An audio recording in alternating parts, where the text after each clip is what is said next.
Roll in the promo in 40 seconds.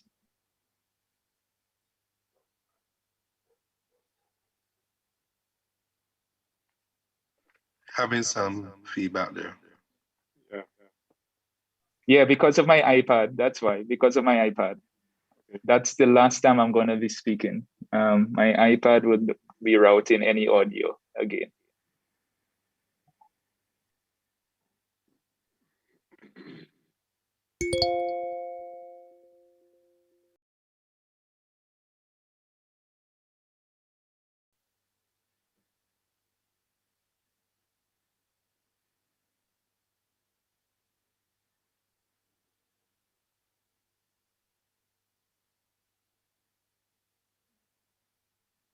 Unleash creativity and innovation. Unleash community spirit. The People's Knowledge Fair and the UWI Open Campus St. Lucia Country Conference 2021 Phase 2 presents Visioning Sustainable Futures, Confronting the Threats of Climate Change and Climate Variability. Tune in to the live opening. Join our virtual conference on the 16th and 17th. That's not all. Experience St. Lucia's first national Honey Bee Show training workshop on the 15th and 16th. Come learn from a leading international expert everything you need to know to compete in December in our first ever National Honey Show. Registration is open now. The People's Knowledge Fair and UWI Open Campus St. Lucia Country Conference is brought to you by GEF, SGP, UNDP, UWI, CYEN, and other corporate partners. Good morning to all. We welcome you to the second day of the UWI Open Campus Country Conference under the theme Visioning Sustainable Futures, Confronting the Threats of Climate Change and Climate Variability. My name is Ember Charles. I'll be the moderator for the session today. Our plan is to take you through the series of 6 presentations, starting at about now and ending about 2 o'clock this afternoon. Just by way of a quick recap for those who didn't join us last night, we had a very stimulating feature address by Dr. James Fletcher, and in between a number of presentations, remarks from the co-partners, including the GEF SGP program coordinator, Mr. Romulus, Judge Romulus, Dr. Slowly of the UWI Open Campus, Leslie Crane, and also a representative of the Center for Biosafety, Biosecurity Studies at the UWI in Kayville. We also had some very interesting music, and I'm sure some people may have got up a bit late following this last jump up. But we are here this morning, and we hope to have some very stimulating, frank discussions under the theme. Just to remind you, especially those of you joining us on Zoom, to remember our netiquette, that you should mute when you're not speaking. Those of you who are on Facebook and other platforms, there are opportunities for you to. What's presented this morning is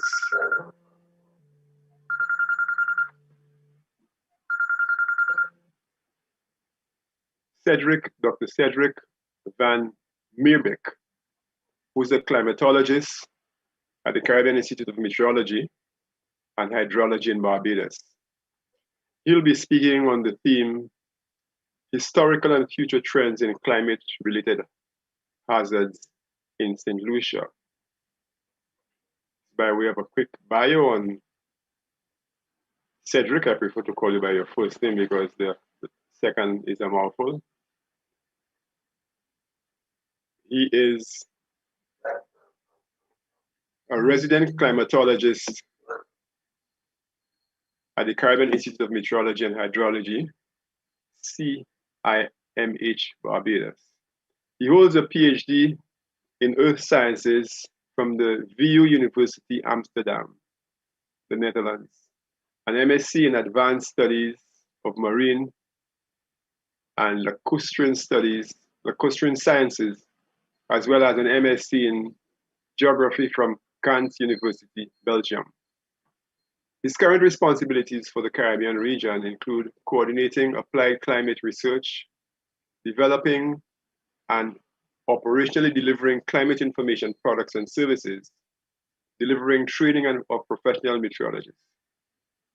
He's especially credited for developing the region's capacity to provide climate early warning through the Caribbean Regional Climate Outlook Forum, CARICOF, which is setting a standard around the world.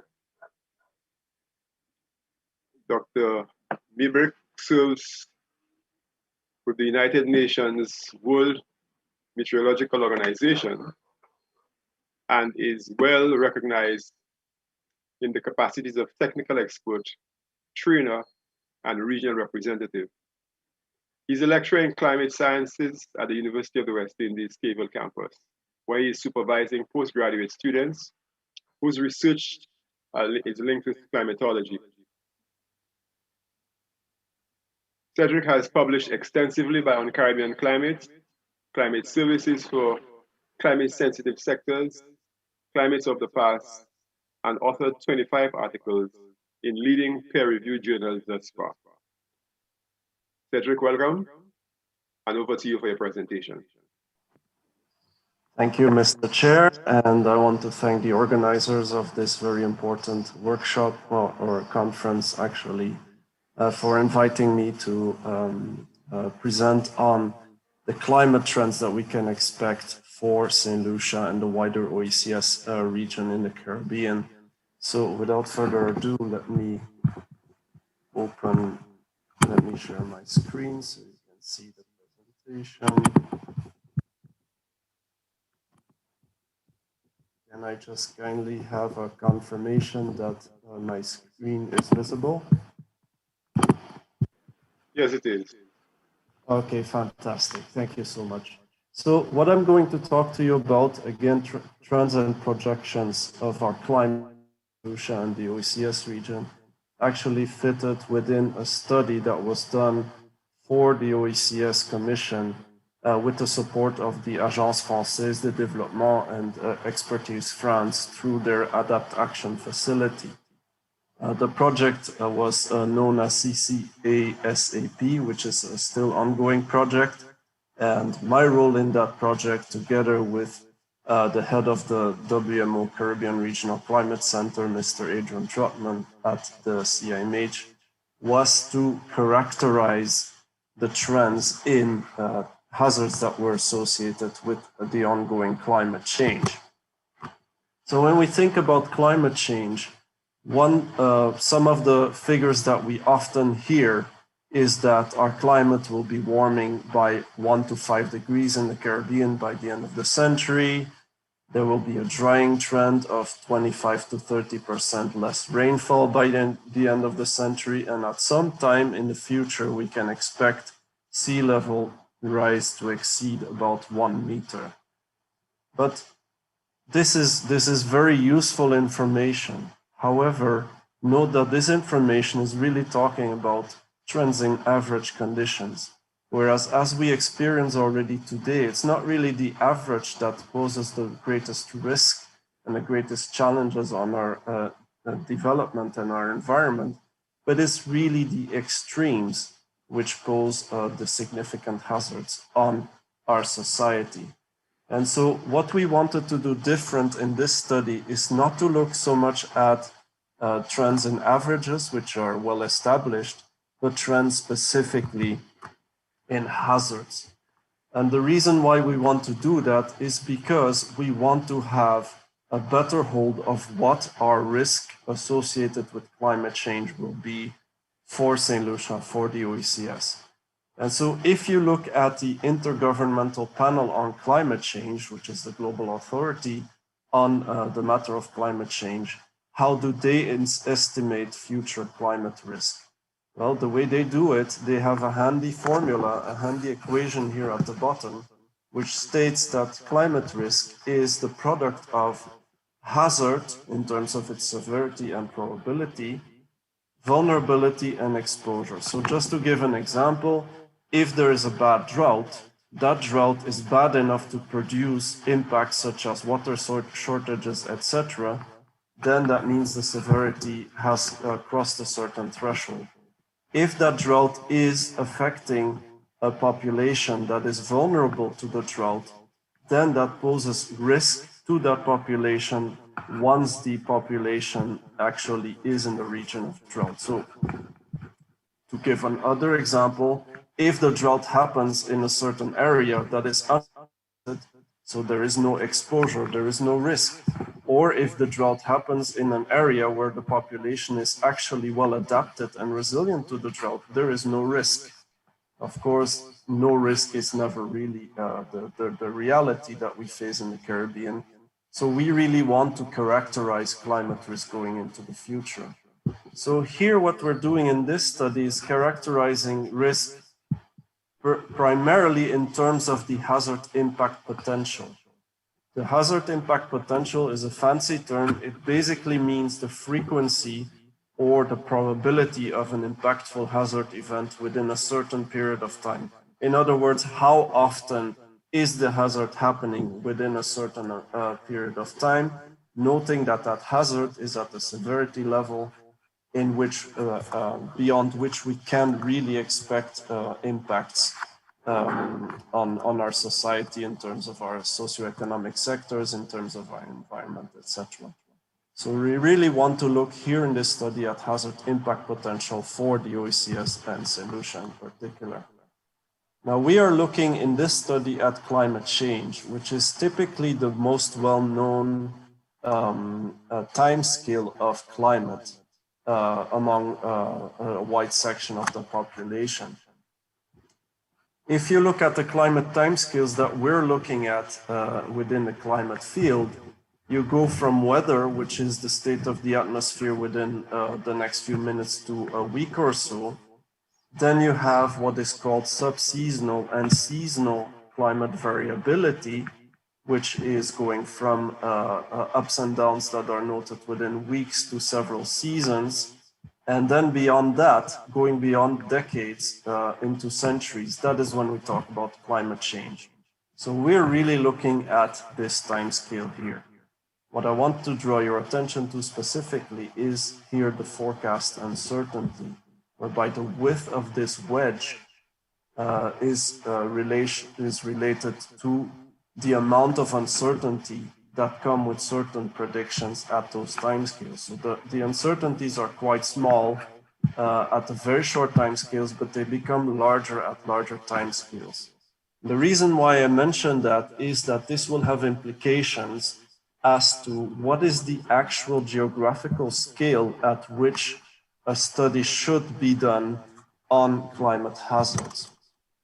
And the answer to that comes from a various number of considerations. The first consideration is that when we look at a climate model, so computer models that simulate the climate around the world or in particular areas of the world, they are pretty good at simulating how or at projecting how climate will look like at a continental scale or at a scale on the time scale of decades to centuries.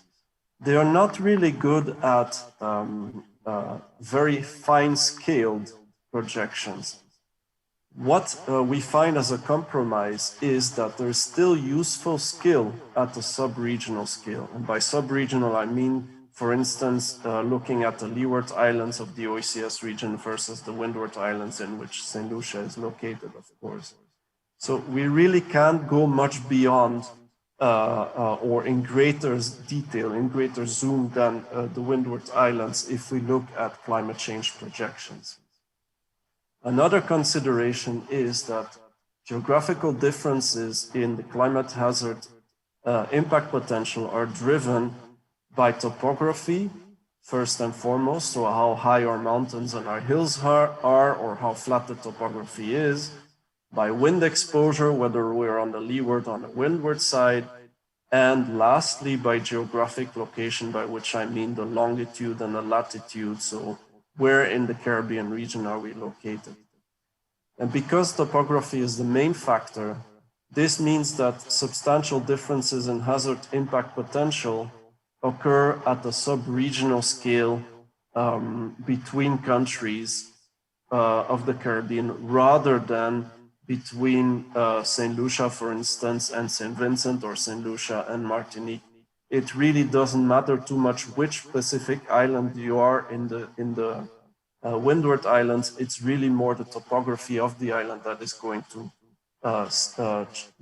going to define what kind of hazard impact potential you might face. And so therefore, the right scale to study trends in climate hazards across the OECS region is really Leeward Islands versus Windward Islands. That's the best that we can do at present. Just as a comparison, if we want to look, because remember, risk is defined by the product of the hazard, the vulnerability, and the exposure. If we look at vulnerability, again, topography is the major driver of geographical differences in vulnerability. Whereas geographic location, again, is only a minor driver of vulnerability differences. That said, what's really important in terms of vulnerability is the local scale, because local differences in vulnerability will relate, physically at least, to topography, to soil types, to vegetation, etc., which are very different on different sides of an island. And the socioeconomic activity on top of that leads to local differences in both vulnerability and exposure. So whereas the right scale to study trends in climate hazards is at the Windward Islands versus Leeward Islands scale, if you want to look at trends in climate risk, you really have to look at the national or local. But if we remind ourselves that this study is really looking at hazards and not particularly the risk itself, we are looking at the OECS from a sub-regional lens, so Leeward Islands versus Windward Islands primarily. So a report coming out of the CCASAP project, which is called the Climate Trends and Projections for the OECS Region report, quantifies the seasonal patterns of hazards, as well as their observed and projected trends, and highlights some of their impacts across socioeconomic sectors so that we get the first idea of where the vulnerabilities lie. What kind of hazards did we look at? We looked at heat, extreme heat, at flash floods and flooding, at dry spells and drought, at tropical cyclones, and at sea level rise. Why? Because those are the hazards that are most impactful and most common in the OECS region when you think about weather and climate. Of course, on top of that, there are other natural hazards, like, for instance, seismic hazards or volcanic hazards, but we're really looking just at climate here. So going back to the term hazard impact potential, remember it means the frequency of a hazard that's beyond a certain level, beyond which it becomes really impactful, or in other words, how often does a hazard impact a certain area over a certain period of time, which can be 1 month, which can be 3 months, which can be a year, depending on what you want to characterize. We have looked at specifically here 4 different hazard categories by qualifying from marginal to slight to moderate to high and to extremely high what the level of the hazard impact potential is. And those are related to certain percentages. So marginal is a really marginal percentage. High is more than half the time, basically, that you're facing a certain hazard. The first hazard that we looked at was excessive heat or extreme heat. If you look, for instance, at the Windward Islands, you will find here in the thick black curve, you can see an upward trend in what in hazard impact potential for heat. So that means how often is heat in terms of heat waves, how often do heat waves occur in what is known as the heat season of the Caribbean, which is running from May to October. And you can see that prior to 1995, you really had just marginal to slight impact potential. And then from 1995, this has started rising dramatically. And now, by 2020, it's between moderate to high impact potential. So almost half the time of the heat season, we are facing heat waves. And if you look at the trends that are computed by climate models, you can see that also if you extrapolate the trend from our observations, you can see that it's going to end up in the high and extremely high category as soon as 2030. So the hazard that's the most urgently impending that we need to deal with is excessive heat. The second type of hazard relates to flooding and flash floods. And here the characterization here is just looking at the seasonality historically, when in the year, which months of the year do you get the highest potential for flash floods? Here you can see that the highest potential for flash floods in the Windward Islands is between August and November, when you're in the moderate category. So about 20 to 50% of those months in the historical record have seen flash floods in the Windward Islands. What kind of trends do we expect there? Well, from the 2050s onwards, as opposed to heat, where we'll get into the high to extremely high impact potential category as soon as 2030. Here, for flash floods, from the 2050s onwards, we will see, we are likely to see an upward trend in the severity of flash floods, but with some relief because it looks as though we might get up to 25% fewer occasions in which flash floods occur. But again, they might be more severe when they occur. A third category of hazards is drought. Now, drought, if you look at the trends which are here depicted decade by decade, if you look here, for instance, in thick black, those are the observed decades of worth of decades in the historical past, and you could see that it ranges for the Windward Islands during the dry season from about 10% to about 20 to 30%. And if you look at it beyond 2050, it dramatically rises in our high emission scenario, which is RCP 8.5, and it rises somewhat in a middle of the run scenario 4.5. So if we continue to emit a lot of CO2 and other greenhouse gases into the atmosphere, by the 2080s, we will have moderate to high and high to extremely high potential for drought during the dry season and the wet season, respectively.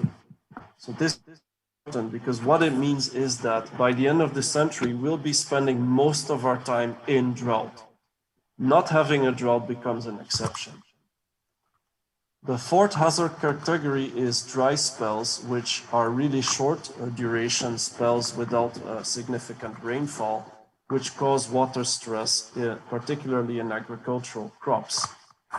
What I want to note here is that if you divide the area of the OECS between smaller islands and places with gentle slopes, and you separate those from areas with steep hills and mountains like St. Lucia, what you find is that islands like St. Lucia are characterized by much lesser hazard impact potential than flatter areas.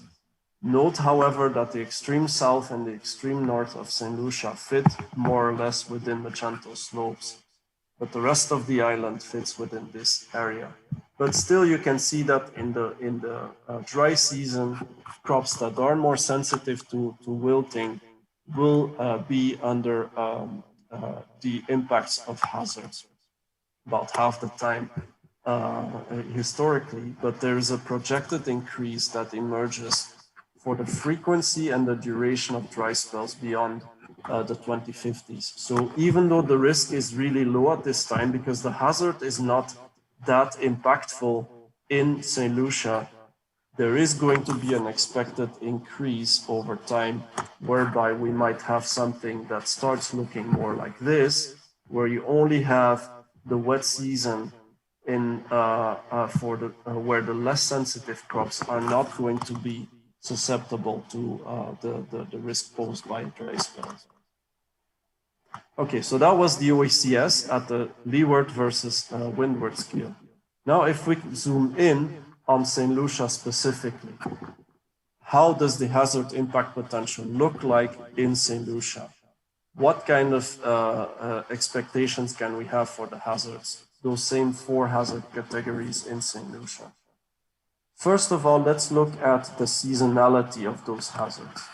If we look at our first hazard, which is heat, you could divide the year into 12 months, so from January to December, and you can count in the number of days that the temperature during the daytime exceeded, for instance, 32 degrees, the number of days that were hot, which scientifically is the top 10% of warmest days, the number of days that were hot and humid, which is when you factor in the same definition, but adding in the humidity, because you know that when it's humid, it feels hotter than when the air is dry. Or you could look at the converse measure, which is the number of cool days. And you can see if you look at cool days that December, January, March form the cool season for St. Lucia. And by contrast, May to October is the season in which those hot days occur, and so that's the heat season. So May to October is the heat season, that's when we get most of our heat waves. When we look at flash floods, what we can see is that if we look at the record of reported floods, which is not all the floods that have occurred in St. Lucia, but those are just the ones that were reported in newspapers that we had access to, you can find that most of them occurred between August and November. And this coincides pretty well with the season in which you have most extreme rainfall occurring in St. Lucia, which we call extreme wet spells. Extreme wet spells are the kind of rainfall, short bursts of rainfall, or spells of up to 3 days of rainfall, which can trigger at some point flash floods. And so you can see that the flash flood potential really peaks in the year between August and November. If we look at drought, you can't really speak too much about the seasonality of drought as an occurrence, because drought is an impactful deficit in available moisture compared to the average for a specific time of the year. So drought can happen any time of the year. But even though drought can occur any time of the year, a given deficit in rainfall, for instance, will become more impactful during and towards the end of the dry season, when there is less rain to feed our aquifers, to feed our water reservoirs and our rivers, than during the wet season. So a smaller deficit can lead to the same impact level in the dry season as a larger deficit during the wet season, when it will still rain, even though we are in a drought. In terms of dry spells, we had already briefly addressed the fact that dry spells are most frequent this is January, February, March, this is February, March, April, this is March, April, May, and this is April, May, June. So in other words, the peak of the dry season, which is from February to May, that is when we face the most dry spells. If you look at it from June, more or less, until the end of the year, dry spells are not so much of an issue. Now, after looking at the seasonality, remember the heat season is from May to October, the flash flood season is, or the peak flash flood season is from August to November, and the peak season for dry spells is from February to May. What do the historical trends look like for those hazards? Here you can see for heat, I plotted the number of hot days for the Windward Islands in the dotted line, and then the number of hot days for Huonora in the colored line, whereby the darker reds mean a higher level, a higher frequency. You can find that the trends are very similar and upward. Up until 1995, there was not too many of them. After that, you can see that there's many more heat waves as characterized by the number of hot days. Anywhere from 30 to about 120 days a year are hot days by now. If you look at flash floods, there have been no observed robust trends in recent times. in any extreme rainfall index. And so, by consequence, this suggests that the nature of extreme rainfall may not yet have changed across the OECS region up until 2020.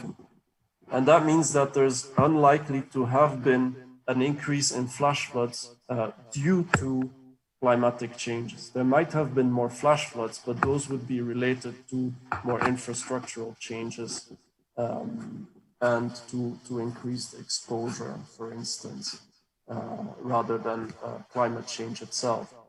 In terms of drought, I want you to look specifically at St. Lucia here. We separated the country by wind-sheltered and wind-exposed areas. And you can see that in wind-exposed areas, there was very few droughts or little time spent in drought in the first decade that we looked at.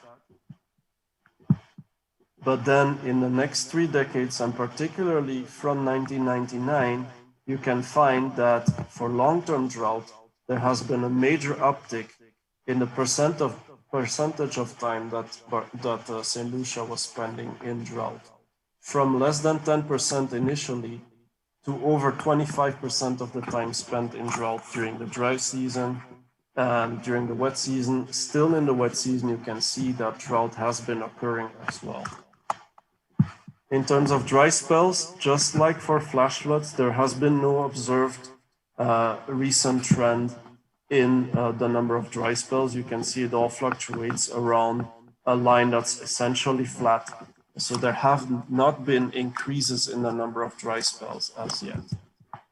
But let's look, now that we know the seasonality and the historical trends, what do our projections tell us for St. Lucia? And I want to divide that on the left between left and right between virtually certain trends and on the right potential trends. So those virtually certain trends are those that we can, without reasonable doubt, express as what is happening and what is going to happen. So the already warming climate of the OECS region is projected to continue warming in future, which implies things. First of all, there's going to be greatly increased heat stress, which is really and truly the local expression of global warming. This is how we in the Caribbean feel global warming. And this has a number of impact areas in our socioeconomic sectors, which will be impacted. So that goes from human health over education, because believe it or not, but the learning ability of students that are faced with heat is greatly reduced in the heat versus if they were, for instance, in a air-conditioned room. Energy, national productivity, environment, food security, water resources management, and urban environment. All of those areas will be impacted by heat stress. Next to that, there's also the oceans that will be warmer, of course, which will lead also to rising sea levels. And that will happen even if global warming is halted in the foreseeable future.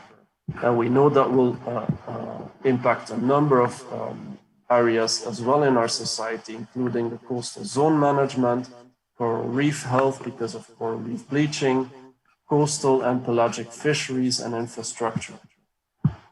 Now, similarly, as we have virtually certain trends, we also have potential trends which we think or which we have reasons to believe will manifest.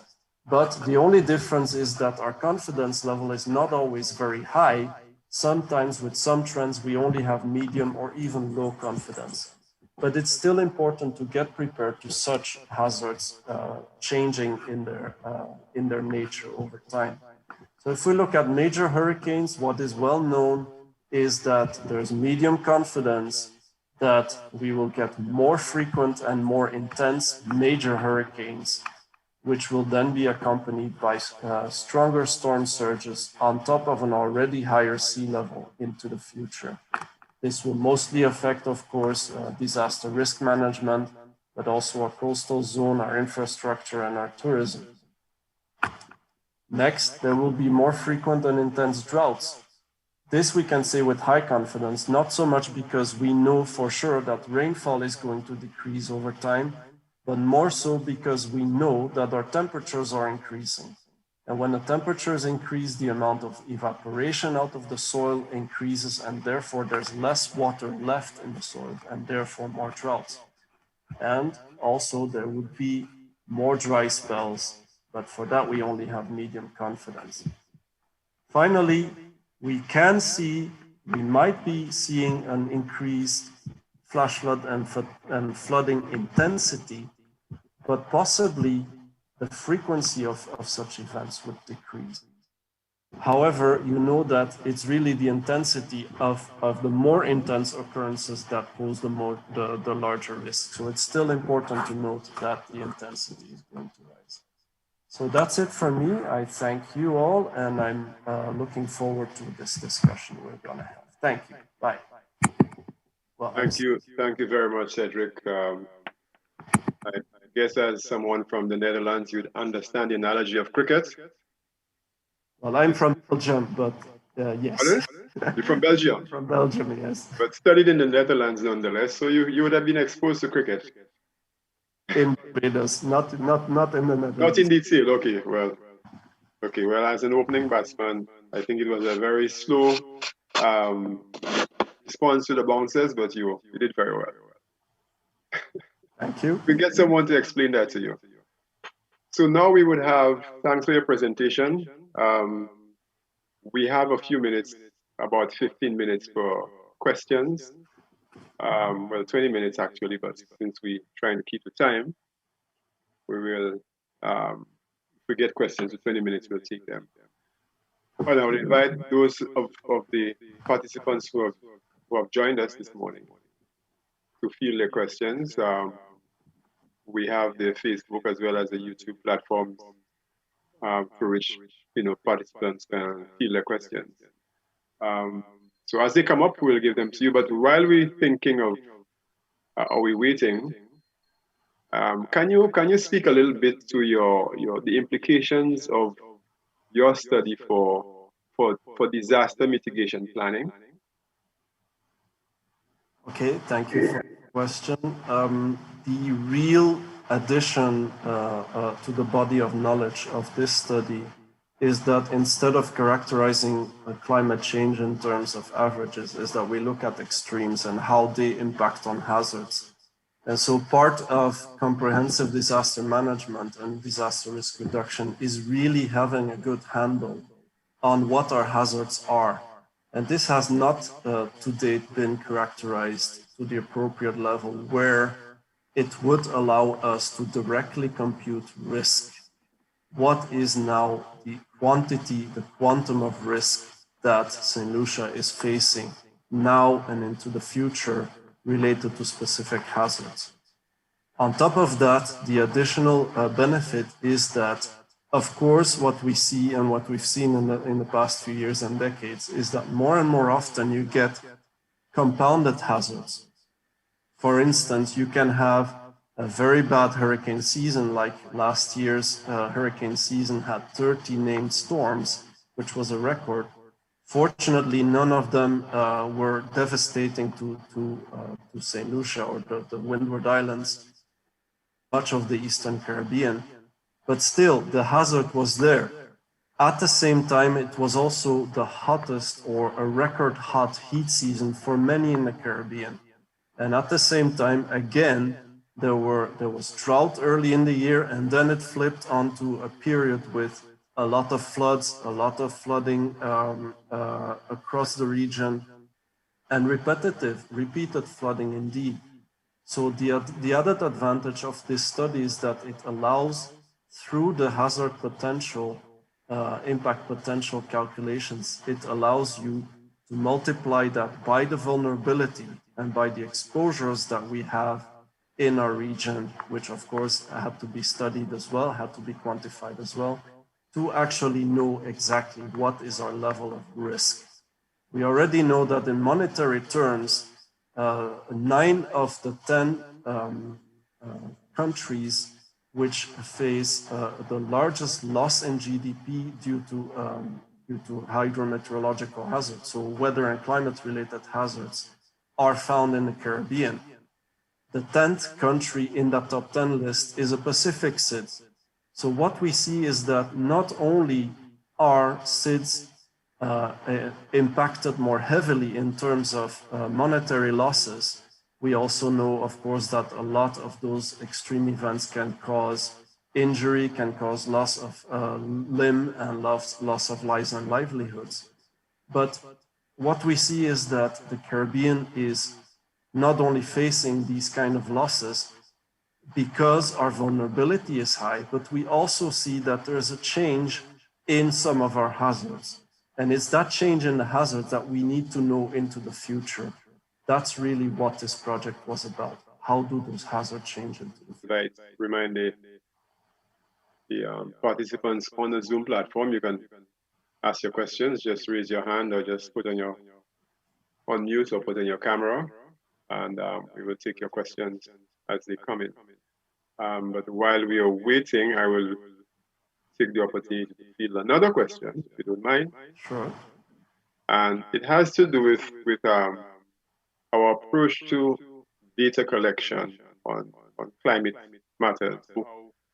Traditional folk monitored weather patterns, and whether in your current research or at any point in time that some consultation has been done or research with them to get a sense and forecast for weather patterns.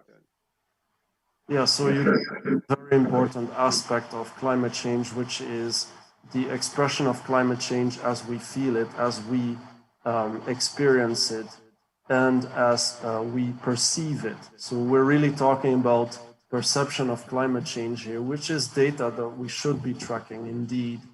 This is very important because, as you know, in the past, we've all been adapted to our local circumstances, and we dealt with it in more traditional ways rather than relying on technology. And the same goes with measuring or perceiving what our climate really is. So there needs to be a certain level of effort put into what we call data rescuing or data rescue, where we actually start factoring in the perceived climate conditions and climate changes in the past to add to the measured climate changes that we've seen across the world. So indeed, to factor that in would be beneficial in terms of particularly knowing our local circumstances, because one farmer on one side of the island might not face the same kind of hazards and might not be as vulnerable or exposed as a farmer on the other side of the island. But the weather stations are only limited in their numbers. The main stations for St. Lucia are at the two main airports, so Leonora and Vigi. So that doesn't mean that the interior of St. Lucia, or for instance, places like Soufriere, experience exactly the same climate conditions and exactly the same hazards. So having that traditional knowledge, that perceived aspect of climate, is very important to zoom in to the local level. That has not yet been done in a systematic effort, or at least not in terms of integrating that with observed weather data, but it is something that should be high on our agendas. So I really appreciate the question you asked. Yes, thank you. As you suggested, that's probably some work to be done. And what I can provide some guidance or assistance with is, I guess, from countries like St. Lucia and Dominica, where you have a lot of these traditional folks, some particular manifestations of weather patterns.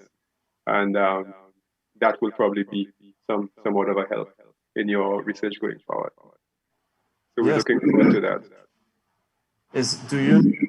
Sorry for the question to you then, do you know if such knowledge has been already stored in certain data sets? Or is this really something that needs to be collected on the field? It has to be collected in the field. You may some of the older extension officers, for instance, in the ministries has been published. But it would be an ideal opportunity to try to capture this in a very organized way that it can be used and assessed scientifically. Yes, thank you for that. That's really valuable. Thank you. Okay. Thank you. I don't see any questions on any of our platforms. I wouldn't want to prolong you any further. We have. So let me just thank you, Cedric, for your excellent start to our conference. I think it was a very sound presentation, a lot of information makers in terms of policy on responding to climate change as well as disaster mitigation, etc. Thank you. For that, I actually have good news because this report was presented for the Council of Ministers. Thank you very much for the opportunity to present, and I wish everybody a successful and very productive 2 days ahead in learning about climate change in St. Lucia. Yeah.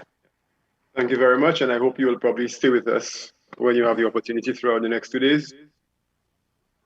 Unfortunately, I have a workshop to lead, which starts in 15 minutes for the next 2 weeks. But right. I was really happy to be able to participate, and I wish you all the best in your considerations. All right, thank you. Thank you very much. Okay, thanks for the presentation. But in the meantime, I will ask the technical team if we could just on climate change.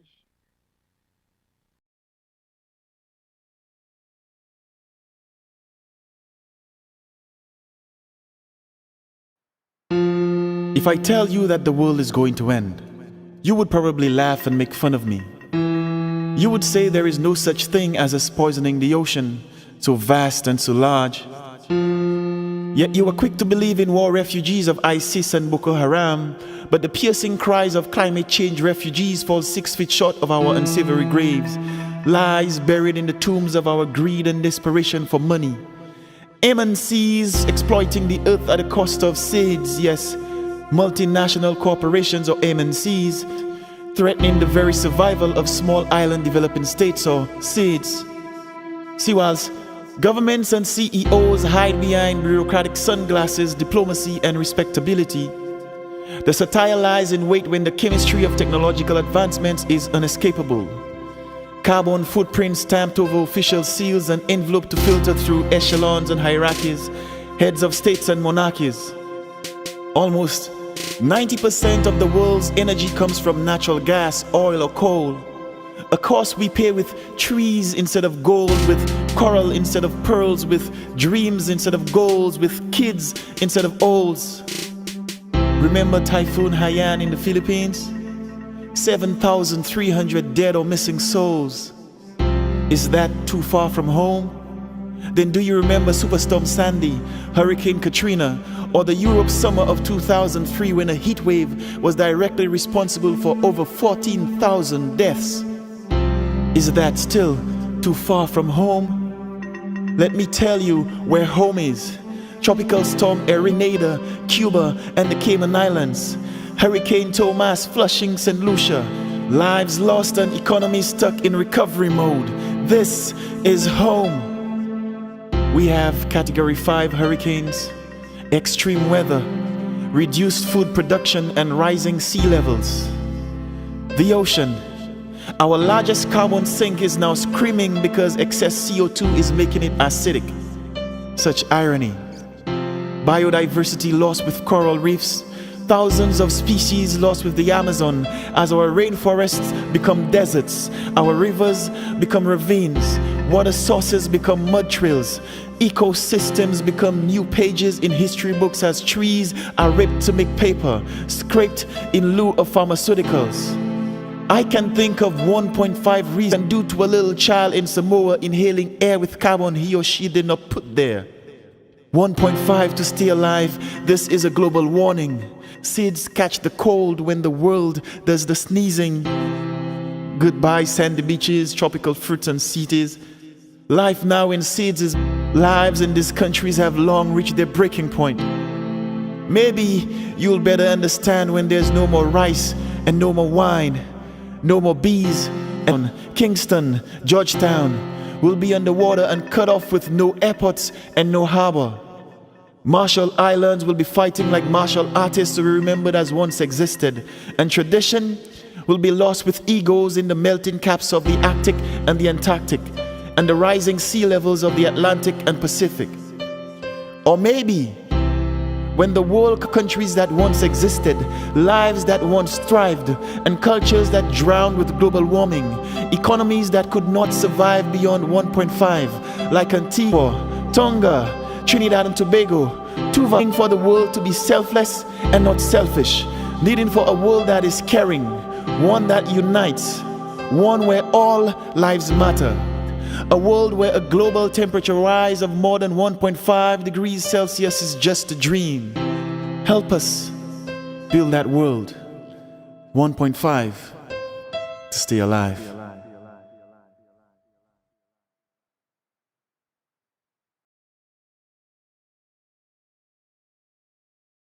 Just for a couple of minutes, as we got a question for him.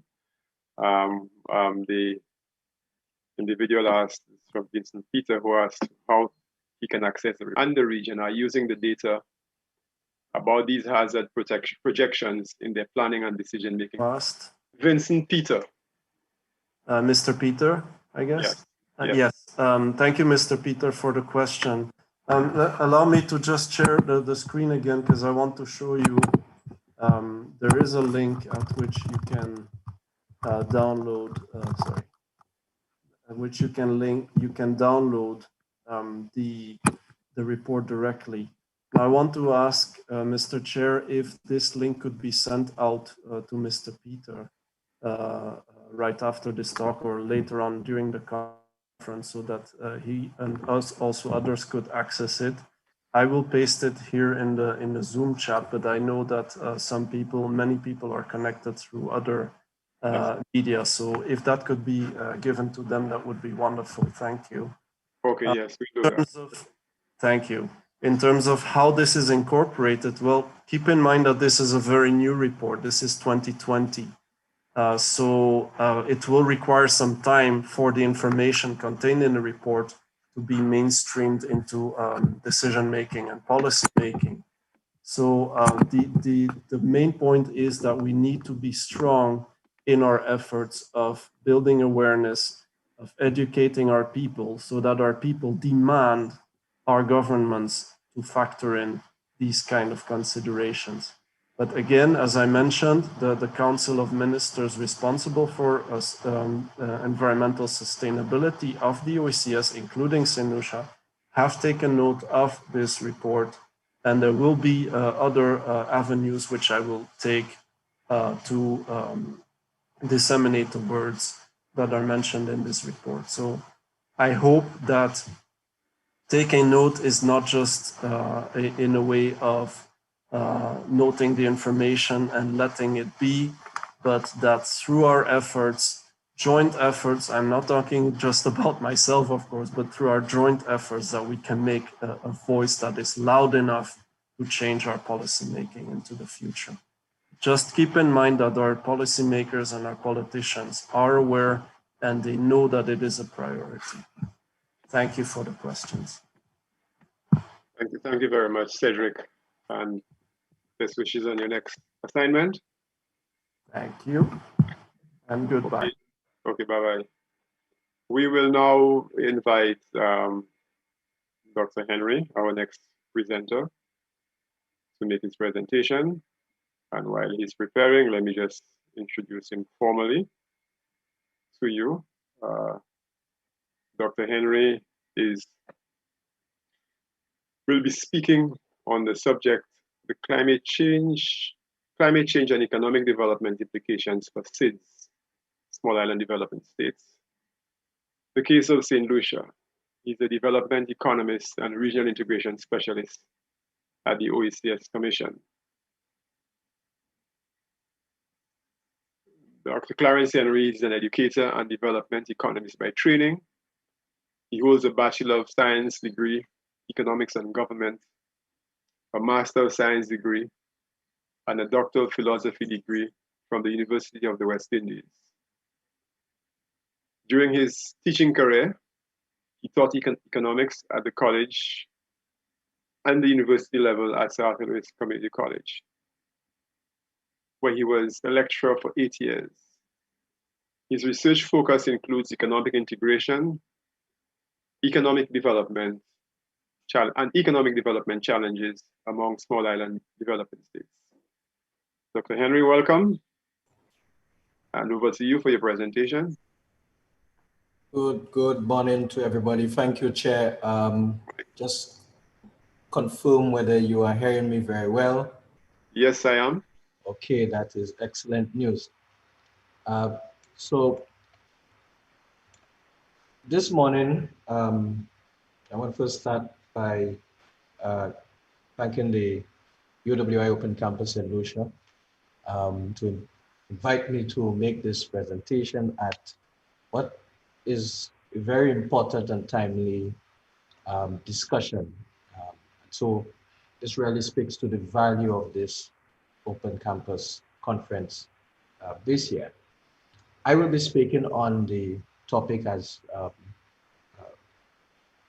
Chair, you had pointed out, climate change and economic development implications for seeds, small island developing states, the case of St. Lucia. Chair, in the paper that I would certainly share thereafter, the paper is really consisting of 4 key sections, and critical of which are an examination of the climate change impact on seeds, which gives just a general synopsis and review of the literature, much of which I have heard from yesterday's presentation by Dr. Fletcher, and of course this morning's presentation. The literature generally speaks to a particular trend that I think we have all agreed, and for which I will speak to in a bit. The paper goes into a regression analysis discussion to attempt to look at how the impact of climate change affects real GDP per capita income growth.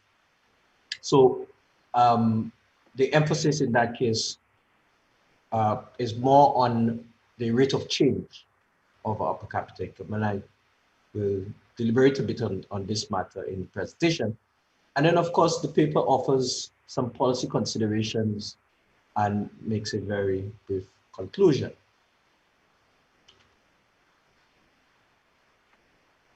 So, Chair, if I may offer a definition, which of course is not mine and it's widely used. It's the expected definition for anyone who will speak to the issue of climate change by the United Nations Framework Convention on Climate Change, UNFCCC. The convention defined climate change as a change of climate which is attributed directly or indirectly to human activity that alters the composition of the global atmosphere, and which is in addition to natural climate variability observed over comparable time periods. Now, the graph on the left was illustrated only last night at the introductory contribution of Dr. Fletcher, and it really demonstrates the extent to which temperature have heated up over the last 3 decades at least, and hence the discussion on how do we address the threat that climate change presents, particularly to small and developing states, and in the context of the Caribbean, particularly to the Caribbean. So, may I provide a sort of a general sense of where we're at, just going back to the notion of climate change. You know, persons may say climate change remains a hoax. Well, the reality is the 2017 hurricane season provided a very excellent reference to the reality of climate change and how real climate change itself is. So you have a situation where the hurricane season in 2017 exceeded baseline norms for the period of 1981 to 2010. You're talking about 30-year period span. And then when you go down to the numbers, as it were, data from the emergency events database for that particular year highlighted 367 natural disasters being observed, resulting in an economic loss of US $326 billion. Much of those losses are noted in developing countries. Many countries with low to middle income level status. And to zero in on the solution case, it is noted that 6 of the major hurricanes that St. Lucia would have experienced between 1980 and 2010, 30-year period again, 4 of which actually occurred in the last 10 years. Well, between 1999 and 2010 in that case. And that is significant to bear in mind. Now, we need to really appreciate what is happening in the context of this discussion and St. Lucia. The reality is St. Lucia is considered to be very vulnerable to climate change. And in fact, St. Lucia ranks among the top 10% of countries vulnerable to climate change. And in a recent paper by Ram et al. Of the Caribbean Development Bank, looking at the multidimensional discussion on vulnerability, St. Lucia was ranked as high as second in various categories in terms of vulnerability to climate, to economic, environmental issues, which includes climate change hazards. So I think it's important to have that sink in. So we are very vulnerable to climate change. But at the same time, these are our realities. We are a small open economy, heavily dependent on services tourism. We have economic growth and real GDP per capita income growth that has been declining since the 1980s. And as I indicated previously, we've been unlucky perhaps to be hit by more major storms over the last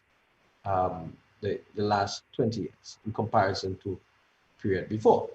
So if I may focus your attention on figure 1, which is to the right of the slide, you would realize every major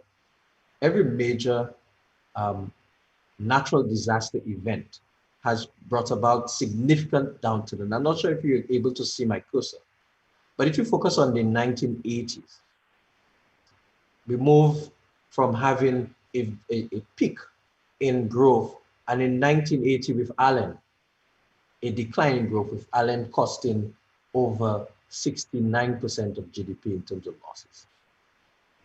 And if we move to 1994, thereabout, was the time when we have, and many of you would remember, Tropical Storm Debbie, right? Resulting in about 14% or so in terms of GDP losses.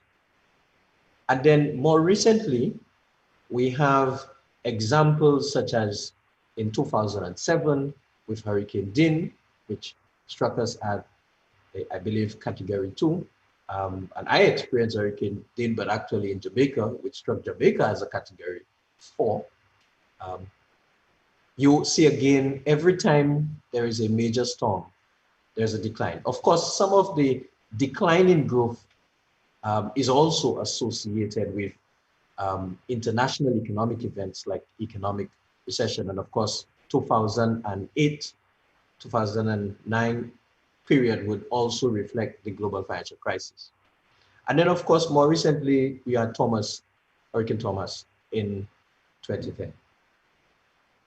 Now, this is the same data I'm actually sharing here, but I just want to zero in on how much we have been growing less, and how GDP per capita income are beginning to move in a tepid manner. So you have the 1980s, where we would have grown very quickly. Per capita income growth would have been on average around 5%. And when you compare that now with 2019, per capita income growth is about 1%, 1.07% to be exact, for St. Lucia. The case not too significantly different from the rest of the OECD. So does climate change impact play a role in the downward trend that we see in economic growth and in particularly growth in per capita income? Now, this is what this paper sought to address and to get an appreciation of how far it is impacting. Now, let me get into the real issue of climate change and its impact. So on the right of the slide, you would see several what I refer to as climate change induced events provided by Thomas et al. And the previous speaker would have highlighted some of those realities, and certainly there was the effort from the study to look at those changes in those climate change induced events. The focus of this paper looks at how climate change has impacted the environmental ecosystem, particularly from slow and rapid onset events. And there is a greater focus on how major storms that are climate change induced specifically affects economic activities. And in that case, there is a focus on the core economic activities of smaller and developing states, and of course, St. Lucia. And so there is the emphasis on how has climate-induced events impacted economic activity, tourism, and in agricultural sector. And then emerging out of that, what is the cost to smaller and developing states like St. Lucia in terms of GDP loss, and in terms of what we're talking about, declining economic development outcomes, rising poverty, rising public debt levels, and so forth. So if we explore the impact on tourism in particular,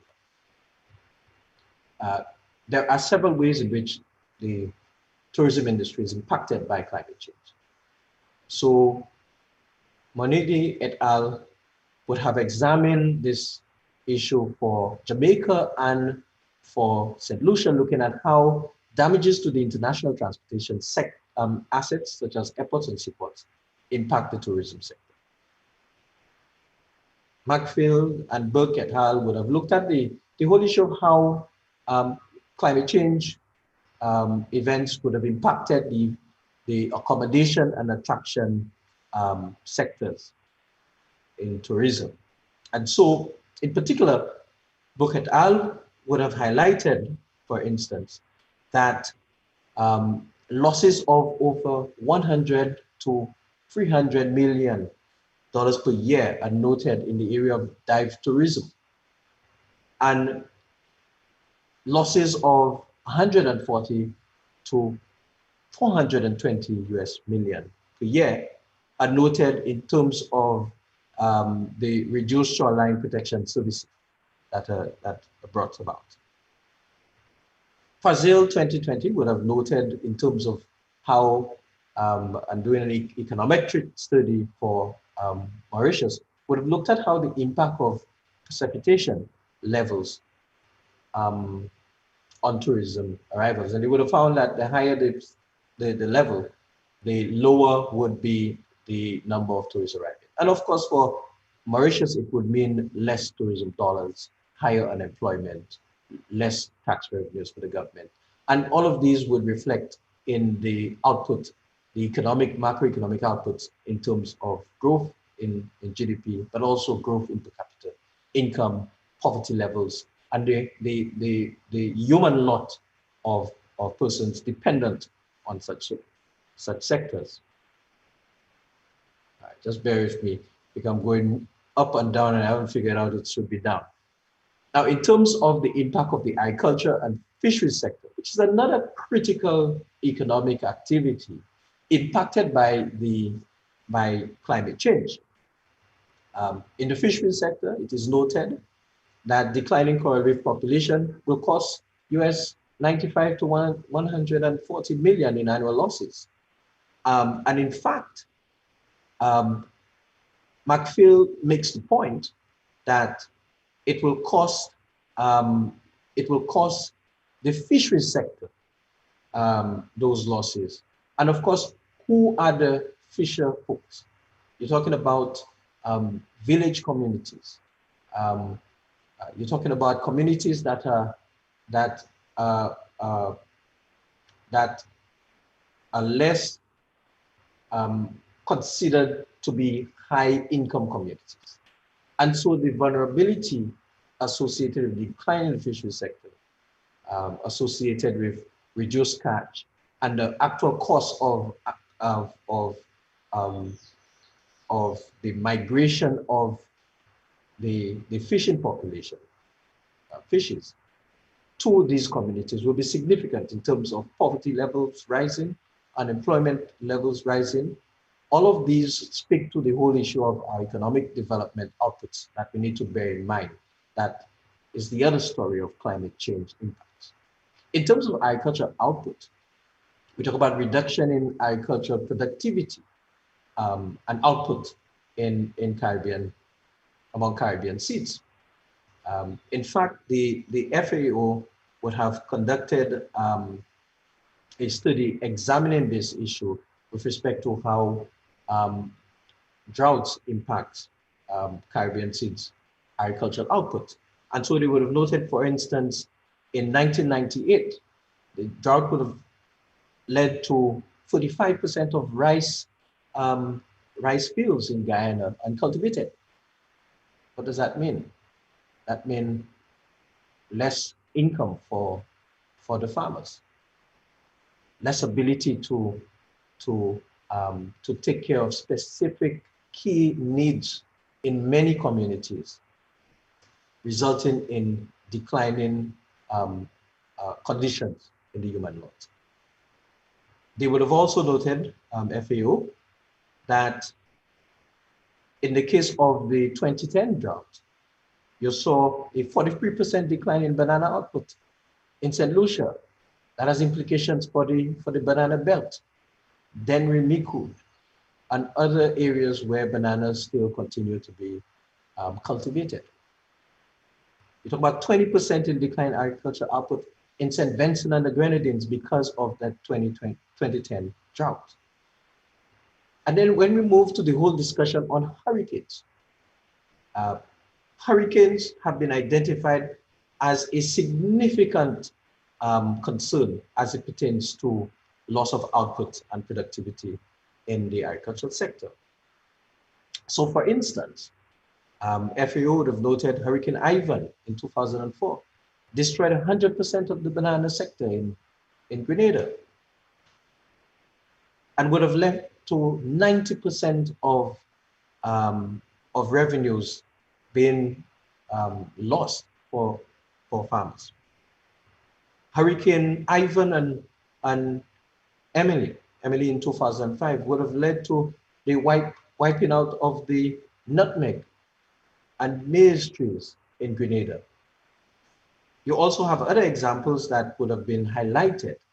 So for instance, just to mention two more examples, Hurricane Dean in 2007 would have resulted in US $54 million in losses for the agricultural sector in Jamaica. And in our case, this same hurricane would have led to estimated losses of US $10 million, and with 60% of the banana output destroyed in the case of St. Lucia. And so the impact of climate change from an economic standpoint is really examined from the standpoint of how it impacts key sectors for which households, governments, other private sector and other entities are dependent on in order to generate incomes and in order to address their economic development needs. So this slide really just gives a synopsis of the output loss that major storms bring about. And we've heard a number of that. And let me just pick two or three examples of the more popular ones. So tropical storming Erika in 2015, in case of Dominica, would have cost 90% of Dominica's GDP. But Maria, only 2 years after, cost 225% GDP loss. So think about that. Ivan, 2004, in the context of Grenada, 200% of GDP loss. And in our particular case, the most recent hurricane that you would tend to hear about is Hurricane Thomas, which cost between 44 in some accounts, 43.4% in terms of GDP loss. These are significant figures because the bottom line is, what is the other discussion, the other phase of climate change, the persons who are impacted by it, the businesses who are impacted by it. Ultimately, the result of that would be a declining state of our economic development outcomes, higher poverty levels, greater unemployment, higher public debt levels. All of these tend to be, particularly bearing in mind that climate change tends to intensify those situations. Those realities will bring about declining economic development and growth, certainly. So let me just very quickly go into the econometric part of the paper. So the paper is estimated a regression, simple regression model, looking at GDP, real GDP per capita, income growth as the dependent variable, and examine several macroeconomic determinants in their inflation, foreign direct investment, but also bearing in mind the critical nature of tourism would have also included data on tourism. Of course, only the international tourism arrivals would have been used because of lack of statistical significance of the other variables. The government operations, I looked at debt servicing, and of course, the thing with examining how natural disasters or climate change in an econometric model will impact growth, for instance, capita income growth, in particular, as it is the case with this paper, is that most times you will need to identify the occurrence of the event. And so dummy variables will be created for one storms, which looks at all key storms identified by the MDAT, but also would have emphasized among all storms, the particular storms that would be considered as major storms. And so I have this table here which just gives you a sense of examples of the storms, but the ones that are highlighted would be considered major storms because of the number of persons affected, and in some cases because of the wind speed. So let me just go quickly into the results. So the key findings from this study, and I will emphasize on the specific climate change issue. So what the study found was that natural disasters will impact real GDP per capita income growth for St. Lucia in a negative manner. And that is irrespective of the strength of the storm. So all natural disasters, and you would have seen in the graph that I would have illustrated earlier, would bring about a dip in economic growth and consequently a dip in real GDP per capita income growth. But what is more important is that, and that is where the climate change impact is critical. In the case of major storms, the expected decline in real GDP per capita growth is likely to be larger. That's important. And my estimate showed twice as much larger. And importantly, which is the third point here, recovery in real GDP per capita income growth is expected in the subsequent year. And there is the expectation that as we begin to pull the pieces together and to attempt to build back better with new investments and so forth, the economy will begin to to grow again. However, the recovery rate is expected to be slower the stronger the natural disaster, based on wind speed and, like I said, number of persons impacted. And so how do we address this matter? So I have advanced some policy considerations here in the paper. I note, of course, that there are a lot of discussion on mitigation efforts, strengthening environmental resilience, building frameworks for disaster risk management. All of these, many of which we have, whether nationally and regionally through frameworks created by the 5 Cs and SDIMA. But the fundamental fact is, if we do not address the elephant in the room, we will still always continuously be faced with those challenges. And the argument being raised here, as it pertains to the policy consideration, is that there is need to improve real GDP per capita income in pre-natural disaster periods. We need to find a way to improve per capita income growth. My previous graph would have shown very early in the presentation that per capita income growth is continuously declining, moving from 5% in the 1980s to barely 1% at this point in time, is a worrying reality. What are the ways of moving forward? We need to strengthen current economic development models. The one size fits all, or the put all your eggs in one basket is risky. We need to factor in the need for economic diversification efforts. We've been speaking about economic diversification for years. We need to diversify within tourism, outside tourism, into other sectors to create the sort of economic capacity among households that's required. And I'll speak to that briefly.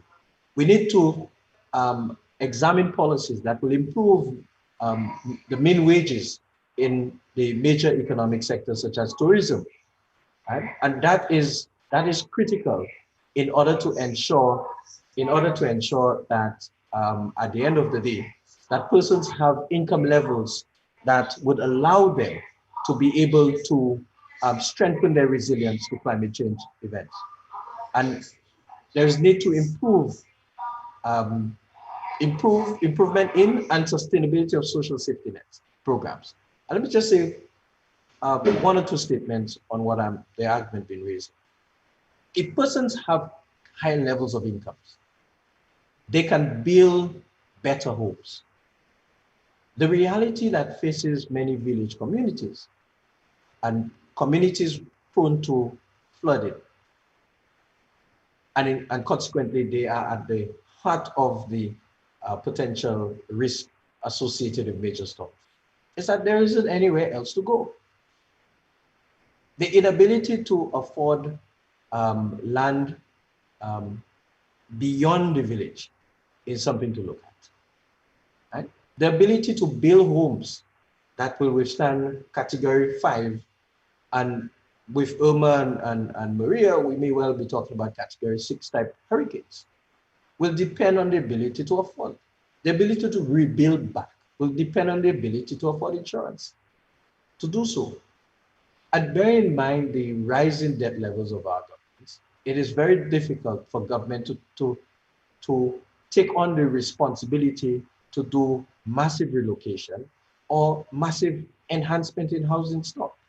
So that at the end of the day, in the event of a natural disaster, which is expected because we are very vulnerable, persons can withstand the impact. Right? Economic sectors need to be strengthened so that they're more resilient. And I noted the recommendations provided by Dr. Fletcher last night, which were very sound and solid recommendations. So essentially, this is the policy consideration. Measures to improve real GDP per capita income in pre-natural disaster periods so that we are in a better position, households, individuals are in a better position to withstand the impact of natural disasters and certainly avoid the possible negative economic development consequences that will be faced. With that said, I want to thank you and willing to take any questions that come up. Thank you very much, Dr. Henry, for your presentation. Quite a lot of detailed information to us, and I know you didn't have the opportunity to go into detail in terms of your model and the.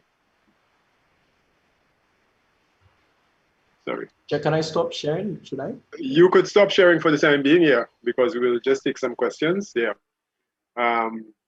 I was just saying, repeating while I was off camera, saying thank you for the presentation.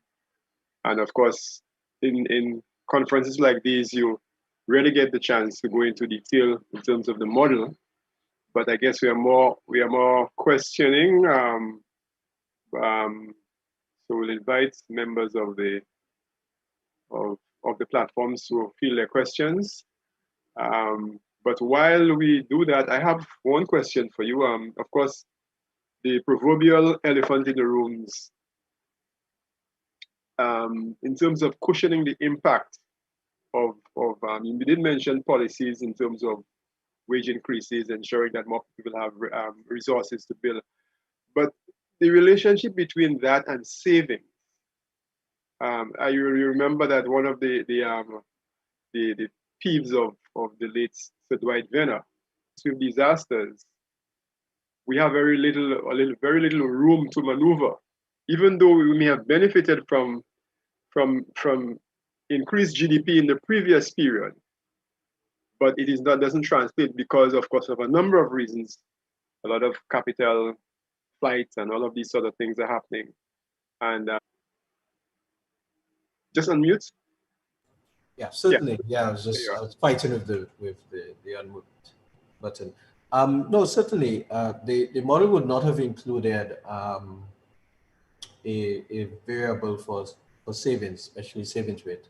But we need to bear in mind that one of the things that helps savings is to be able to grow.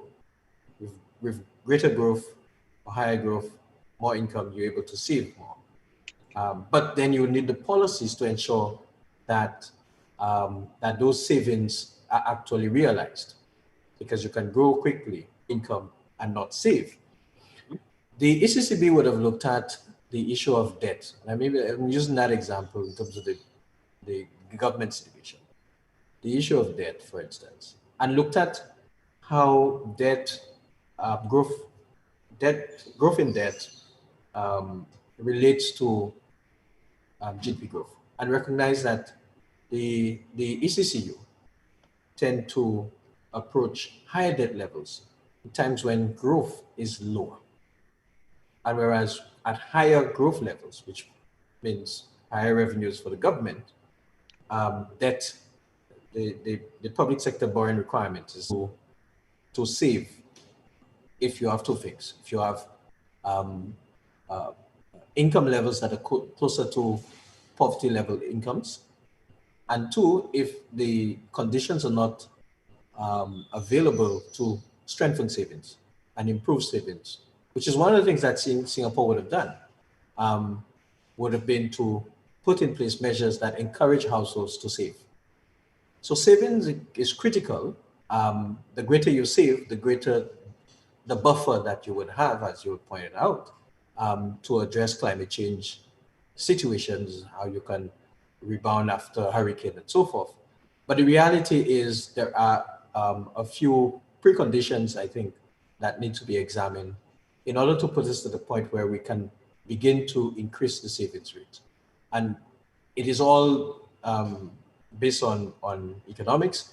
I believe if we strengthen diversification efforts, and over time that improving our savings rate, and of course, ultimately putting households in a better position to ride, so to speak, climate change events, because we're not stopping those events. They are coming. They're coming at us, and we're not going to stop them. We just know they're coming. We need to prepare for them. Thank you. Any questions? I think like Vincent Peter asked in the last presentation, there's a broader issue of the application of that research to current policy and programming at the government level. Can you, the extent to which this has been shared with our policymakers? I'm close to zero. I just completed paper. No, but I think there have been recommendations being made to government along the lines of strengthening the pro-poor possibilities associated with tourism, particularly along the lines of improving incomes in tourism. There have been several, and that is extensive. The policies along that line extensive. I will take us back to Sir Arthur Lewis and his prescription moving forward in the 1950s, the industrialization of the British West Indies, which was perhaps one of the first, if not the first, broad industrial policy measure for strengthening diversification efforts, moving from a monocrop dependency and creating linkages between agriculture and new industries along to a level of rapid economic growth and development for us. The whole context of regional integration at both the CARICOM Single Market and Economy and the OECS Economic Union were based on strengthening small states' ability to diversify more because of the broader market created through the regional, those regional markets. And I can go on and on and on, but essentially these policies have been packaged, repackaged, represented, and policies to improve our capacity to address our vulnerability. Again, what I'm proposing here in the paper would form part of the broad recommendations that would be advanced to government. But again, these are more long-term, been so widely expressed by scholars, especially climatologists and others. The need for strengthening disaster risk management framework. That doesn't change that fact. All of those things need to happen alongside of looking at how do we reduce our economic vulnerability, because most times our economic vulnerability. While we're waiting for questions or comments, just let me remind our participants, there is an evaluation, ongoing evaluation during the conference, and we would like each effective media by just clicking the link which has been sent. Clearly, this will assist us in improving both the conference organization as well as the presentations and work that you have written. So for now, unless you have any additional information to share, Dr. Henry, I'll give you a few minutes, a couple of minutes again, if you want to. Thanks, Chair, for that. I think if I go back to the model, I think that's the emphasis that needs to be placed here. You have a declining trend in per capita income. That doesn't change the fact that we are an upper middle income country. But notwithstanding that, your growth in per capita income speaks to whether I build a plywood house or I build a wall house, 3-bedroom, whether I build on pillars or not, whether I get insurance for my home or not. All of these are critical considerations, but with limited income, you do not have the capacity to do that. And with government increasing fiscal constraints, government as an, I think one of the things that I want to leave persons with this morning is the need for us to consider how do we strengthen and expand persons' capacity to have options. And if we're able to do that, we may find ourselves in a situation where, regardless of the strength of your housing stock gets damaged versus 80% or 90%, that's a reduction in the cost. If you have a situation where, and particularly with respect to what Dr. Fletcher would have mentioned, if you have resilient tourism infrastructure, then means tourism can get back to where it was prior to the storm much quicker. That would reduce the economic growth decline and the impact on per capita income, and ultimately the impact on economic development outputs such as poverty. The conference with the need to examine how to give people more options. But more options would be associated very strongly with higher incomes. Thank you. Thank you very much, Dr. Henry, for your presentation and for taking part in the conference. Again, I hope you will be able to stay with us. Maybe at some point in time, someone may just pop a question which will have some relevance to your presentation. And the next presenter is Lena Dem-Wolf, who is the biodiversity specialist. It's a bit quiet now, Lena. Presentation is on climate change, new tropical pollinators, the state of knowledge, policies, and programs in the Caribbean. Lena, she currently serves, as I said, as the biodiversity specialist at the Ministry of Planning in the Division of Planning and Development. He's a pollination ecologist and ecosystem services specialist whose past research focused on the identification, assessment, and valuation of pollination services. She was responsible for the accounting for pollination services in the Nariva region in Trinidad and Tobago. She also worked at the Global Water, the Water Climate and Development Program, and supported a number of projects, including improving forest protected area management in Trinidad and Tobago. And that's a project for the mature forests and coast at real forest and real forestation sites. Sorry, at real forestation sites. Let's welcome. Can you hear me okay? Yes, we can. Okay, great. Would you like me to share my screen, or are you sharing it on your end? Please share. Okay, sure.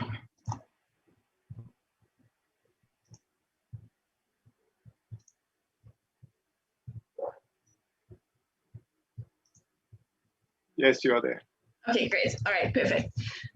So good morning, everybody, and thanks for listening to me talk yet again about pollinators. It's what I do. So I'd like to talk a little bit about climate change and tropical pollinators, and basically what we know, what policies are in existence around them, and what programs and so on have been going on in the Caribbean on a whole. But mostly in Trinidad and Tobago. So for starters, I think just a little bit of a review. What is pollination? Pollination is the transfer of pollen grains from one flower to the next. So from the male reproductive parts of one flower to the female reproductive parts of either the same flower or another flower. And that usually happens either through animals or by means of wind. But animal pollination is quite important because it accounts for the majority of the food that we consume. So these animal pollinators are quite crucial in this process. So generally, pollination on a global scale is very highly valued. One particular valuation estimates pollination to be worth 153 billion euros annually on a global scale. And generally, more than 90% of the 250,000 species of modern flowering plants and more than 65% of all plant species are pollinated by animals. So that means that not only do we require pollination for our food production, but we also require it for all other types of biodiversity. And this leads back into the climate change component because it's also necessary for plants and types of plants like mangroves and so on that are there for that assist in coastal protection and prevent coastal erosion and so on. So there are a lot of plants that are involved in climate change regulation, in coastal protection, so on, that are also pollinated by animals. which is why managing and conserving pollination services is so important. So generally, we're facing what has been referred to as a global pollination crisis, where pollinators are in decline globally. So a lot of the time people think of pollinators as honeybees in particular. And honeybees have definitely a purpose, and they're very useful for honey production, for food production, and so on. They also pollinate plants, but in our region, for pollination purposes, the pollinators that are native are more important for pollination than the honeybees that have been imported and actively sort of exotic species and being managed to produce a product, so honey. Pollination is not accounted for and vastly undervalued regionally. So as far as I'm aware, there isn't, at least in the English-speaking Caribbean, there aren't any countries that taking pollination services into any kind of biophysical accounting or any kind of GDP accounting. And large portions of the crop value are due to pollination, but they're largely unrecognized. So they do contribute a lot, and people don't know or don't recognize that pollinators are doing the work to produce the food. Generally, there has been a global shift to animal pollinator crops. So before, people used to plant more crops that required wind pollination, and now they plant more crops that require animal pollination. So that means that we have an increased need for animal pollinators, but we have a reduced availability of animal pollinators because of the global situation. This entire situation results in, aside from a food shortage, it can also result in a nutrition shortage. And that is because animal pollinators are responsible for pollinating crops that produce a lot of the diversity of vitamins and minerals that we require in our diet. So for example, a lot of crops that produce vitamin A are animal pollinated. And that can lead to nutrition shortages in countries that are already under a lot of strain from not producing enough agriculturally for their own consumption, especially with COVID, for instance, and where you have some sort of supply chain management issues, that can further impact on that. So there's generally a lack of information on the pollinators in the Caribbean, and there's a reduction in the pollinators, and a reduction in pollinators results in reduced global biodiversity. So less pollinators, less diversity in pollinating species results in a lower diversity in plant species, lower diversity in crops, lower availability of food, lower availability of nutrients, and so on. So that's sort of a cascading effect. So generally, as I already mentioned, not only honeybees contribute to pollination, the honeybees that we know, that we have in the Caribbean that we're managing for honey production, those are originally European honeybees. Many of them are Africanized. And while they produce the honey that we require for food, they have not co-evolved with our local plant species, and they are not the best pollinators. So actually, in some cases, honeybees can damage flowers by over-visiting them. They can bully local pollinators that are better at pollinating away from the flowers, and therefore reduce the overall pollination efforts and so on. So wild pollinators for us, and we're not just talking bees, we're talking other insects as well, far more important for pollination in the Caribbean region. So again, honeybees are also not the most effective pollinators, just simply because they haven't co-evolved with our species here. And as a result, our local ones are better at that. And yes, not all pollinators are bees. That's the other thing. Many species are known to pollinate. Within the insects, you have bees, flies, wasps, butterflies, you have moths, there are beetles, bugs, and there's a very large diversity of animals that pollinate. And for the larger ones, you even have animals such as bears, lizards, monkeys, and so on in other countries that are pretty useful for that. We also have a large population of bats here, and a lot of them are also very useful pollinators, especially for trees and birds. So hummingbirds in particular make quite a contribution to pollination as well. So this is just to sort of illustrate the whole thing about lizards pollinating. So this actually happens in some countries, and there's some very close relationships between certain plants and certain lizard species that pollinate accordingly. So this is just a quick list of some of my work from way back when, where we had looked at what kind of insects carry around what kind of pollen. And so this is not exclusive. This is not to mean that in the white boxes that this doesn't happen. It's just that we haven't observed it, which could be due to either us just not having sampled around those kinds of plants, or those kinds of insects not being prevalent, those being wind pollinated. But we did find that there are a whole lot of species that carry around the Baji pollen. So that raises some questions there. But if we're looking, for instance, at the pepper, we can tell that the honeybees carry pepper pollen grains, that a whole bunch of other bee species, Ectomolopsis, Physiomelitta, and so on, Trigonisca, those are all species that carry pollen grains for those particular crops. So as you can tell, there's quite a variety going here. And if we talk about what makes a good pollinator, there are quite a few things that we need to consider first. So not all pollinators pollinate all plant species, and not all flower visitors are pollinators. So some have very specific relationships with their plants. So there are in some cases, there are one-on-one relationships where only one species of insect can pollinate, or one species of animal can pollinate one particular species of plant. And if either one of them disappears, so does the other. And then there are generalists where you have, for instance, honeybees. They will visit almost any and everything and pollinate. And not all flower visitors are pollinators. So not just because you see something in a flower does it mean it's actually pollinating it. Sometimes they steal nectar, sometimes they steal pollen, sometimes they make little holes on the bottom of flowers and drain out the nectar, but they don't actually do anything to transport the pollen grains. In some cases, bees may only visit male flowers and take these to the same species, but rather a different one. And that is something that is crucial for pollination. So what makes a good pollinator? If we're looking at physical characteristics, their body size is important. So the larger the insect or animal, generally the further they can move with the pollen, so they can spread it to a wider geographical area. And that also means that it impacts their flight distance. So the longer and further away they can fly, the more they can pollinate.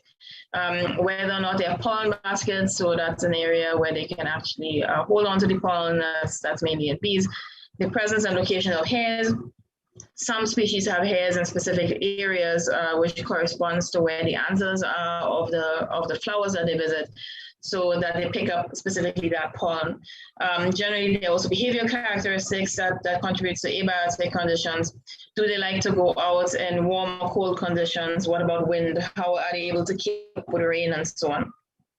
The landscape and the habitat that they live in, the flight distance again, the food preferences, what do they like to eat, what kind of flowers do they like to visit, are they solitary or social? Social insects tell their counterparts when they return to their hive or nest where the location of food is. Solitary ones, it's just one single individual going back and forth. And flower constancy basically just means that they visit the same species of plant over and over and over, thereby pollinating that flower. If it is that they're not particularly loyal to the one species of plant that they're visiting in that particular trip, it means that they're not effectively pollinating. So if you're looking at the threats that pollinators face,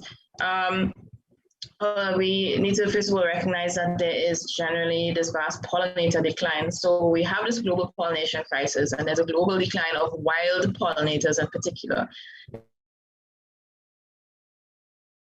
There's actually been some evidence that managed pollinator populations, such as honeybees, and in Europe they use bumblebees also for honey production to some extent, that they have actually been increasing over time because people are keeping more bees. So despite the issues with colony collapse disorder and so on in many countries, they actually managed to increase the number of hives that they're having.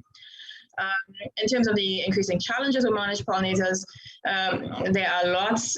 Again, most of them stem from a lack of information that we have on pollinators. And in the Caribbean, that's particularly dire. We don't really know what species we have pollinating anything to begin with. So it's very difficult to manage anything if you don't have the information on who the species are, what their habitat requirements are, what the threats to these particular species are, where they're located, and how they can be managed better.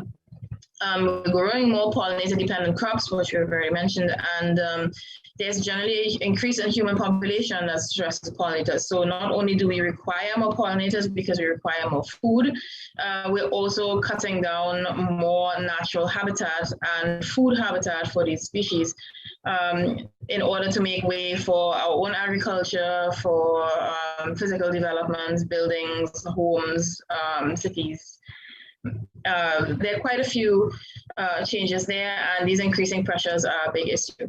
Generally, what we want is we want a high pollinator biodiversity, and that generally equals high general biodiversity. So the more species of pollinators that we have, the higher the general biodiversity is, because the diversity of the pollinators acts as a buffer.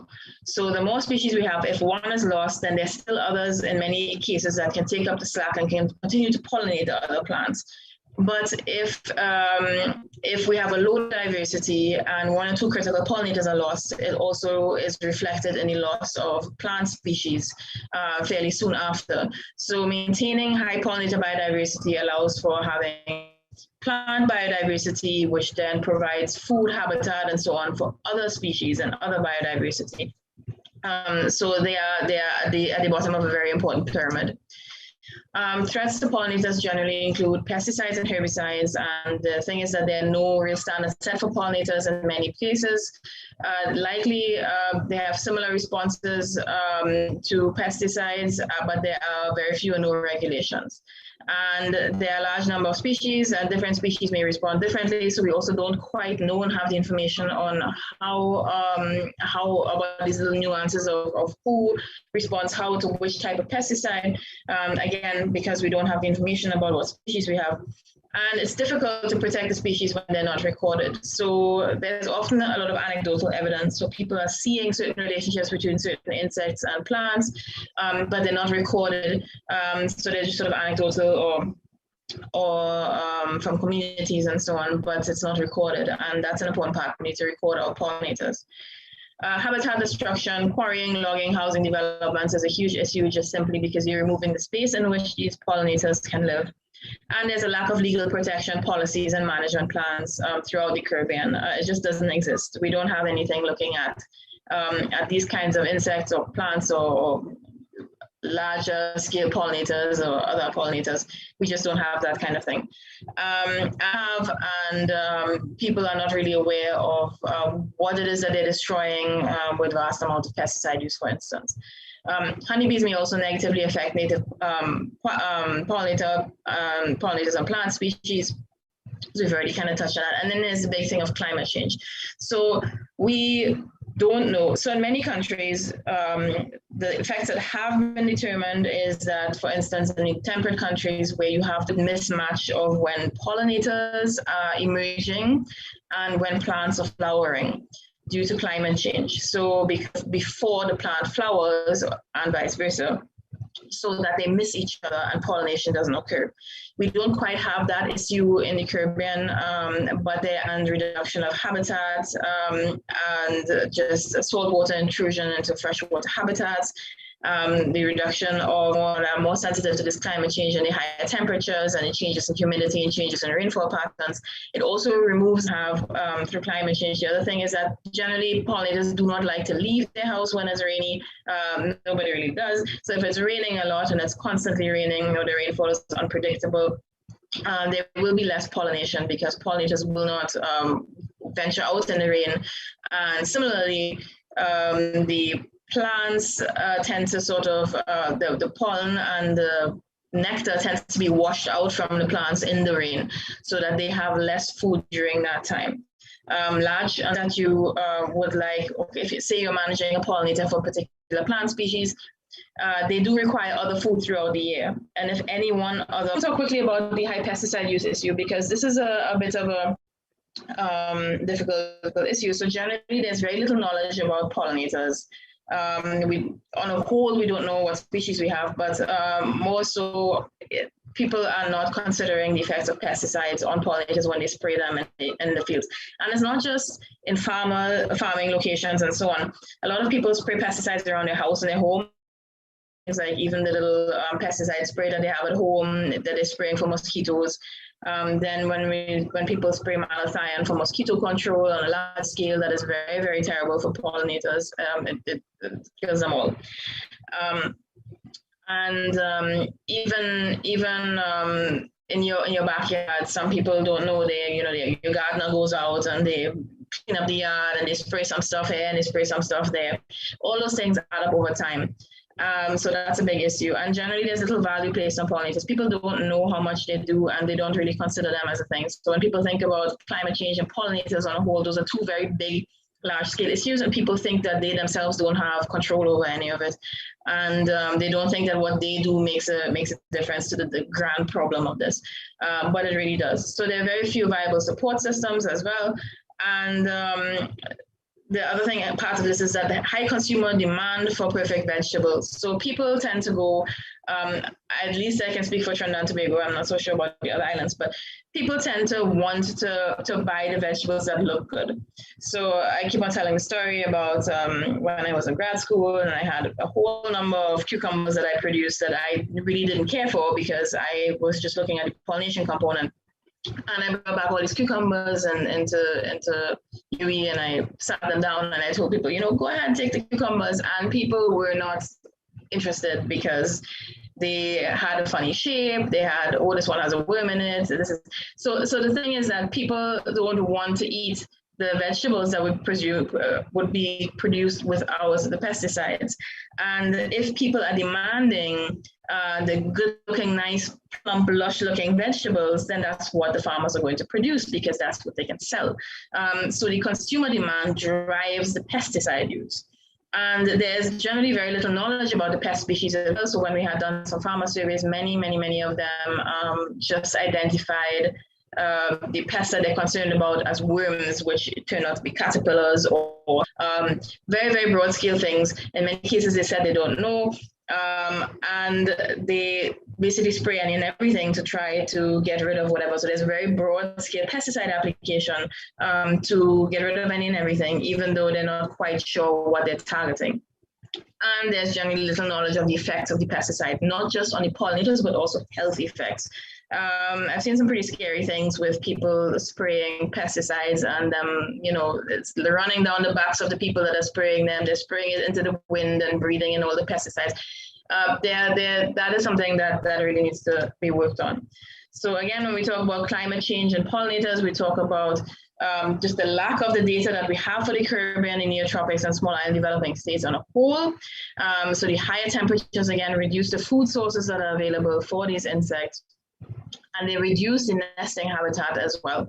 And the changing weather patterns, even though the timing of pollinator activity may not, or at least has not been proven in these areas, and the nectar availability and pollen availability, that sort of mismatch that occurs latitudes or southern latitudes, very far south, that may not happen here, but again, we're lacking the data. So it is very, very important that we start looking into how does climate change affect pollinators in a tropical context, because the majority of the work has been done in temperate areas. So the tropical context is very important. How does this affect us here? How does it affect these areas? So again, if we're looking at policy in the Caribbean, no, there's no pollinator or pollination policy. Pollination is mentioned in some national documents. So for example, the state of St. Lucia's Biodiversity for Food and Agriculture report mentions pollinators. There's also a document from Barbados that does mention pollinators, but there isn't any plan, there isn't any policy, there isn't anything directed at managing pollination or conserving pollinators. And we generally lack the data. We need to know, first of all, we need to know what species we have and what species pollinate what plants. And we need to establish those relationships, and then we can move forward from there. So yeah, and again, pollination has also not been included in any climate change policies that I've seen or looked at. And that's also something telling that we need to work on. So generally, we need to do more pollinator surveys. We need to look at the effects of climate change in a local species context. And we need to establish pollination networks. So we need to identify what insects pollinate what plants or what animals pollinate what plants. We need to identify vulnerable species. We need to start doing some biophysical counting, which is basically recording the species that we have and the numbers of individuals over time, even if it's at select sites. Natural capital accounting is also something that would be something worthwhile looking into, and generally policy development is underlying the entire thing.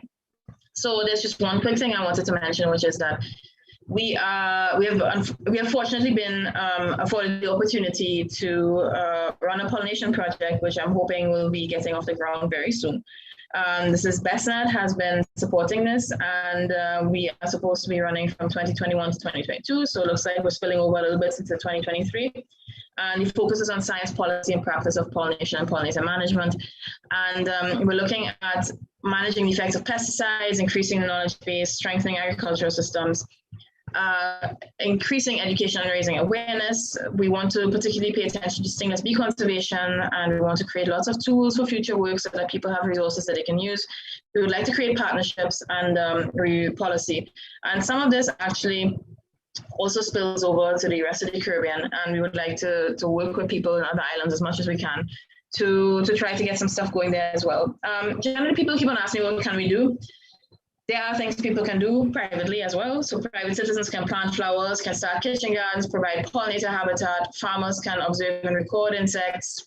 Multi-cropping, spraying can be done in low wind, high temperature situations, planting hedgerows and so on.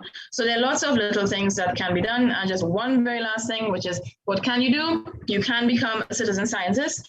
So I have actually set up on iNaturalist projects for every Caribbean island, where you can contribute to recording pollinators by uploading pictures of the insects that you're seeing on plants, and also of pest insects, and you're uploading it to your country. So it's pollinators and pests of whatever Caribbean island. If you have any issues or questions with that, you can always contact me, and I'll be happy to help you out with working that out. So what can you do? You need to know your insects. That is the most important part of it, and that's the basis on what we're basing this all on. So thank you very much for listening to me this morning. Thank you very much, Lena. I think this was a very excellent presentation, like the two others. And I just want to thank, with some latitude, of course, but we do expect that because of the nature of the conference. And I'm sure that came up. I think one of the presenters did admit, the participant did admit that he was suffering from the effects of some latency. We wait for questions. I just have one observation to make, and it's perhaps a question as well. You may be aware that there's a lot of work being done in the Caribbean now. Now there's a parallel conference going on, preparing honey producers for a honey show in St. Lucia in December. And of course, most of us with honey production and bees. Yeah. Could you, in light of what you said, can you just speak to how you resolve these issues, these tensions between, the focus on pollination? Honeybees are very useful. So by no means, I don't want to work with a lot of the crops that we're planting, because cucumbers and whatnot, those are not native to the Caribbean islands either. So they have them as sort of, cows versus the native animals in the bush, because you're keeping cows for a certain purpose, for the milk and for the whatever. So same thing with the bees for those kinds of things. I think the one thing that is just generally missing usually from the narrative is that people tend to skip over as honey production and pollination. So while the apis bees that we know for the honey production also pollinate, they don't have a major effect on the local pollinators. So for instance, we have here several species of stingless bees that also produce honey and it's also less well known. So what we need to work on is really trying to maybe promote the local pollinators, and sort of also insects generally have a very bad rap. People don't. Flies also pollinate, and caterpillars, yes, okay, fine, they might eat a little bit of one of your crops, but as the adult, the butterflies. And the second observation has to do with the survival of pollinators after a hurricane. Mm-hmm. Usually there is view of what the ordinary citizen can do to facilitate recovery. So yes, so I mean, what you can do is in some countries they've tried and tested out bee hotels. The bee hotels are a bit sort of highly debated topic. In some cases, significantly contribute to pollinator recovery. So you can build bee hotels. You can just provide habitat by leaving an area of if you're farming, an area of your fasting. So they're solitary ground nesting and they dig holes in the ground. So when people plow, for instance, until the soil, it destroys pollinator habitat. So generally, any of them are cavity nesters, so leaving trees and even old trees or trees that have died in a kitchen garden. If you just like to plant flowers in your backyard, there are certain plants that they like more than others. That is an option, and on a whole, just avoiding the use of pesticide in terms of that. But that's something definitely worth looking at in terms of how much has declined after an event and how long does it take to recover. So there could be some very simple see how that sort of recovery goes on. So that's actually a nice little neat project that can be done. That is definitely something that we need in terms of data. Thanks. Just we have plants and other hybrid plants have an impact on pollinators. Well, the GMO thing is a bit of a debate.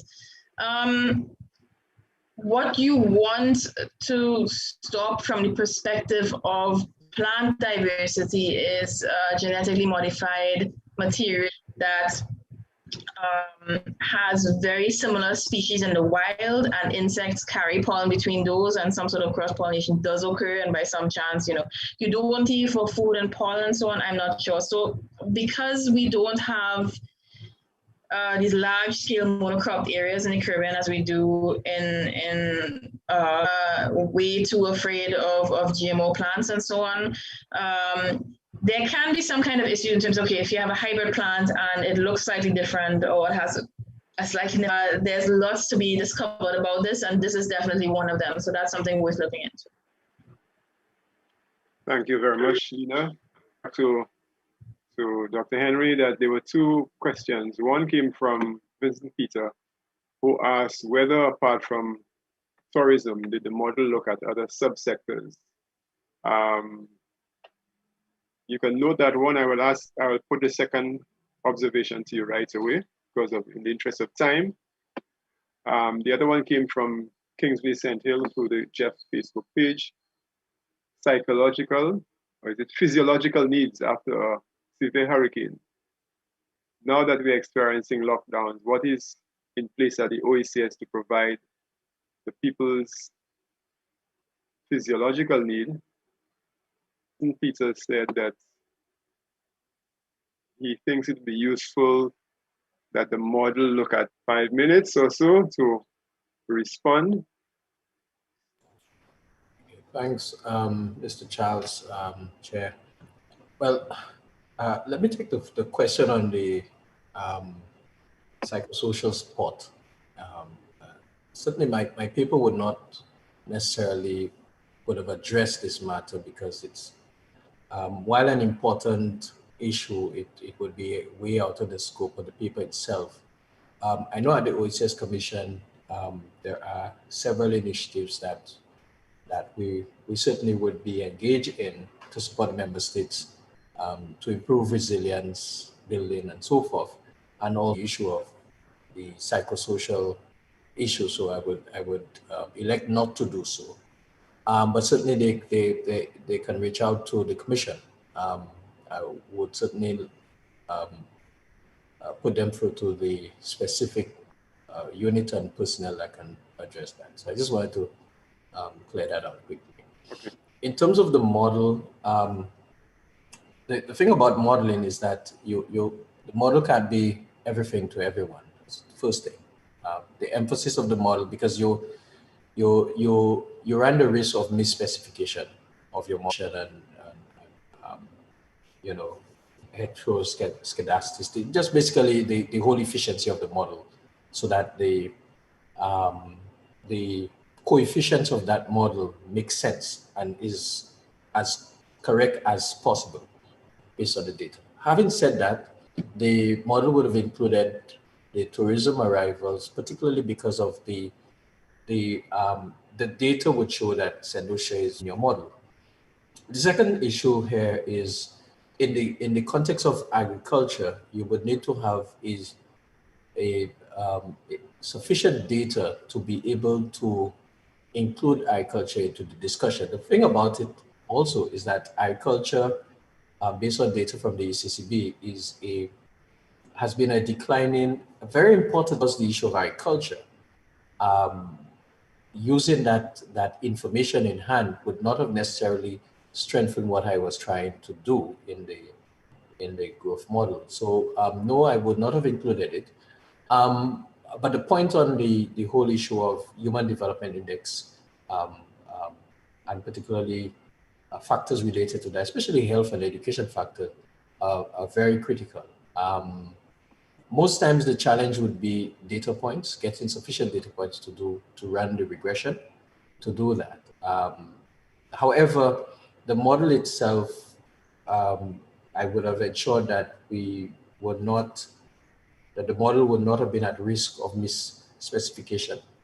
And a large, with reference to natural disasters and storms and strong storms as a proxy for the reality of climate change. So I hope that is useful. My intention is to share the paper. I will do so in a while. So you just need to send the email. And my expectation would be that the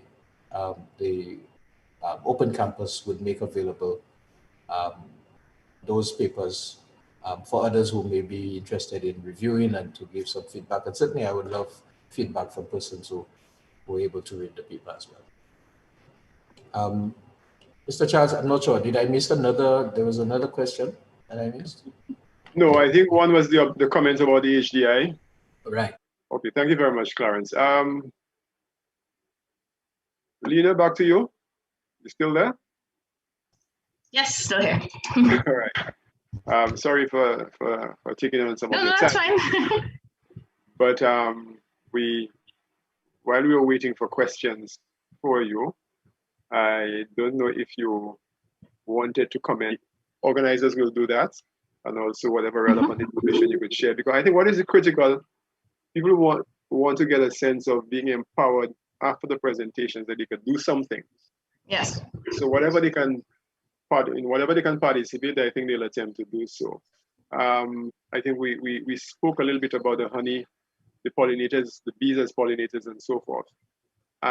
Whether actively they have been pollination in the wider Caribbean. In terms of the people planting plant species and so on for pollinator girls, well, not necessarily butterfly gardens in Trinidad, people have been doing some of those things. I'm not sure if there's a wider, I haven't heard any names for honey production and so on, that also benefits other pollinators. So that's a thing. I mean, again, or low tillage if they're doing any kind of agricultural stuff, that sort of thing. You can plant something flowering all the time. So if something goes towards the end of a flowering period, you want to have something else there that will take up the slack so that there's a continuous food supply for your pollinating, like kitchen gardens or community kitchen gardens. All of that stuff is very helpful because that is, those plants all flower, they produce food at the end of the day, so that's the benefit for the people, and do it as organic as possible. And you use alternate pest control methods. I mean, people use garlic and onion and things like that to keep pests away. They intercrop with things like something that's smelly, like thyme at home, even on a small scale, even in flower pots around the house and that sort of thing. So those are the things that I would recommend. I'm not sure that this has been done on a larger scale, anything other than community gardens, perhaps. But I don't know that they plant trees, plant plants, plant flowers on a whole. It will benefit the pollinators one way or the other. Just one final question for me. Do you have any advice on addressing the phobias, the apiphobia and the other fears? Parents, if they can just,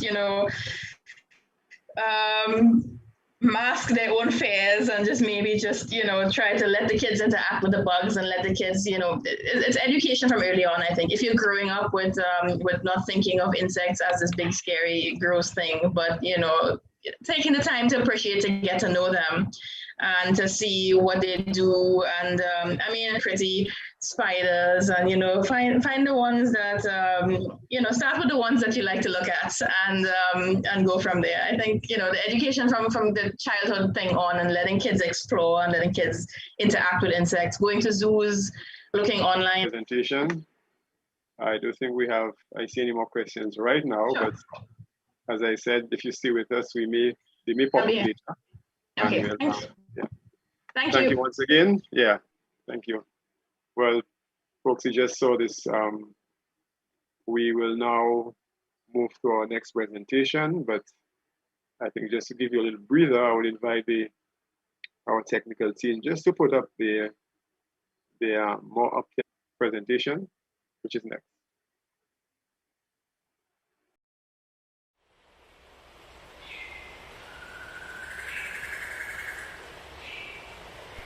Yo, Alpha, Monster. this one is global.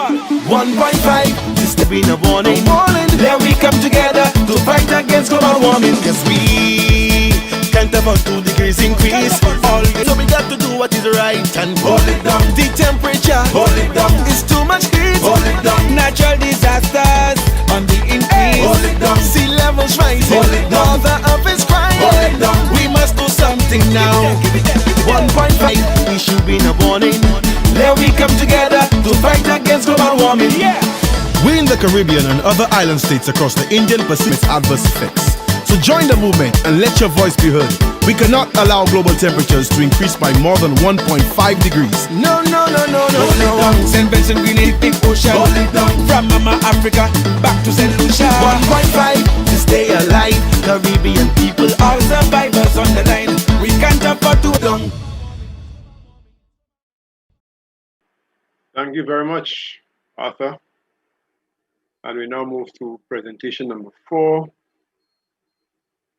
Deputy Chief Sustainable Development and Environmental Officer, the Ministry of Education, Innovation, Gender, and Sustainable Development in St. Lucia. The presentation is entitled, and just to give you quickly some bio data on Dawn. She holds a bachelor's degree in natural sciences, double major. From 2015, she served as the representative of Small Island Developing States on the UN Framework Convention on Climate Change, UNFCCC. Serves as co-chair until the 12th meeting in October 2020.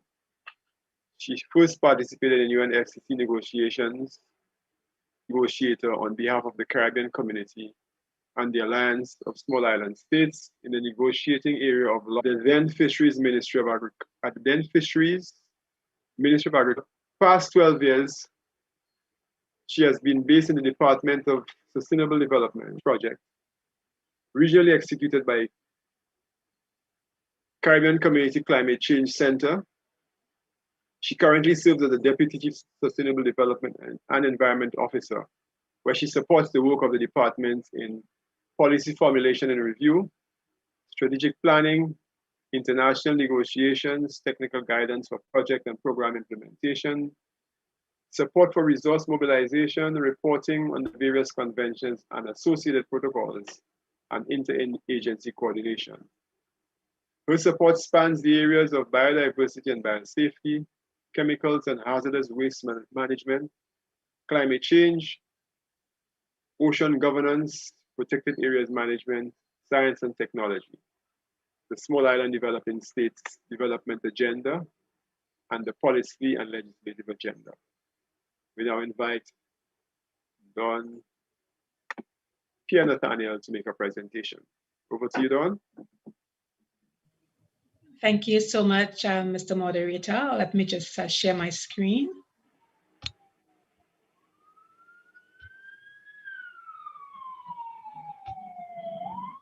Tell me that you can see that. Yes, I can see that. Okay, excellent. Again, thank you, and thank you for this opportunity. I have to say good morning and good afternoon and good evening, because I have the feeling that this conference is being observed from around the world. So of course, welcome to everyone looking on as we present those various papers. Mine is more of a discussion paper than a research paper, as I take you through St. Lucia's climate change policy in the direction of heading towards concrete action.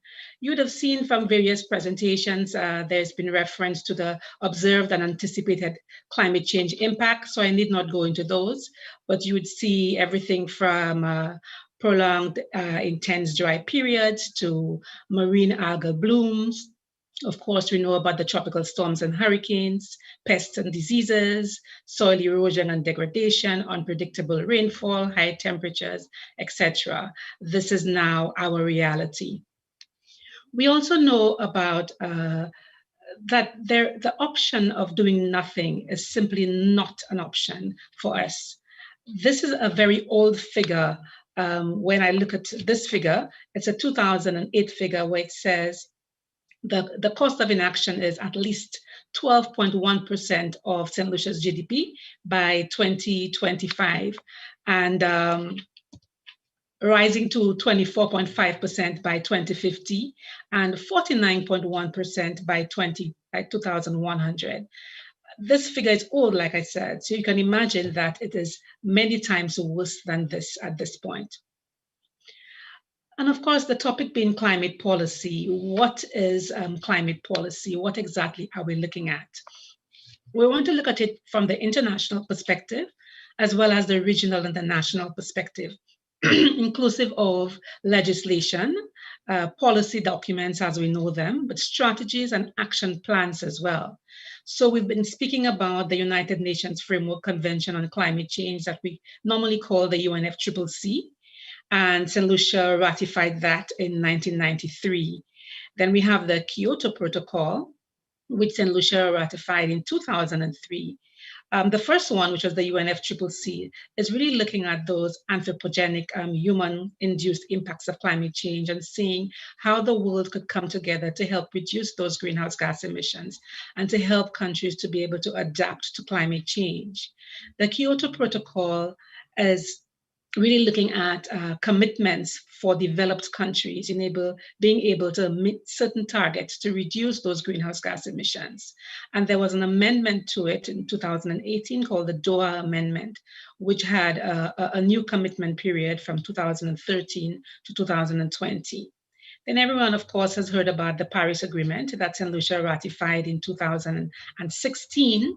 And that is looking at the ambitious and urgent action that is needed to address the adverse impacts of climate change. And that we have been hearing quite a lot about. We've also heard a lot about the 2030 Sustainable Development Agenda, which is with its 17 Sustainable Development Goals, or SDGs as we call them. And given that the focus of this is on climate change, just pulling out SDG 13, that's on climate action, and SDG 7, which is on affordable and clean energy. And for those of you who picked up the opening last night, you would have seen a number of options put forward for dealing with and addressing climate change, some of which were in the realm of renewable energy and energy efficiency. This is just to make sure that you're still with me. There have been a lot of persons involved in policy over the years, and which just implies that it is a continuous process.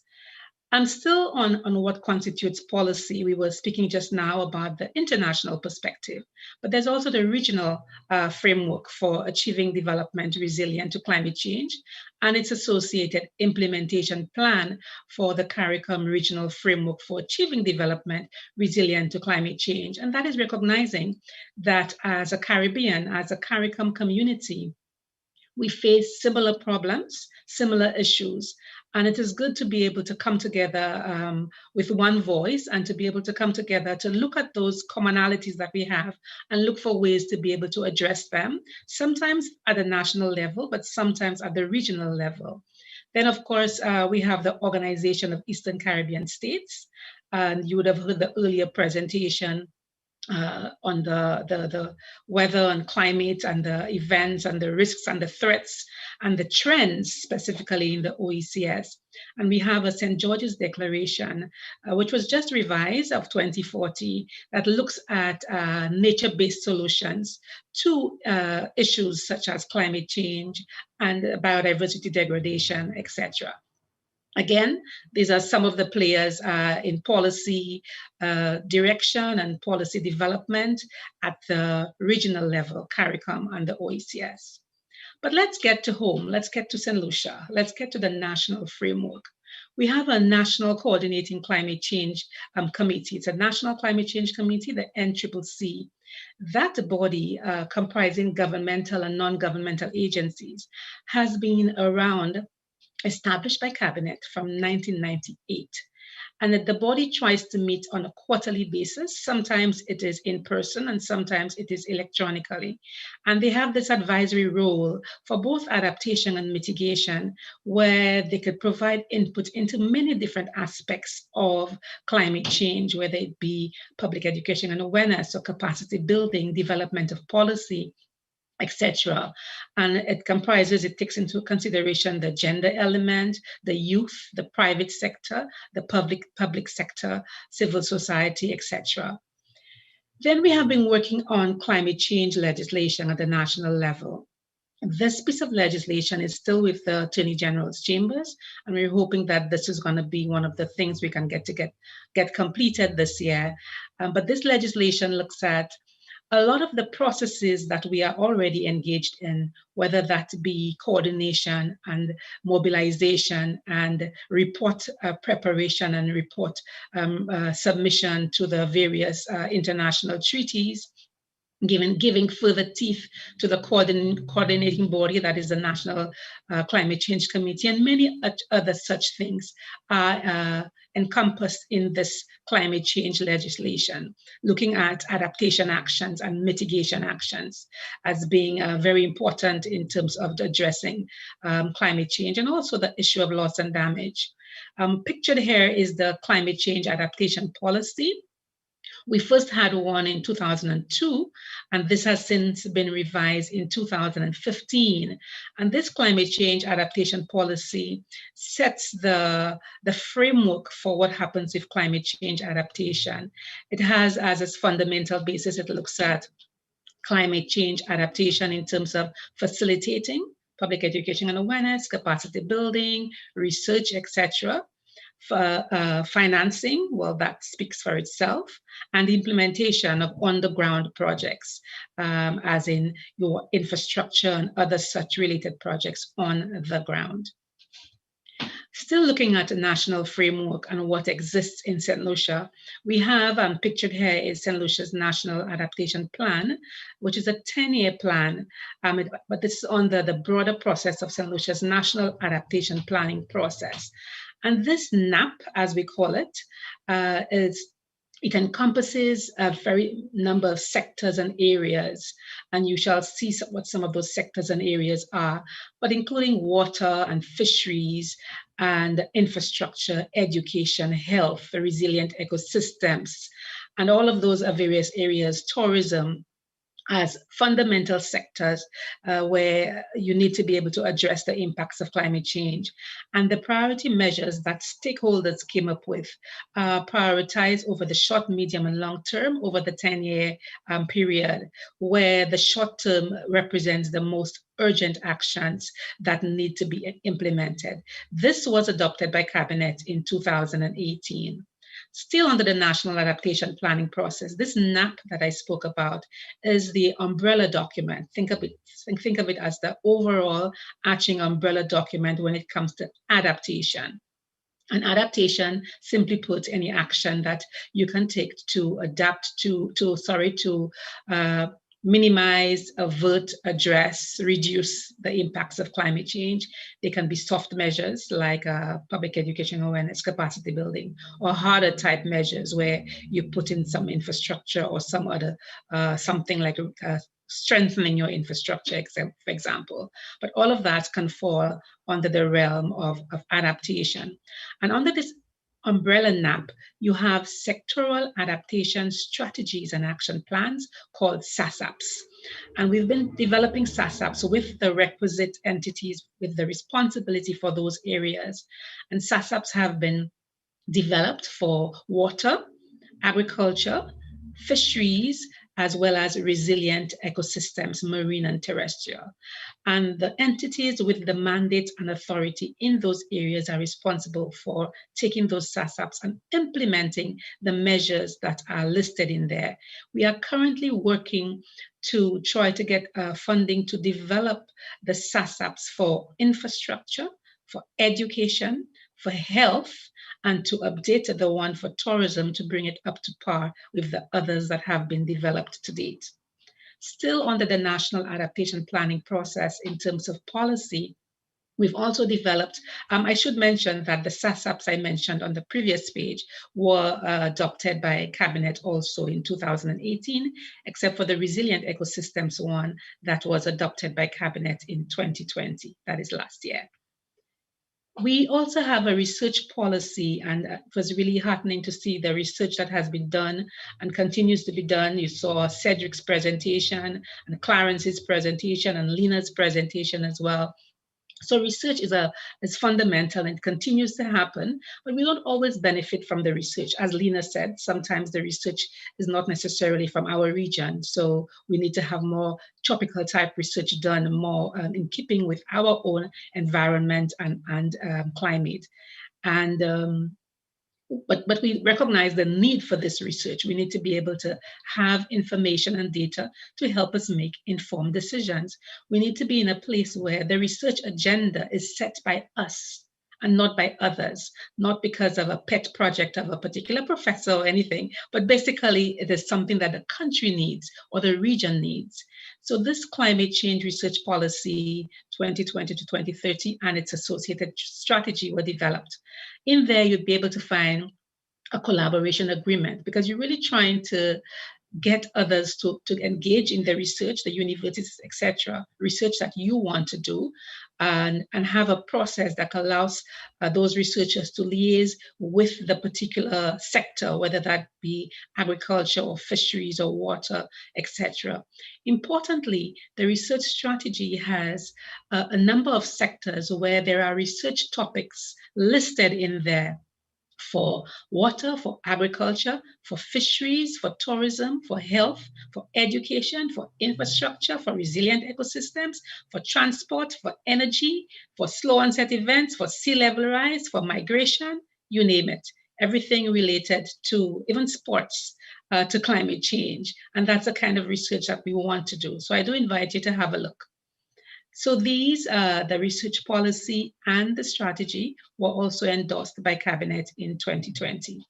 All of these processes involve a number of stakeholders over a particular period of months and years to be able to have those documents developed and put forward and get to the point where the stakeholders are happy with them, to the point where we could submit them to Cabinet for endorsement. Still under the national adaptation planning process. We also worked with stakeholders in the development of a climate financing strategy. Why do that? That is because there are a number of funding options out there. The Green Climate Fund, Adaptation Fund, but the various funds are meant for different things. So Adaptation Fund, as the name implies, is adaptation projects, whereas the Green Climate Fund, you're able to submit projects that are both adaptation and mitigation focused, etc. So this strategy allows you to be able to understand the financing landscape. What is out there? What is available? What does St. Lucia qualify for? What kind of projects should go to which entity, whether that be bilateral, multilateral, or otherwise? Are there big projects, small projects? Are there different categories of projects? Understanding that financing landscape allows you to better target your particular project program to a particular funder to enhance the chances of getting accepted and implemented.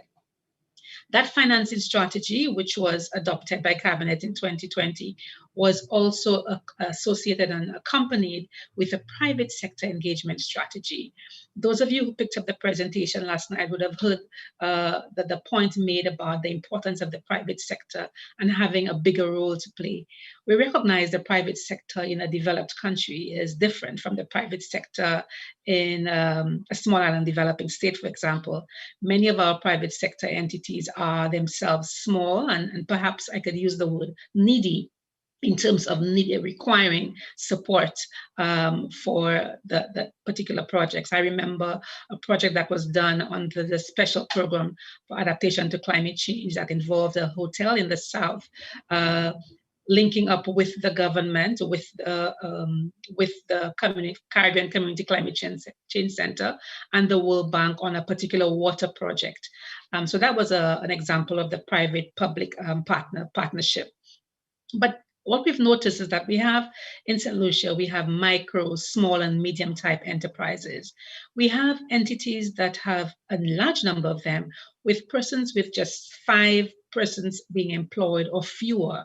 And therefore, you can't engage them in the traditional and normal ways that you would engage a private sector firm that is particularly large, where they can afford to perhaps send a person for the entire day to a workshop or to a consultation about financing options or about capacity building or whatever it is, compared to a micro one that where time is money, where they can't really afford to have somebody gone for the entire day. So this strategy looks at ways to better engage them. So we worked with them on this to be able to engage them. So we're really looking forward to rolling out this strategy this year and beyond.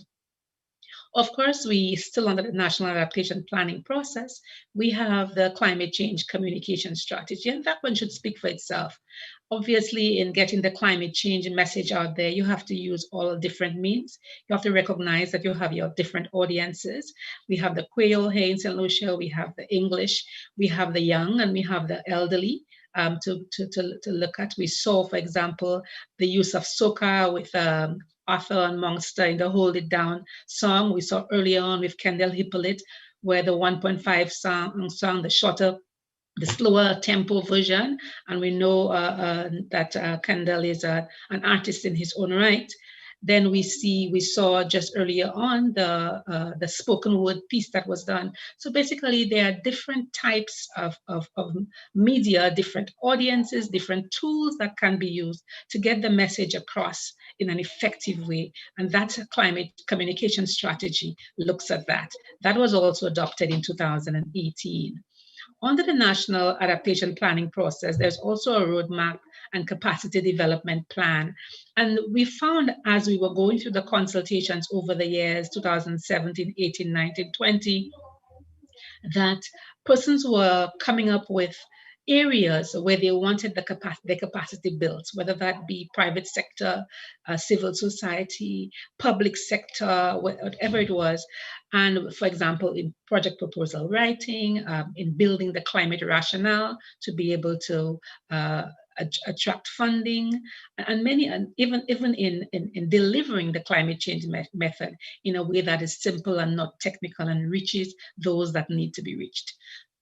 So this roadmap is, well, a road that perhaps a pathway as to how we want to get there. But also importantly, it includes areas that stakeholders recognize as areas where they wanted the capacity built, whether it be at the technical level, at the policy level, etc. Still under the National Adaptation Planning process, yes, there are a number of policies. There's this monitoring and evaluation plan that was developed. We can't just simply continue and implement projects or develop legislation or policies or programs or without knowing where we are. We need to conduct surveys, we need to have evaluations, we need to get a sense of what is happening, how we're doing, so we could take corrective action as needed. We could improve the way we're doing something to be able to have better results. And that is the idea behind the National Adaptation Plan, and looking at getting inputs from various stakeholders and sectors and areas across St. Lucia to give us a status of where we are on an annual basis. We want to be able to really improve in that area. So it is, we're looking at it more closely and seeing how we could truly improve.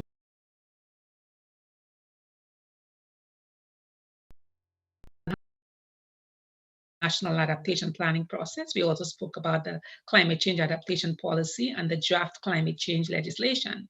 But there's also policy to do with mitigation. Remember, I spoke about adaptation, actions taken to minimize, to avert, to address, to reduce the adverse impacts of climate change. But there are actions that we need to take to actually reduce the greenhouse gas emissions that lead to this global warming, that lead to those adverse impacts of climate change. And that's where we go into the realm of mitigation. So there's adaptation and there's mitigation. So we've developed a nationally determined contribution, an NDC, and the whole world is developing those NDCs where countries indicate what actions they can take to be able to reduce emissions, as small as we are, and as negligible as our figures may be in terms of our contribution to global warming and climate change. We want to play our part as well, and we're required to play our part as well. So our first NDC was submitted to the UNFCCC in 2015. That was the year of the Paris Agreement. And every 5 years, you're supposed to have a more ambitious nationally determined contribution developed. So our NDC was developed again 5 years later in 2020 and was approved by Cabinet in January 2021. Linked with that is the NDC Partnership Plan, which looks at particular projects similar to the NAP and the SASAPs, where there are project concepts and there are project concept notes in readiness for submission. The NDC Partnership Plan also has those notes that speak to particular areas where you can build with partners to be able to have it implemented, all in an effort to look at being able to reduce those greenhouse gas emissions that lead to climate change. So this is on the NDC.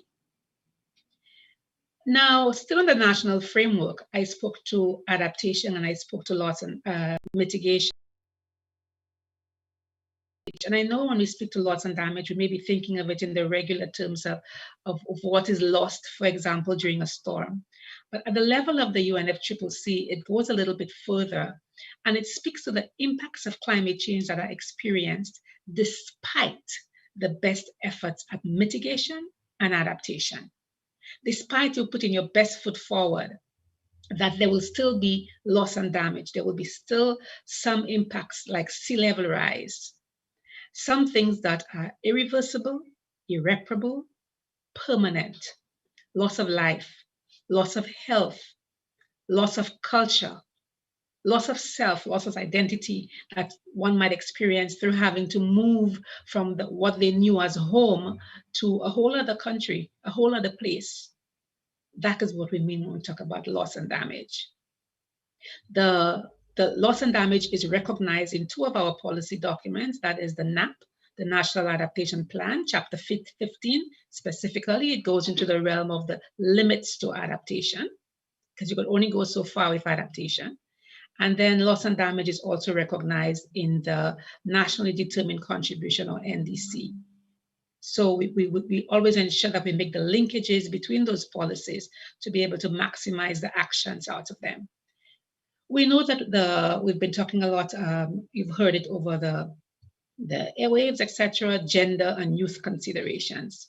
And gender meaning both, all aspects, male, female, etc., and ensure that there is involvement and there's mainstreaming and there's, we take into consideration men and women, but we also take into consideration the youth as the future of tomorrow, the voices.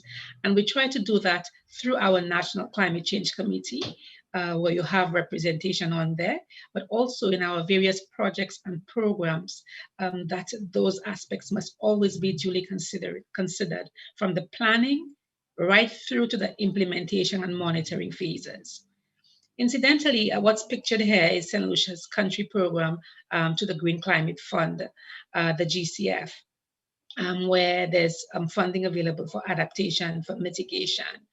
And the country program, St. Lucia's, was finalized last year and submitted to the Green Climate Fund. And it provides St. Lucia's priority projects for implementation, or its pipeline projects for implementation under the Green Climate Fund, under the realm of adaptation and mitigation. St. Lucia's country program drew very heavily from the NAP planning process and from the NDC, the Nationally Determined Contribution process.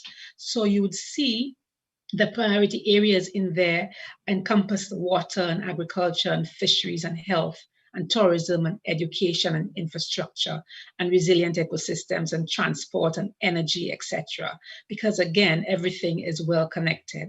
But the country program specifically and is driven by the National Designated Authority, the NDA, to the Green Climate Fund, and that is the department responsible for economic development.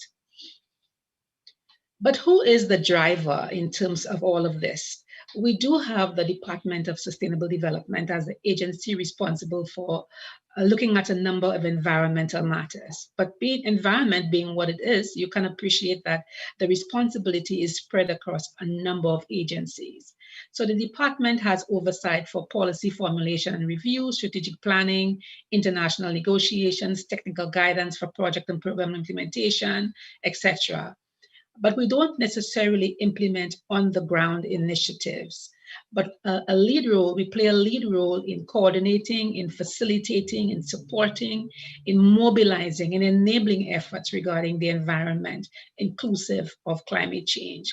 So we work all of those policies that we develop. We don't develop those on our own. We develop them with the entities with responsibility for those areas.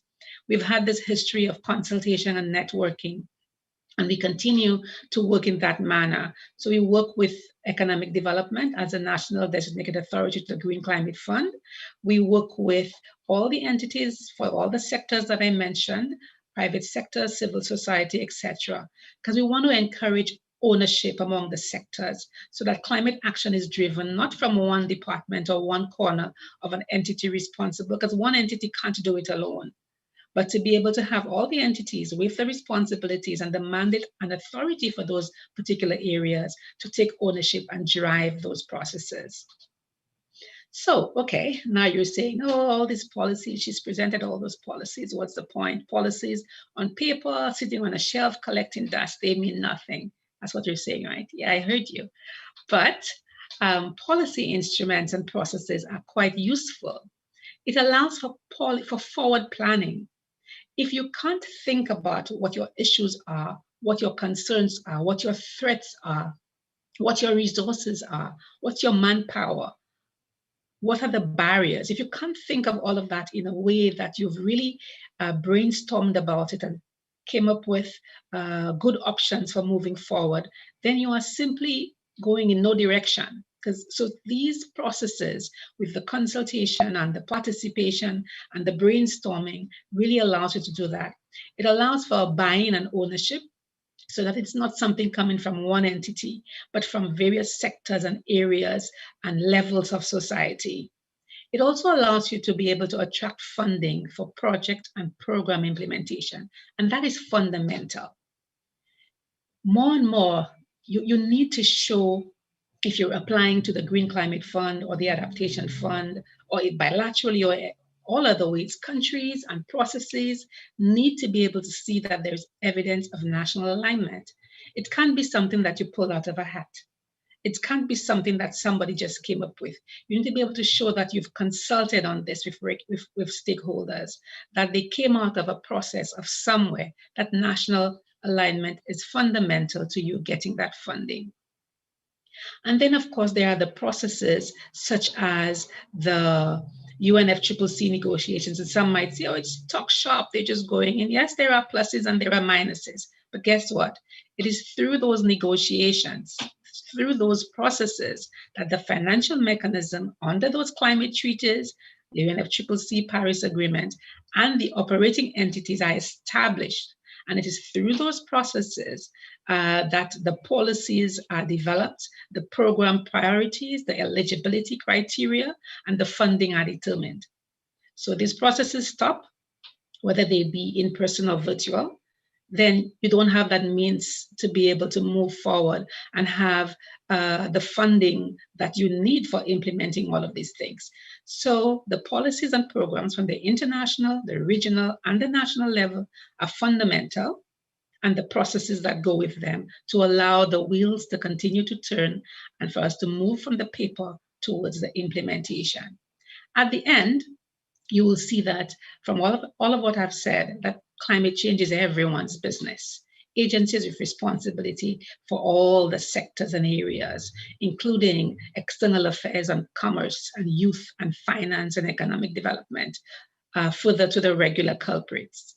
So climate change internationally, nationally, regionally, has been receiving attention from government, some more than others, some less than others, the youth, private sector, the banking sector. St. Lucia Development Bank has been doing quite a bit of work in this area, community groups, non-governmental agencies, academia, the media, our artists, and that's because climate change is everyone's business. These are just some shots to show you that some of the consultations that were held under that have been held under the water sector. You can see these are some under the agriculture sector. That's some focus group sessions. Sometimes people work better in smaller groups. Here comes the communication strategy as well, where basically you can't use the same medium for everyone. So you could see our farmers engaged in those small group focus sessions. There's a number of sessions involving our fisheries folks. And again, different means for different folks. You might have seen in the previous slides that we have to adapt the means of communication and engagement to our particular audiences. This is just a shot from our National Adaptation Plan Assembly, where we had a number of ministers and permanent secretaries and heads of departments and divisions coming together to endorse our National Adaptation Plan and all of the various supplements that came out of it as well. Again, continuing to see that a number of persons continue to be involved in this process as being fundamental to have that buying and that ownership. Importantly, our creators, our artists, our performers, I'm sure you could recognize some of them in the images. They help us in getting the message out there. They help us in helping others understand and accept the messages and take action. They were fundamental to helping us in 2015 with the Paris Agreement, and they continue to be fundamental players. Again, just a few more shots showing you the creators and artists and performers in action, helping us with our policies and strategies and our messaging, where we sometimes have training sessions for them, but we also to get the content through to them, but also even the other way around, where they help us in trying to get get the message out, because sometimes as technical persons, we're not the best communicators. Group work, again, the public-private sector partnership is very important, and you would have heard that in previous presentations and the feature address last night. But you know what? I'm showing you all of those group images of persons close up and personal. But our new reality, COVID-19 and climate change. And we've recognized a few things, and there are a number of studies that are on the way, and some of them are already happening from the Caribbean Community Climate Change Center, UNDP, UNEP, others are doing work where they've already seen, for example, the most vulnerable to COVID-19 are also the most vulnerable to climate change, and that both COVID-19 and climate change affect health and well-being. Both of them are poverty multipliers. They both bring uncertainty and fear, feelings of loss of control and helplessness. And we've seen climate change emergencies make the challenges of COVID-19 worse. We've seen sites, for example, where the entire site got flooded out where they were doing the testing, where persons can't come to do the testing because climate change impacts from excessive rainfall and flooding have had those kinds of impacts. And we see COVID-19 has also been seen to retard the responses to climate change. And some people go as far as saying climate change is a COVID-19 patient. And that is because, for example, some of the funding for climate change with COVID-19 had to be reallocated and diverted to deal with the immediate issue. So at the end, we cannot, in our policies and in our actions, we cannot, whether internationally, regionally, nationally, we cannot really be asked to choose between efforts directed towards one or the other. Efforts must focus on building climate resilience, but we need to find solutions that address both the current pandemic and the challenges posed by climate change. And we need to remember that alliances are fundamental.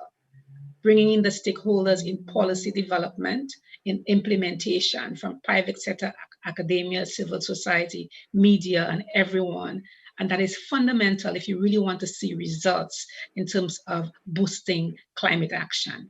So yes, this is our new reality. We have to be developing policy using virtual means, but we've also found that it can work better than we anticipated. And this is perhaps our new normal. Not sure for how long, but let's see. At the end, The reality is we need to continue the effort in terms of preparing the policies internationally, regionally, and nationally, the supporting legislation, the strategies, the action plans, all of what is needed with the stakeholders, and continue the effort to address climate change, one sector, one community, one business, one household, one person at a time. I thank you. Thank you. Thank you very much, Dawn. Very detailed information on the work being done in St. Lucia at the policy level. So detailed it was that you have eaten into your response question answer time, but we do have a period for questions and answers. So I will invite the participants, those who have questions, to field these questions. I have not seen anything yet in the platforms, so, or in the chat. But while we are waiting, I just want you to quickly, and I mean quickly in case we don't want to run over time to compromise the other presenters, that whether you could just mention briefly what have been some of the challenges of approval of policy on climate change and environment in general by the policymakers. What does and I see Dr. Fletcher as a former minister is in the room. What what factors actually enhance the chances of approval, and what factors perhaps are roadblocks to approval? Just three or four key factors. Yeah, thank you for this question. Indeed, one of the things we've noticed is we need to be able to demonstrate that we have involved stakeholders, so that you have buy-in, to be able to enhance the likelihood of something getting endorsed, that there is buy-in, and you could actually demonstrate that in your justification seeking approval of that particular policy or strategy. Having been able to say that you have identified the funding, or at least you know what the funding options are to be able to take it forward, is another very important one that needs to be considered. And there's of course the environment, the political environment that also plays a part as well. But timing is everything as well. What is happening on the international level influencing what's happening on the national level. Those are just a few, but of course, you could, of course, look more in detail in the paper, which others can, for getting more detail on my particular paper, which has been shared. Thanks. Thanks, Dan. Just to remind those following that the documents are being shared. I think that's usually the request from our social media platforms. Can they get a copy? Is it shared? Are the links being shared? And we encourage you to follow these links because they certainly provide much more detail than what is presented, of course, because of constraints of time. And Don, just another question from you. While it's more an observation, I think most times organizations developing policies and strategies tend to issues of responding to the COVID pandemic. Education is in fact the hardest issue.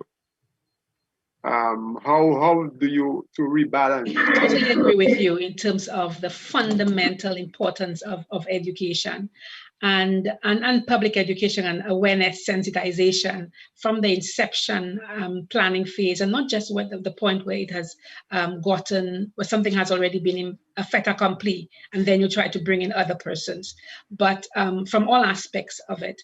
So and we've been doing we meaning St. Lucia, and you would have seen all of the various outputs so far, in seeing that it cannot be done with government only. It has to be involving our artists, our creators, our youth, and ensuring that there is that's part of the policy, that's part of the norm in how we work.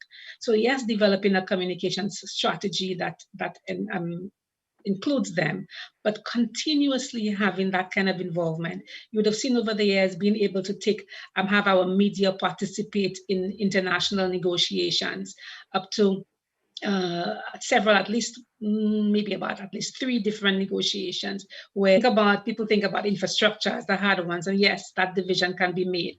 But in terms of the fundamental role of education and awareness, it really makes or breaks your policy and the implementation and the success of it. We have a question but not everyone is impacted in the same degree. Those affected the most by climate change are those least likely to address this situation. That's a good question. Interesting, coming from a particular person. But yes, we have to recognize the fundamental issue that I also reference, where those who are the least able to address it because of the financial needs or the financial situation. I reference, for example, the links between COVID-19 and climate change in that regard.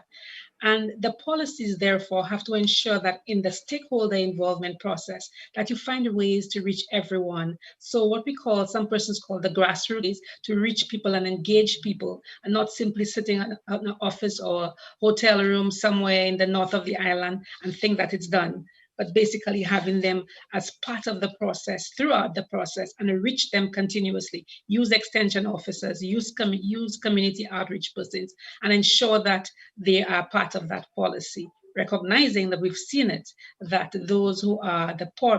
But I think the issue which Mr. Nathaniel probably wanted more focus on was the fact that whereas you may consult with these sectors, do they get the necessary ways to have the different types of funding? Remember the financing strategy I referenced. And that financing strategy allows you to see that there are different funds for different groupings, different sizes of funds, different different thematic areas. So for example, one of the things, our department is also the GEF, Global Environmental Facility, the GEF focal point. And one of the things we were able to do is to allocate some of that funding that comes to the GEF towards the St. Lucia's small grant program that is run by Mr. Giles Romulus. And that was a way to ensure that funding is available through the small grants program that will allow civil society to be able to engage in projects. And we continue to look for those kinds of ways and means. It's by no means perfect, and it's a continuous struggle, because a recognized entity, and there are more questions and issues when it comes to being able to channel it otherwise. But we find ways to do it, and the small grants program is one such way. Thank you, and that's an excellent opportunity for to our participants. I think that Lena may have been interested in this as well, creation of organic pesticides that can be used in both small and large scale agriculture. And just by way of promoting it, we want to present 2 copies. We'll get the book. It costs to produce and there's a price to it, but you'll get it for free if you answer the question. Could you indicate the 2 hottest years on record since the year 1850? Any of the respective platforms, Facebook, the chat on Zoom, as well as on the YouTube. And the number of projects that Jeff has funded, which responds to civil society and communities between 2012 and 2020. So there you are with these 2 preparing the information. Not eligible to participate in the quiz. She's preparing, I presume.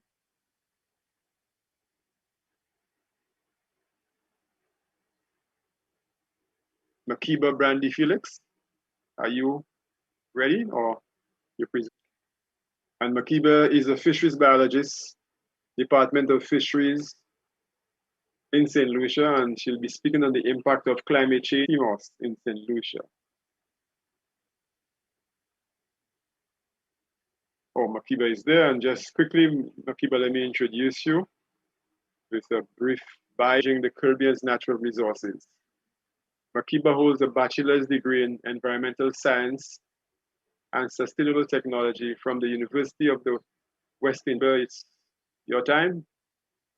Over to you.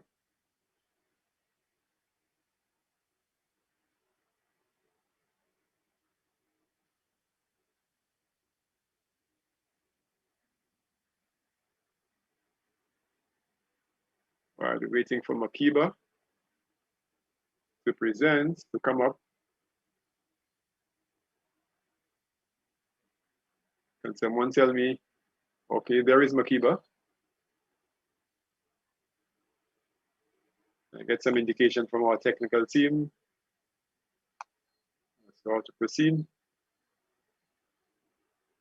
Just to remind you while we're waiting that we have who is a PhD candidate in literature and English at the University of the West Indies, St. Augustine campus, Trinidad and Tobago.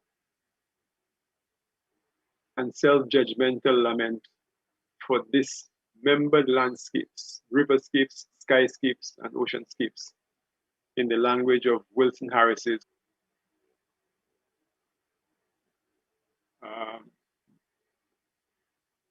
you.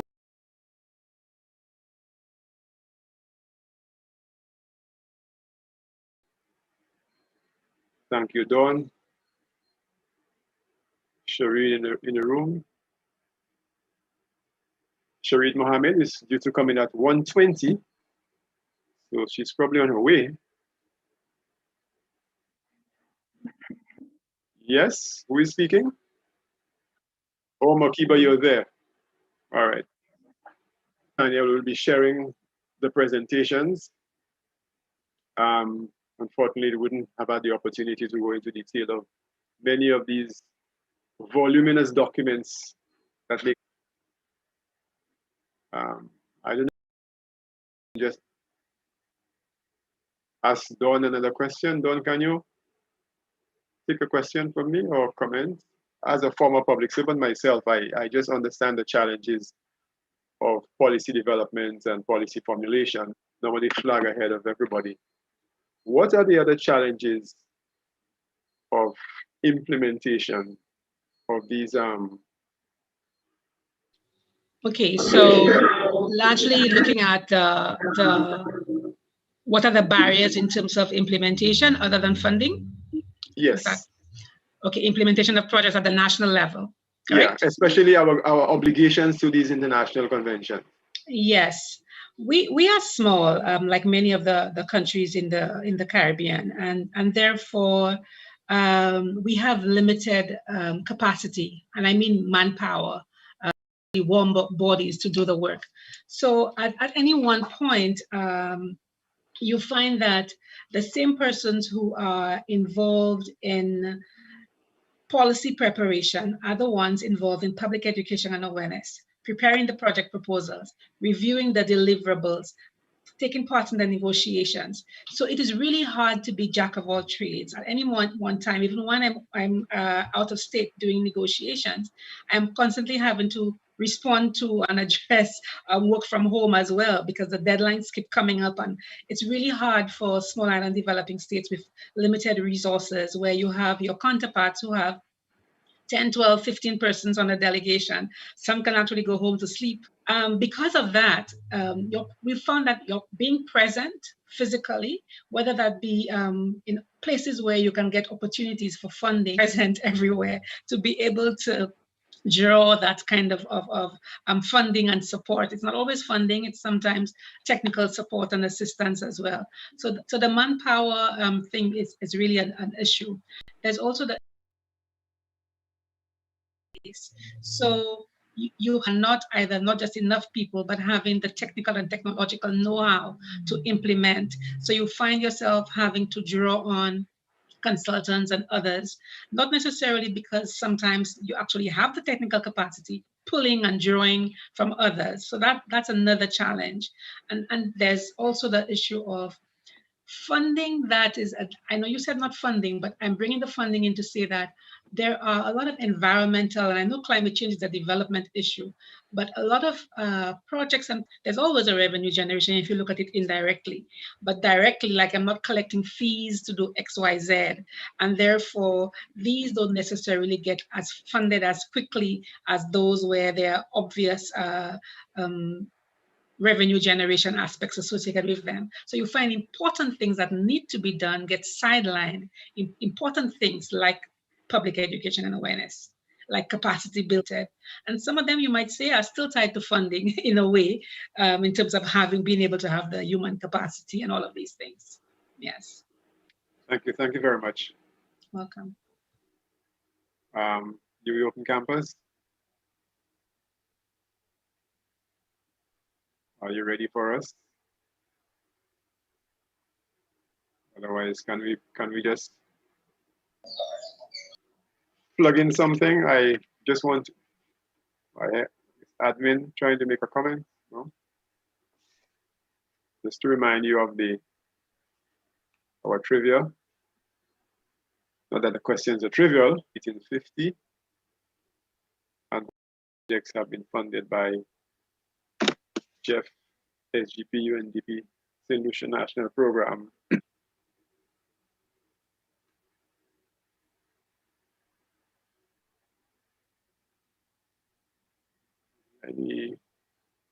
Can we plug in some matter? Because I do think the center has joined. Hi, good afternoon. Can you hear me? Yes, I can hear you. Makiba Felix here. I'll be joining from this computer. Okay. We're having some technical difficulties in the conference room. All right, Makiba, over to you then. Thank you. Do we have images?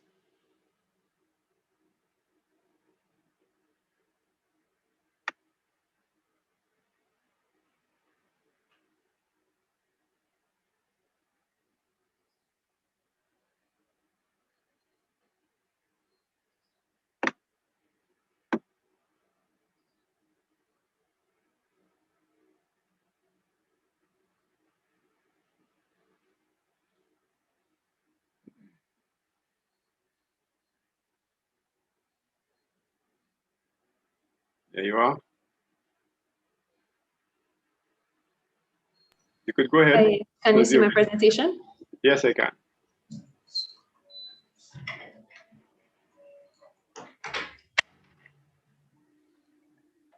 Can you see me? Yes, I can see you. Hi, good afternoon. Once again, my name is Makiba Felix. I am a fisheries biologist with the Department of Fisheries. And I am thankful to UWI for allowing me to present this activity that my colleagues and I took part in last year. So today I will be presenting on the research activity entitled Investigating the Effectiveness of 3 Different Growing Methods for CMOS Farming in St. Lucia.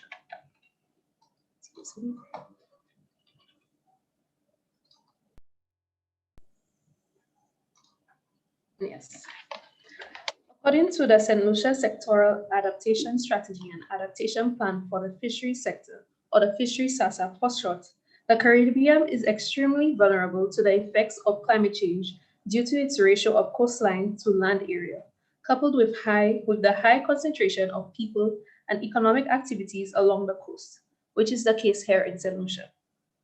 Not only will rising sea levels increase the frequency of population displacement, but changes in sea conditions, such as the change in sea currents and temperature, could also impact the livelihoods of many community members, including over 3,000 registered fishermen here in St. Lucia.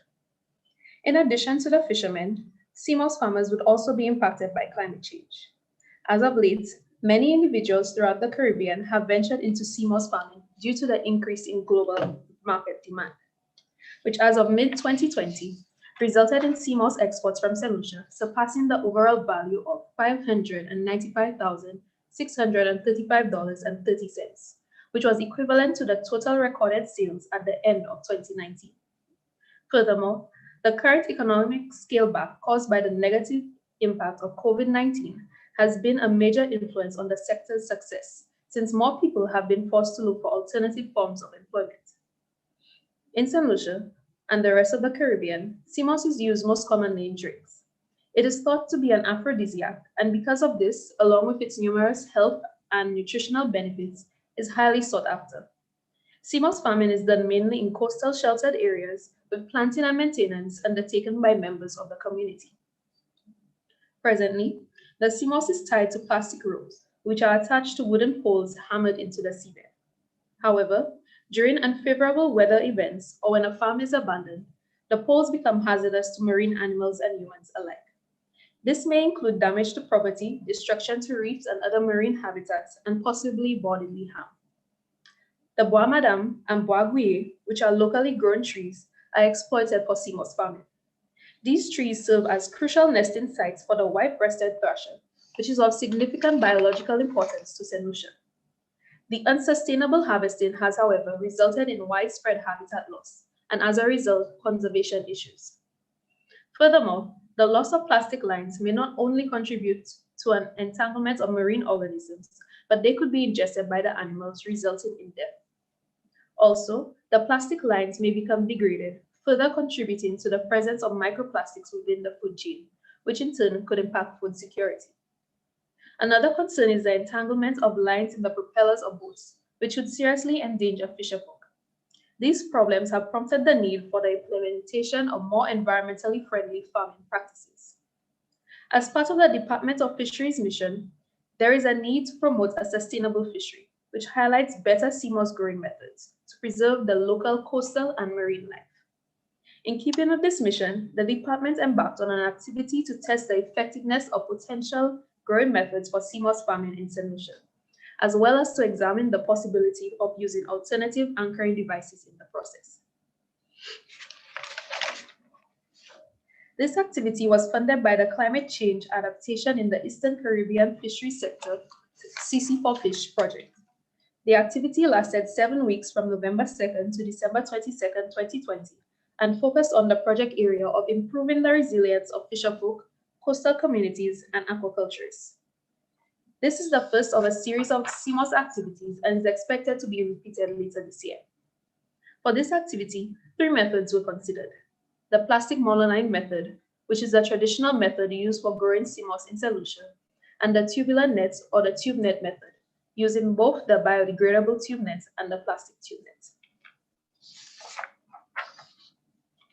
A list of possible site locations around St. Lucia were considered. The sites were chosen based on areas where CMOS farming is currently done and other areas that could be viewed as potential farming areas. Upon evaluation, 5 locations were considered: Esperas Moshi, Miku, Savans Bay, Beaufort, and Labrie. But in the end, the Beaufort site was excluded.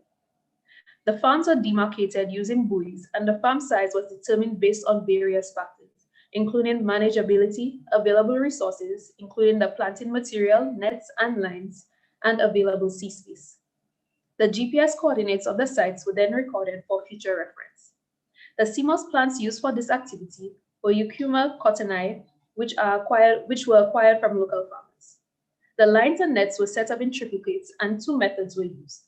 All the lines and tube nets were 8 feet long, and 30 CMOS plants were used for each method. The first method was the floating horizontal monoline method, using the plastic lines. This is done using the tie-tie method, where a piece of string or twine is tied onto the line and the CMOS plant is tied to it. The second method that was used was the floating horizontal method, using the tubular nets. The tube nets were seeded using a PVC pipe, and plants were fed through them into the net. After the lines were seeded, they were weighed and placed in the water using cement blocks as anchors. This photo shows a plot established in Miku. Notice that we only used 4 buoys at the corners of the farm, since the buoys were large enough to sustain the weight of the lines, thus reducing the need for multiple plastic bottles that are normally used in CMOS farming. And this is another CMOS plot in Savans Bay. This photo shows a closer look at the farm setup, with the plastic monolines on the left and the tubular nets on the right. At the end of the activity trial period, several observations were made. The farm in Esperas Moshi was placed near another CMOS farm. The CMOS grew slowly in the 6-week period. During the activity, there was a period of intense rainfall resulting in heavy siltage of the bay. Thereafter, the CMOS appeared stringy with bleached tips, as you could see from the photo on the right.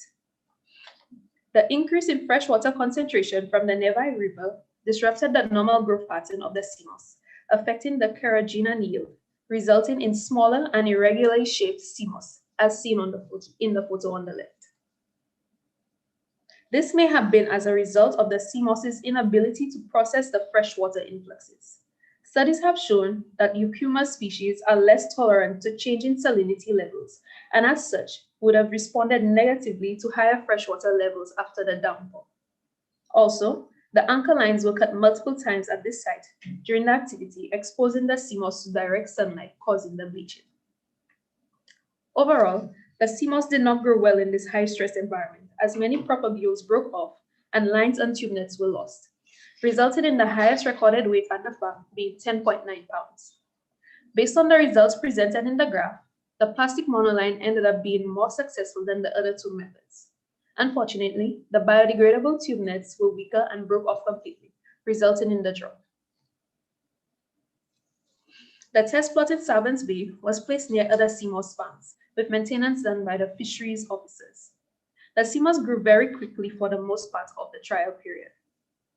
There was a noticeable change in the sea moss as the plants grew lighter in color compared to the sea moss plants in Moshi. This may have been as a result of the lower nutrient levels, specifically nitrogen, since the mouth of the river was further from the farm as compared to Moshi.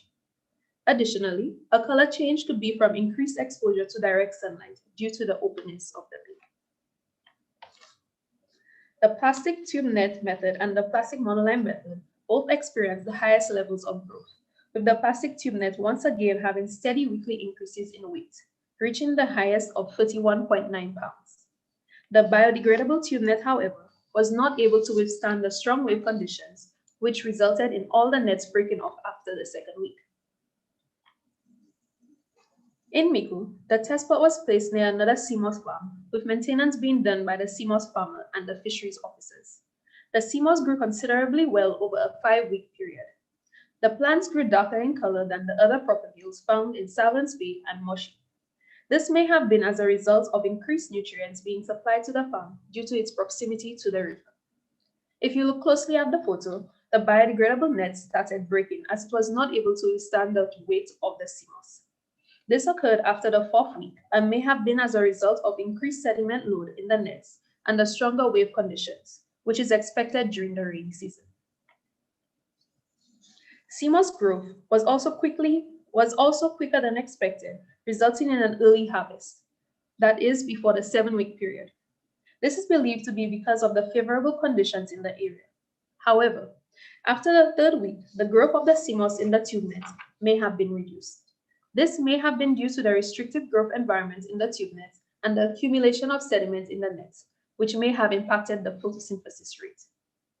The tube net also served as an excellent nursery, bringing in juvenile lobster and conch. These animals, however, may have fed on the growing tips of the sea moss, stunting sea moss growth. Compared to the traditional method, or the plastic monoline method, the plastic tube net was more successful in this instance, with the maximum weight being 33.8 pounds. At the Labrie site, the farm was placed near shore and the sea moss grew slowly during the first 2 weeks, but the farm was later disturbed when the buoys and lines were cut. The sea moss grew differently in Labrie. Unlike the other areas, the sea moss was less stringy and grew thicker. The water quality and depth may have been the cause of this, but we're not certain. The photo shows the 2 sea moss plants that we use for this activity. The plant on the left is the one from Labrie, and the one on the right is from Miku. Here you could see the difference in plant size and shape. In Labrie, sea conditions were extremely rough, and upon the second visit, the anchors were cut due to the rough waters, and many of the propagules were lost and 3 lines broke off. The farm was discontinued at the end of week 2, since the plot was compromised. Also, the unfavorable sea conditions made it difficult for maintenance. In summary, the activity was extremely successful, and based on the results, the traditional monoline method was still an effective growing method as it allowed for the continued growth of the propagule by promoting the free movement of nutrients and sediments of the plants. Nevertheless, the plastic tube net was the most successful growing method since it retained the most propagules during periods of rough seas and had the highest overall growth. However, the confined growing environment led to an increase in sediment being trapped, which impacted the growth rate and made the post-harvest cleaning of the plants difficult. In addition to this, Savans Bay and Miku provided the most suitable growing conditions, whereas the plot in Moshi may need to be relocated to produce high-yielding results. Furthermore, the cement blocks proved to be extremely sturdy and supported the farms, except during periods of intense rainfall, as was the case in Moshi. As previously mentioned, this activity was the first of a series of CMOS activities and would be repeated for accuracy. Moving forward, the following are recommended. Number 1, the CMOS plots should be kept in the water for the same time period. During the activity, CMOS lines were removed before the end of the 7-week period due to line breakage. However, a more accurate comparison could be made if the plants follow the same timeline. Point number 2. Shorter lines and tube nets should be used for the farms. Not only would this require less maintenance by farmers, but there would be reduced line breakage because of less tension on the lines and nets. Also, less CMOS plants could be placed in the nets. This would allow for more space for CMOS to grow. Fewer propagals in the nets would also help when CMOS needs to be harvested. At the end of this activity, the nets had to be cut in order to remove CMOS since it was difficult to do so through the opening. If this method is to be promoted to local CMOS farmers, there would not be much buying since the planting material needs to be replaced each growing cycle, which makes this a more costly method than the traditional method. The activity also needs to be replicated during the dry season to determine whether river discharge and sea conditions impact growth and CMOS health. It will also be used to investigate whether or not the growth irregularities as seen in Moshi are seasonal. The identification of environmental stresses also needs to be done. Due to the wide range of environmental factors that may influence growth, it was difficult to identify which factor or stressor impacted growth rate and CMOS color. Therefore, it may be useful to conduct some experiments in an isolated or controlled environment to produce better results. Identifying the stressor will also help mitigate the effects that climate change and variability would have on the sector. And the final point is to encourage the use of alternative anchoring devices instead of the sticks and poles. After realizing the benefit of using CMOS blocks as anchors for this activity, it would be best to encourage the use of alternative anchoring devices, not only to prevent habitat loss, but it would also be more aesthetically pleasing than the rows of sticks in the water that are currently used. And this brings me to the end of my presentation. Thank you for listening. I will be taking questions now. Thank you. Thank you very much, Akiba, for your presentation. And I would invite our participants to field their questions to you. We have the various platforms, and also those in the Zoom can just raise their hand or just indicate by unmuting that they want to speak.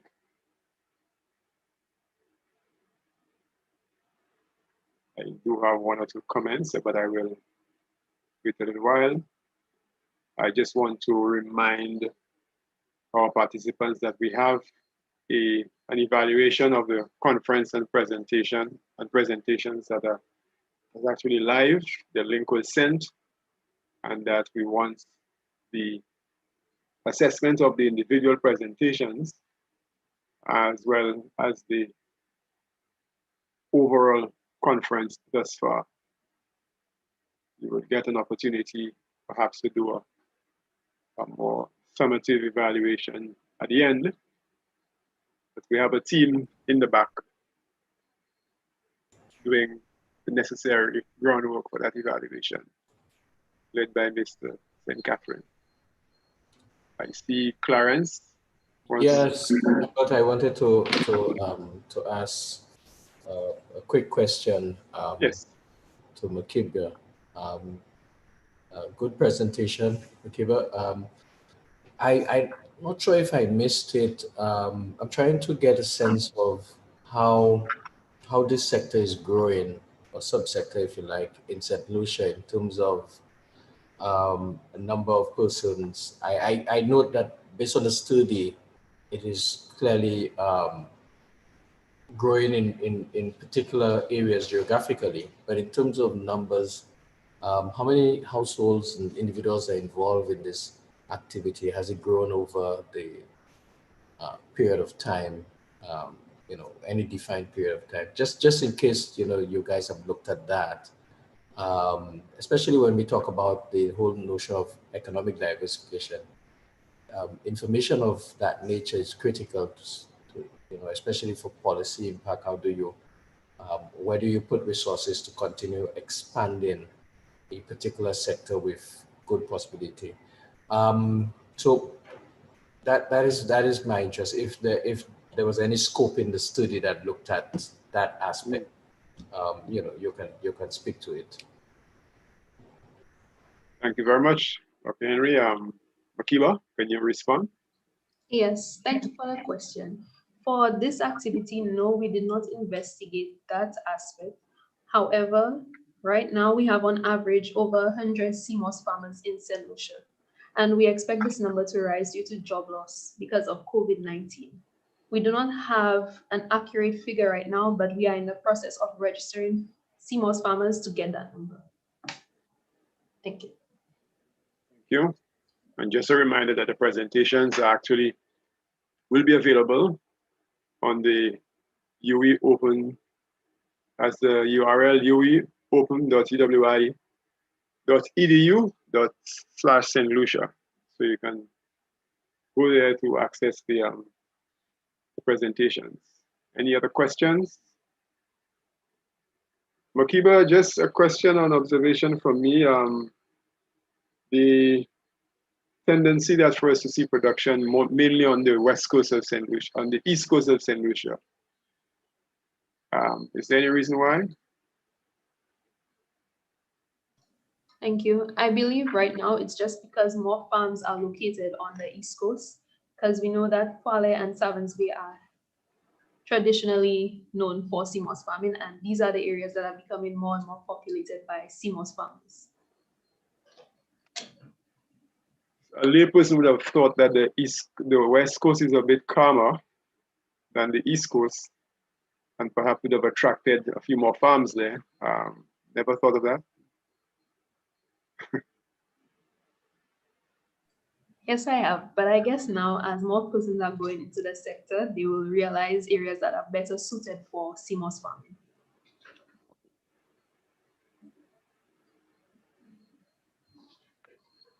Any other questions for Makiba? Checking on our platforms to see if we have anybody who has asked a question.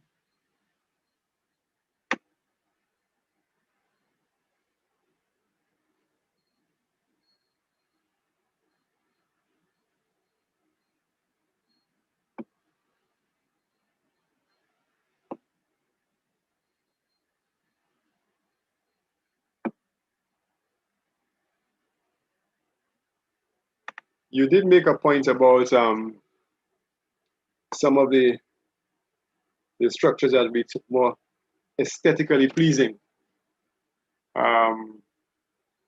Is that a factor in terms of, a side benefit of CMOS in terms of production as people come in to view CMOS farms? Would that make any impact if you make it more aesthetically pleasing?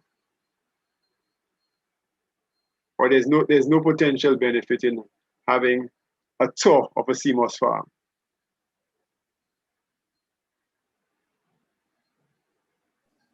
Hi, yes, that's a very interesting question.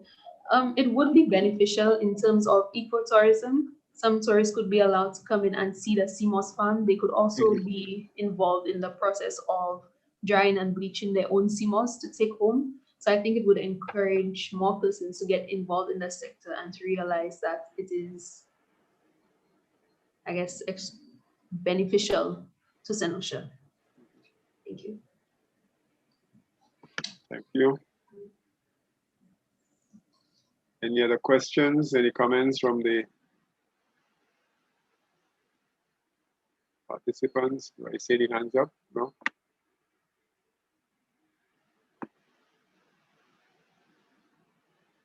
So the study continues? Can you repeat, please? No, I'm saying that the study will be continuing, Yes, as you indicated. Yes, Yeah. we plan on doing another one during the dry season and to repeat this activity again in November. Someone has just asked a question. It's from Ronaldo de Gaza. Does the thicker CMOS in library imply a better quality? That's a very interesting question. I'm not able to answer that right now. I will take note and do some investigation. Thank you. Okay.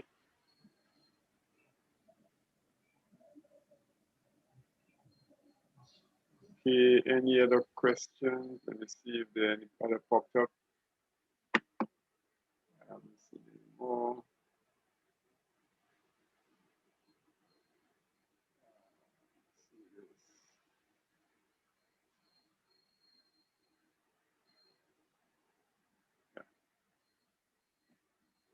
Okay, I think that's it from the question platform for now.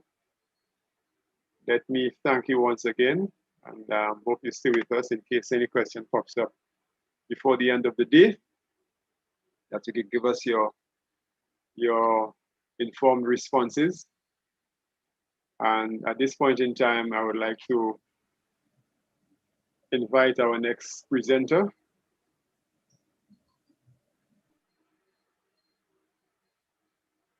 And just to give a heads up, Shireen Mohammed, who is a PhD candidate in literature, in the literatures in English, is entitled The Cry of Merlin, the self-confessional and self-judgmental lament of dismembered landscape, Wilson Harris's fictional novel. And just a quick bio.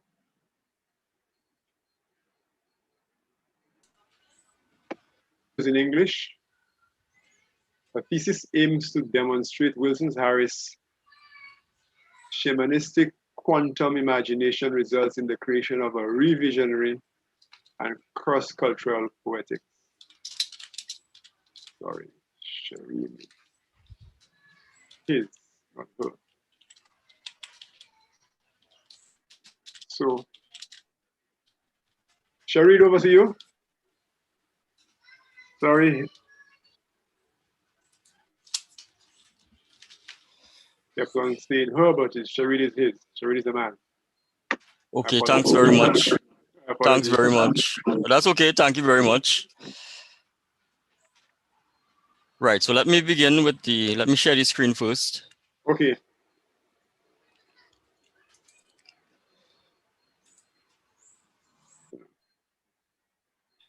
Right. We're hearing you. Are you hearing me? Yeah, very clearly. Okay, thanks very much. Are you seeing my shared document? That's correct, we are. Okay, thanks very much. So yesterday it was said that science alone, in the opening ceremony, science alone cannot solve the problem of environmental degradation and climate change.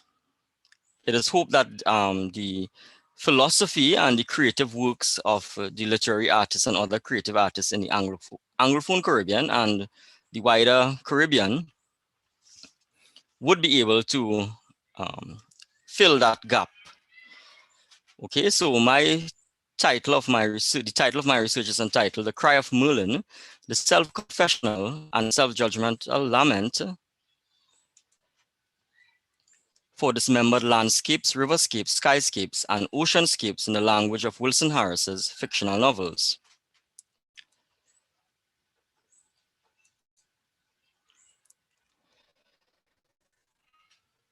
Now, for those of you who are not familiar with Wilson Harris,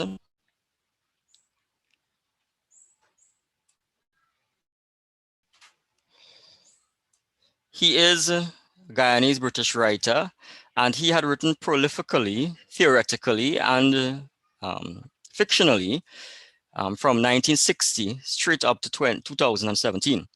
And he had always felt that the destruction of the natural environment and its connection to global climatic changes need to be analyzed not only with the lens of scientific research, but also through variable conceptions in the arts.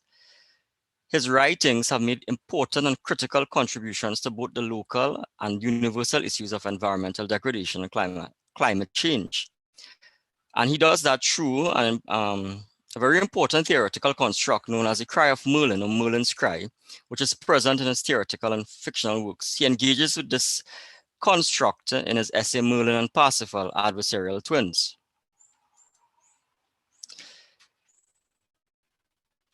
Harris lingers on an unspoken apprehension of an incalculable price to be paid in pollution, in the extension of species, and in other elemental implosive cycles which leave their shadow upon the psyche of nature.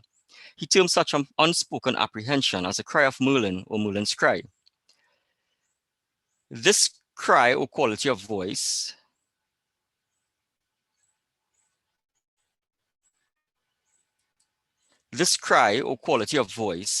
stimulates humanity's self-confessional and self-judgmental awareness of a dismembered natural environment. Most importantly, readers can fiction. It is Harris's claim that literary artists should be imbued with a sensation of profound necessity in the life of the imagination to visualize links between technology and living landscapes.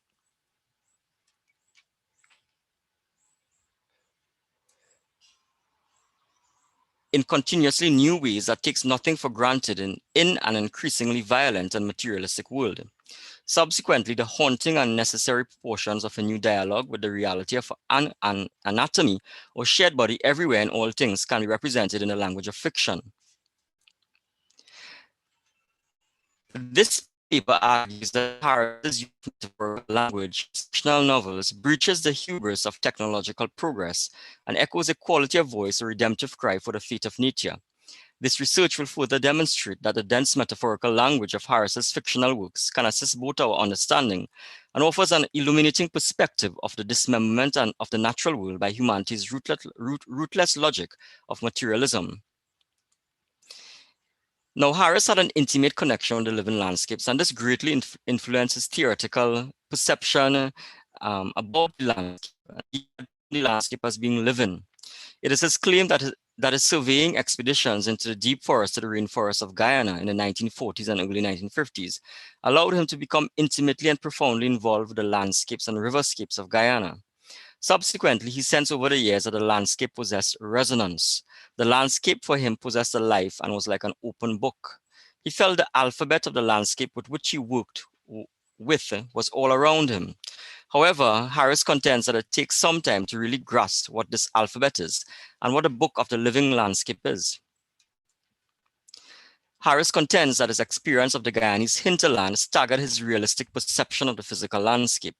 There was thus a shift that occurred in the premises of his reading in the reality of the sky, in the land, and the river, everywhere. Subsequently, Harris contends that his recognition of these links in the landscapes began to secrete themselves into metaphoric images in the language of his fictional novels.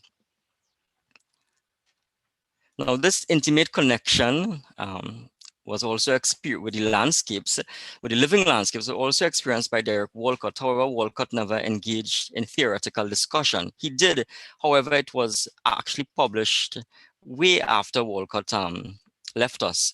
So it's noteworthy to mention that Walcott also wrote about his perception of the physical landscape.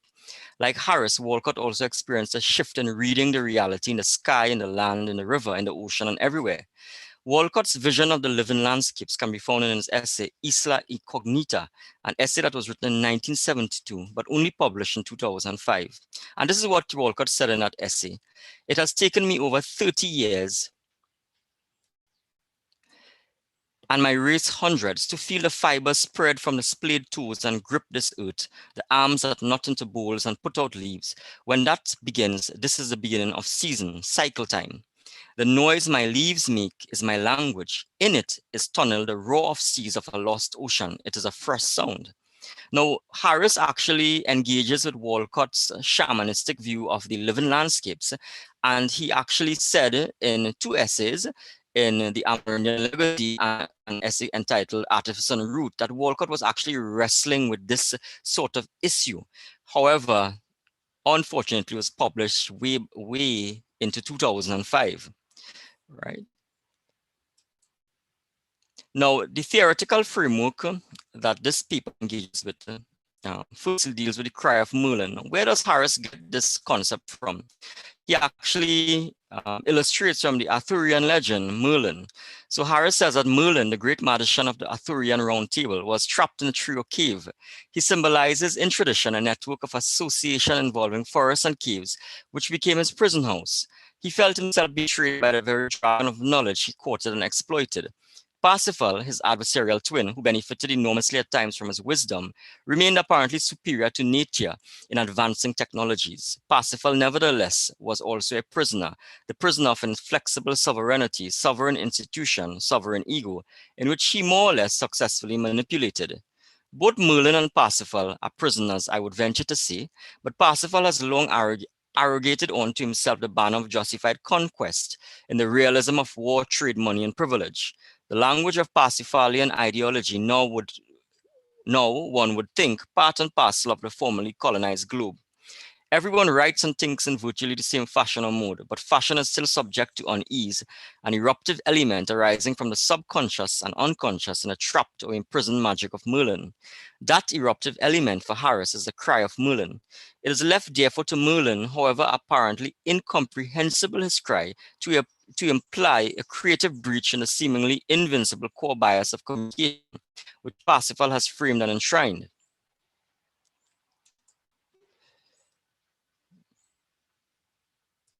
Another theoretical construct that Harris actually engages with is called the Treaty of Sensibility between human presence and the living landscapes on this planet.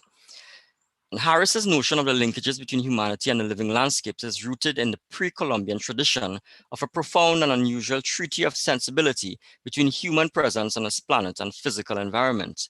And this sort of perception was actually held by the ancient Mayans and ancient Aztecs and other indigenous groups, pre-Columbian groups in the Caribbean region. Harris asserts that this pre-Columbian treaty of sensibility has signals which are planted in the landscape.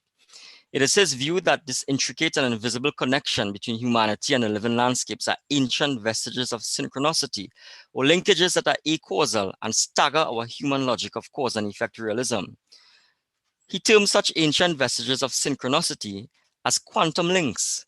So therefore, for Harris, quantum physics serves as a philosophical anchorage for his alteration of the texture of the English language to represent the quantum links or quantum text of the living landscapes.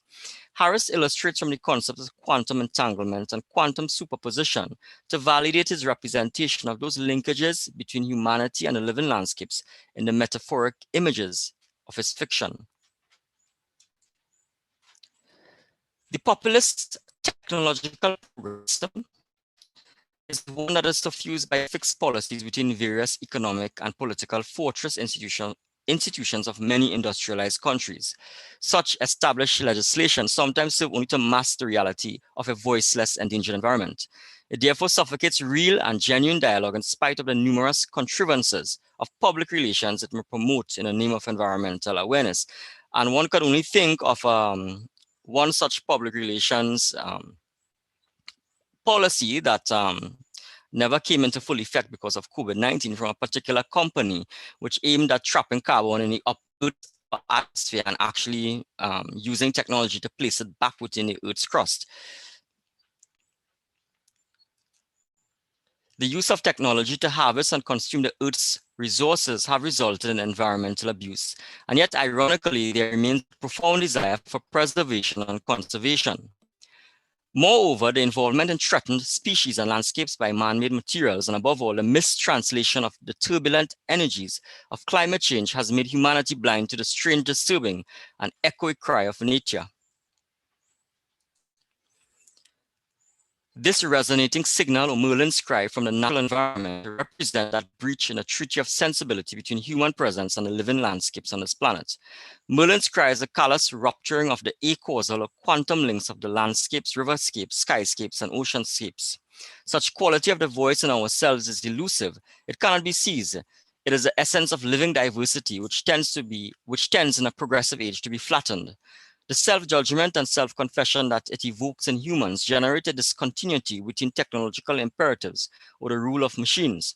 Such a caveat may lead to a transformation or conversion of a ruling scientific ego to an understanding of the indeterminate yet coherent unity of being amongst all landscapes.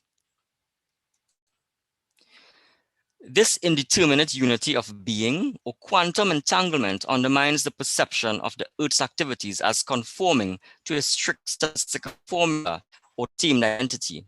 Shamanic writers such as Wilson Harris is therefore susceptible to comprehending and becoming genuinely involved with the innermost acausal cycles of planet Earth that defy relativistic cause and effect reality.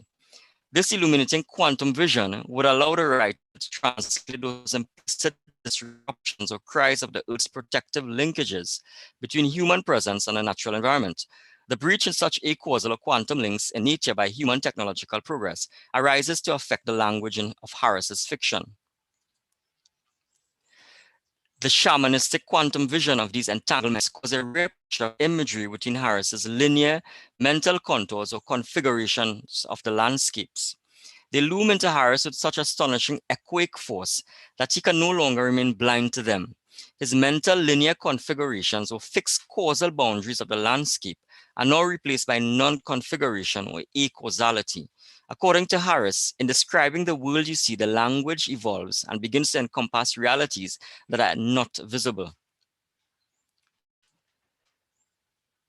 The fissure in the invisible linkages or quantum linkages between humanity and the living landscapes erupt as a ventriloquist of spirit or Merlin's cry in the obscure clusters of imageries in Harris's fiction.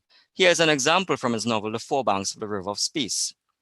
And I'm about to read this quote from the novel.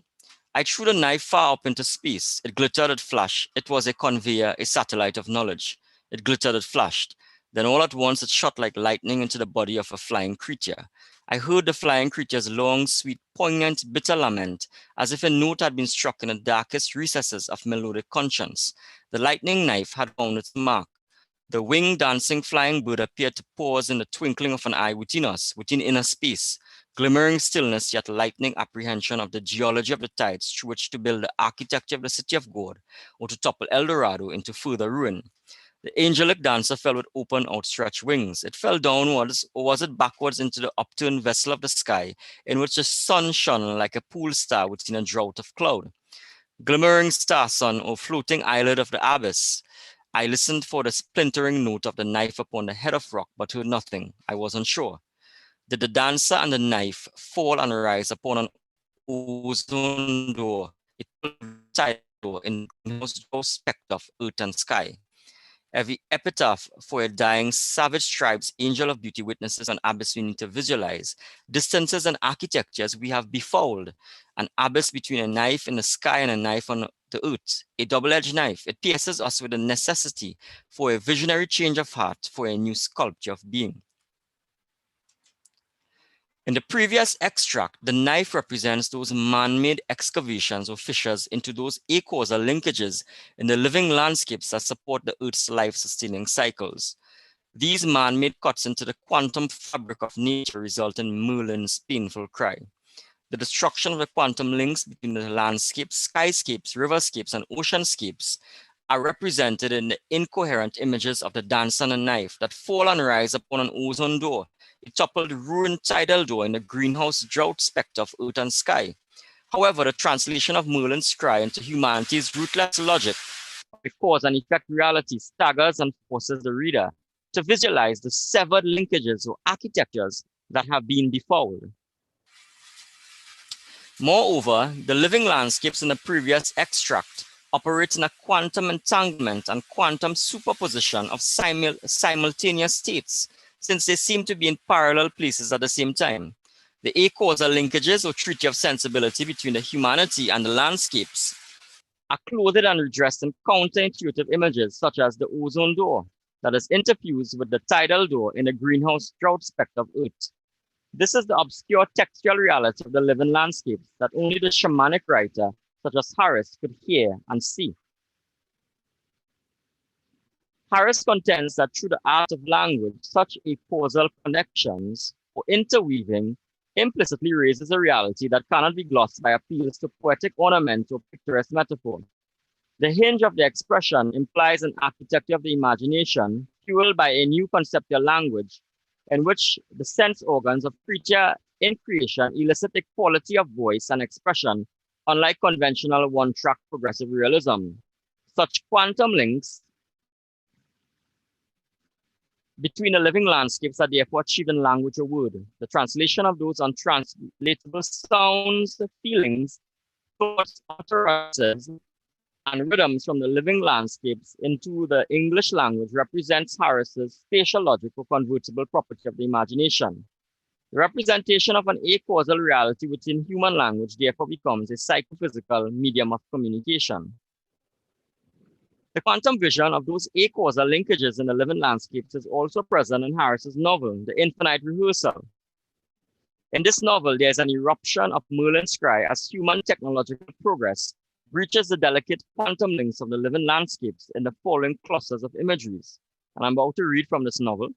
I asked ghosts who flew in the shadow of a wave and a hill, but his lips were sealed through a strange cry, trembled in the recesses of the coming skull, but remained short of utterance. I raised my hat to Faust as a flock of my terrors skimmed the wave and settled on the ground in the belly of the sacred wood. The wood was in a state of alarm. And indeed, I sensed a change in the disposition of the tenant in my shadow. Ghost was alarmed and uneasy at the intrusion of brute climates, brute absolutes, in the communication of ideas under the sea and over the sea that Faust had converted into a machine, fish of steel, fish of lead, fish of iron, birds of steel, birds of lead, birds of iron. The mechanics of the circus of power on sea, on land, made Ghost tremble on his flying trapeze in the belly of the sacred wood. The mechanics of domination in the name of brute prosperity or in the name of brute necessity.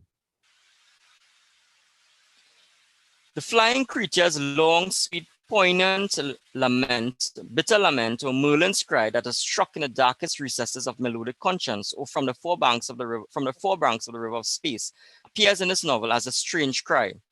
The pollution of the living landscapes is represented in images such as fish of steel, fish of lead, fish of iron, birds of lead, birds of iron. The umbilical cord or quantum link of the landscapes have been severed, and subsequently the earth signals a warning of brute climates. It is this breach of the asymmetrical network of associations in the living landscapes that resonates with Johann Rockström's notion of planetary boundaries framework. According to Rockström, transgressing one or more planetary boundaries may be deleterious or even catastrophic due to the risk of crossing thresholds that will trigger nonlinear, abrupt environmental change between continental scale to planetary scale systems. For instance, the deforestation in the Amazon may actually reduce water resource availability in Asia. Rockström's theory of planetary boundaries is mentioned because it achieves an explicit correspondence with Harris's shamanistic Treaty of Sensibility perspective. Harris, in fact, theorized that humanity's fissuring of the Earth's natural cycles would result in catastrophic consequences. As Harris puts it, nature is not passive, nature erupts in orchestras of nemesis. It is significant to note that both Harris and Rockström and their involuntary association share a certain kinship for humanity's self-responsibility for dismembered landscapes. Harris's perspective that humanity should achieve a narrow scale of self-preservation and maintain this within a diverse species that they manipulate or exploit shares a similarity with Rockström's call for humanity to ensure that there is mutual alliance between technological progress and the living landscapes. This treaty of sensibility is highlighted in Rockström's words. Humanity thus needs to become an active steward of all planetary boundaries in order to avoid risk of disastrous long-term social and environmental disruption. Perhaps a fusion of environmental science, the shamanistic visualization of the living landscapes can bring about a genuine creative conscience and redemptive change of heart and mind towards the interconnectedness of all species, beings, and things. Thank you very much. That's the end of my presentation.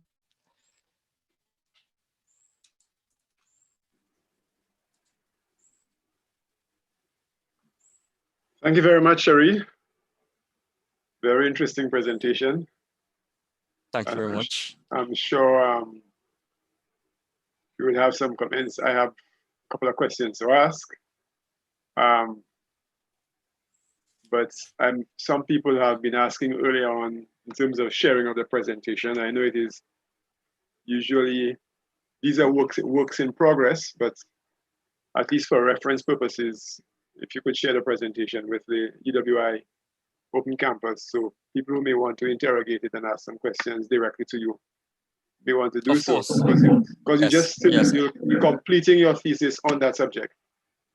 Yeah, this is just part of the of Wilson Harris's my aim is to show that Harris's shamanistic quantum imagination results in the creation of a revisionary and cross-cultural poetics. So I'm looking at how Harris uses he illustrates some certain shamanistic vestiges and infuses quantum physics with those shamanistic vestiges from the Caribbean region, and how this arises to affect the language of his language of his fiction that has been perceived over many decades as being obscure, as being very difficult to understand. So this is just part of that idea, and I'm currently working on completing a thesis. Mm-hmm. Right. I usually find that writers who use certain perspectives is where you come from a personal experiential background. I mean, what was it? Can you speak to Harris's belief systems and the reason why he approached the subject that way? I mean, Well, was he a faith or? Well, it should be interesting to point out that Harris is actually from a scientific and mathematics background. And what happens is that his experience with the landscape caused him to realize that objective criteria had breached his limits in his perception of the landscape. And because he was actually steeped in that strict purist logic of using objective criteria to explain the environment. And what he was actually faced with due to his interaction with the certain tribes in the interior of the Amazon rainforest, like the Macusis and Wapishanas and others, he recognized that they had a different belief system of the landscape that actually defied the limits of objective criteria. And he recognized that there was something acausal about this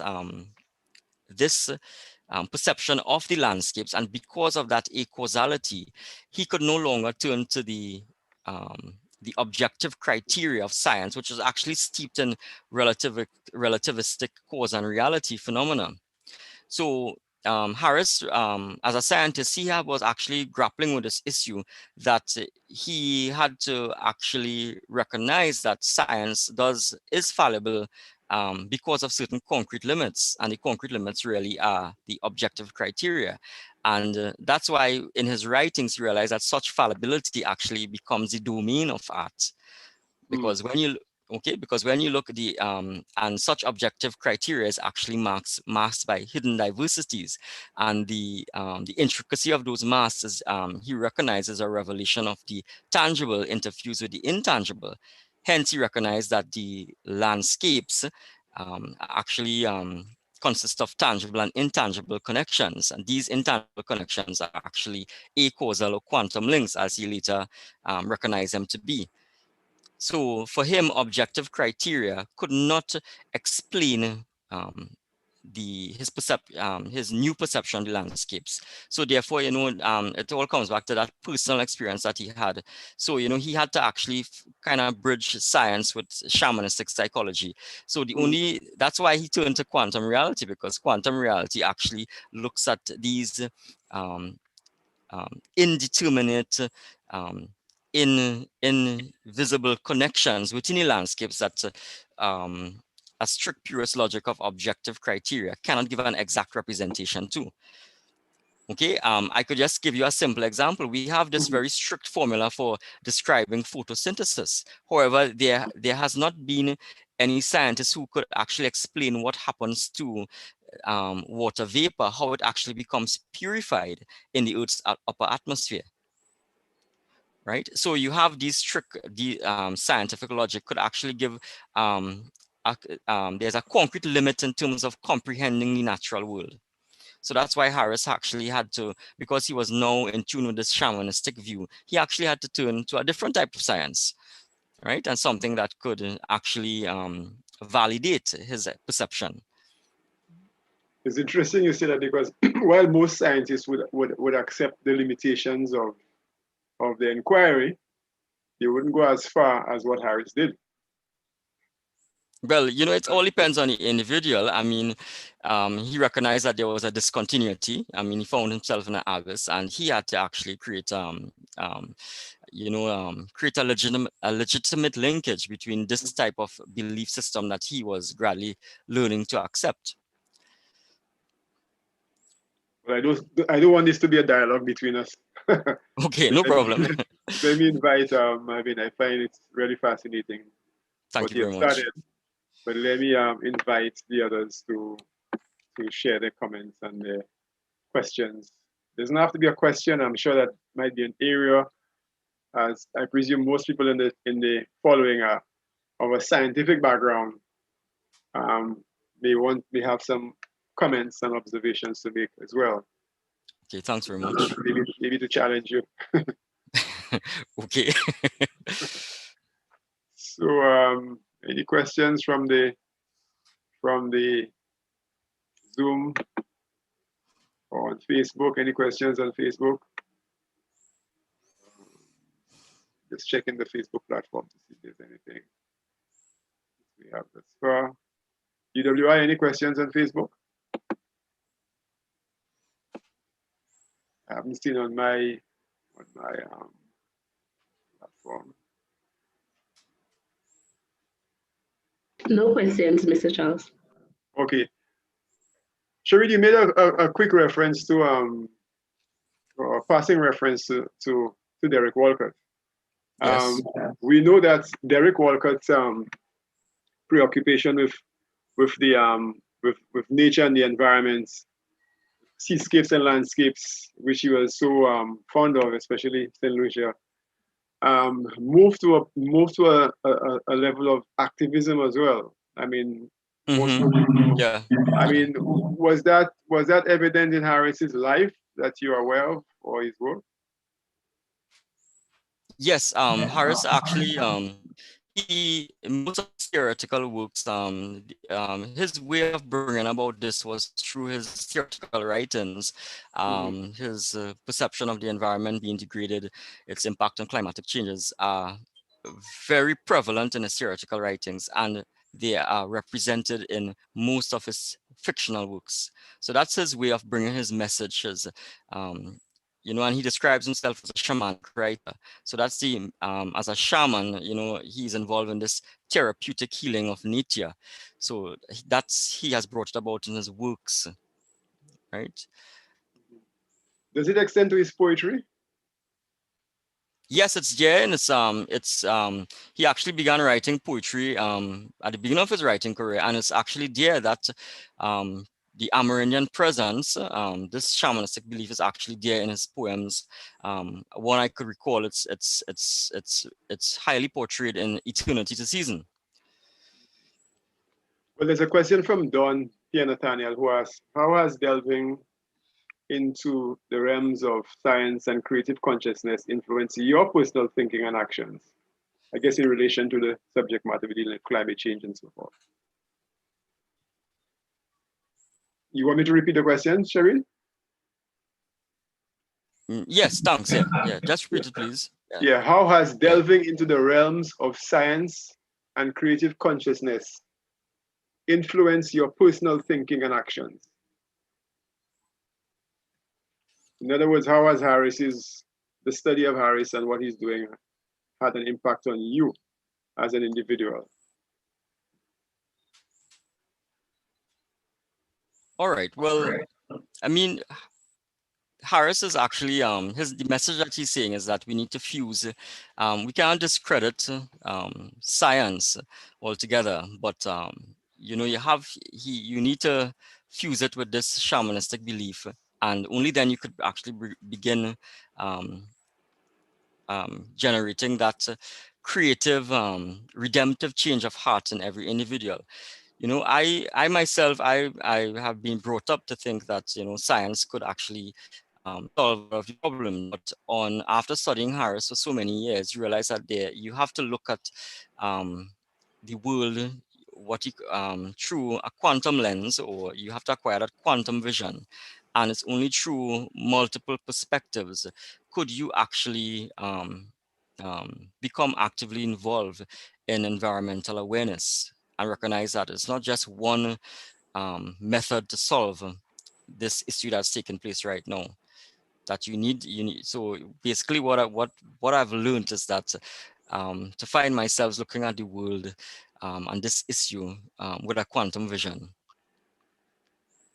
Okay, thanks. And I mean, there are lots of our current artists who are very strong activists on the environment as well, on the other hand. I believe you saw the video produced by Kendall Hippolyte and a number of these artists. And I think the project which was mentioned by Dr. Fletcher last night on climate justice is working a lot with artists and creative people as well. Okay. Right. I'd like to also mention that something besides there are a lot of one creative artist in the Caribbean who has actually represented the issue of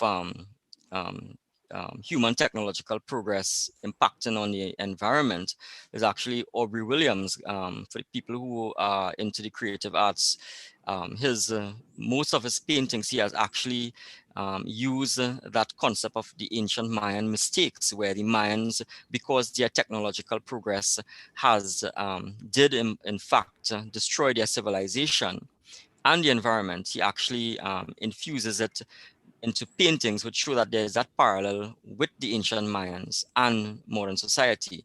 And Wilson Harris is actually very familiar with Aubrey Williams. He actually wrote an essay entitled Aubrey Williams and explores this concepts at great depths. So, there was this, these creative writers and artists did not operate in that insular mode. There was actually a dialogue. They were operating in these what Harris call parallel universes of sensibilities. So, and even if they were operating outside the realms of scientific analysis of what was taking place in terms of environmental degradation and climatic changes, they were actually making that impact. So again, so the issue now is that how what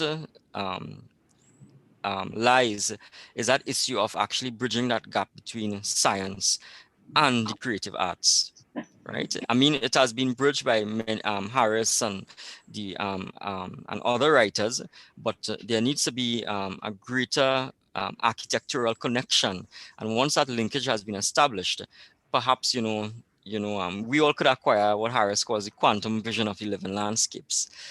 So it's not about it's not only about groups becoming actively involved, but it's about humanity becoming actively involved. The onus is on the individual, and that's the message that Harris really aims to share through his shamanistic quantum imagination. Yeah, I have another question from Shani St. Martin. Okay. Can you comment on how Harris anchoring metaphorical analogies to other cultural and mythical stories, apart from those in the Caribbean, also presents a kind of wrestling? You want me to repeat it? Yeah, I'll answer it. Yeah, I heard the answer. You heard it? Okay, go ahead. First of all, with Harris, there wasn't any, I like to say, and this is what I think, based on his writings and his theoretical works, I don't think he was wrestling with that issue. From the beginning of his writing career, Harris had always had a cross-cultural vision. And this cross-cultural vision really deals with the mutuality of embracing yet contrasting presences. So it's not about that Harris appropriates or assimilates from other cultures. What he does, in his cross-cultural vision, he actually creates that universal space where every myth and every story and every cultural expression, language, because he had a serene acceptance of cultural, political, linguistic variability. So they all found, and all these variabilities actually finds a safe space in Harris's cross-cultural vision. So there wasn't any wrestling between these contradictions. Once in that cross-cultural space, one presence does not flatten and block another presence. They are on equal footing in his cross-cultural vision. And I think Shani just follows up with a second part of the question. Let me just put it up.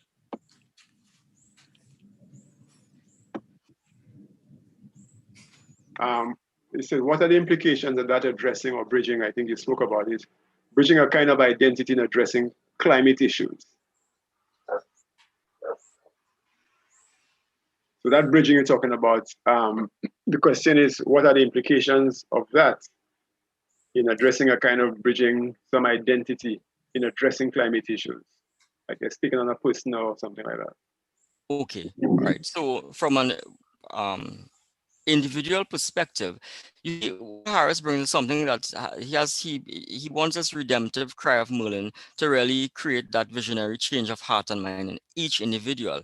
So what might seem difficult at first sight in terms of our environmental activism, let's say the individual is not prepared to join a group or or be involved in this kind of physical activism, that might what seemed as difficult, you might be saying as, okay, I don't want to become involved in this kind of thing. I want to do it on my own kind of way.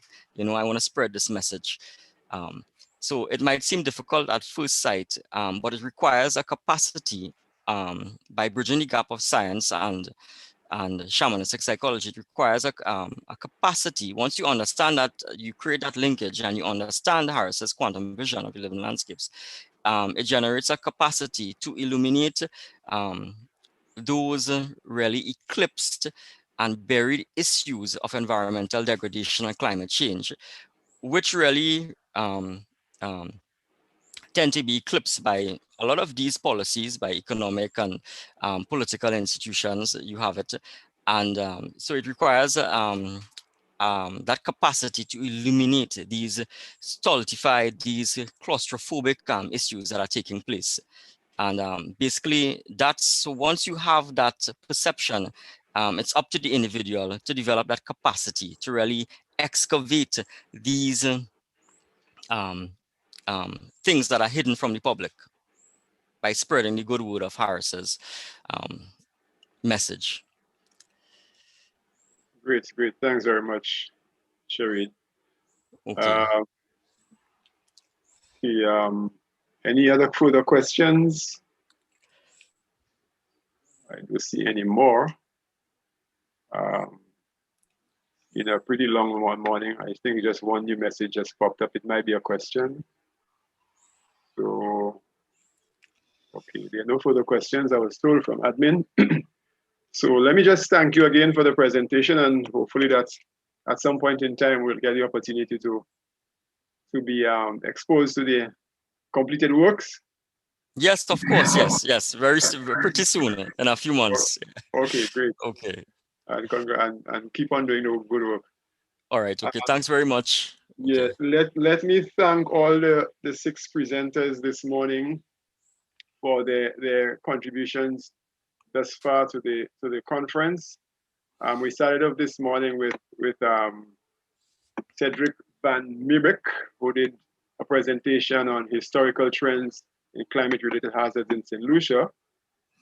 This was followed by Clarence Henry, who spoke on the issue of climate change and economic development implications for states, the case of St. Lucia. The third presentation this morning was on climate change and new tropical pollinators, the state of knowledge, policies and programs in Caribbean small island states. That was done by Lena Dempelwolf. Then the fourth presentation was by Don Pierre Nathaniel, who is the Deputy Chief Sustainable Development and Environment Officer of St. Lucia, who spoke on St. Lucia's climate policy and actions related to climate change and the policy implications which it has for St. Lucia, as well as the steps approved by the government of St. Lucia thus far. Production.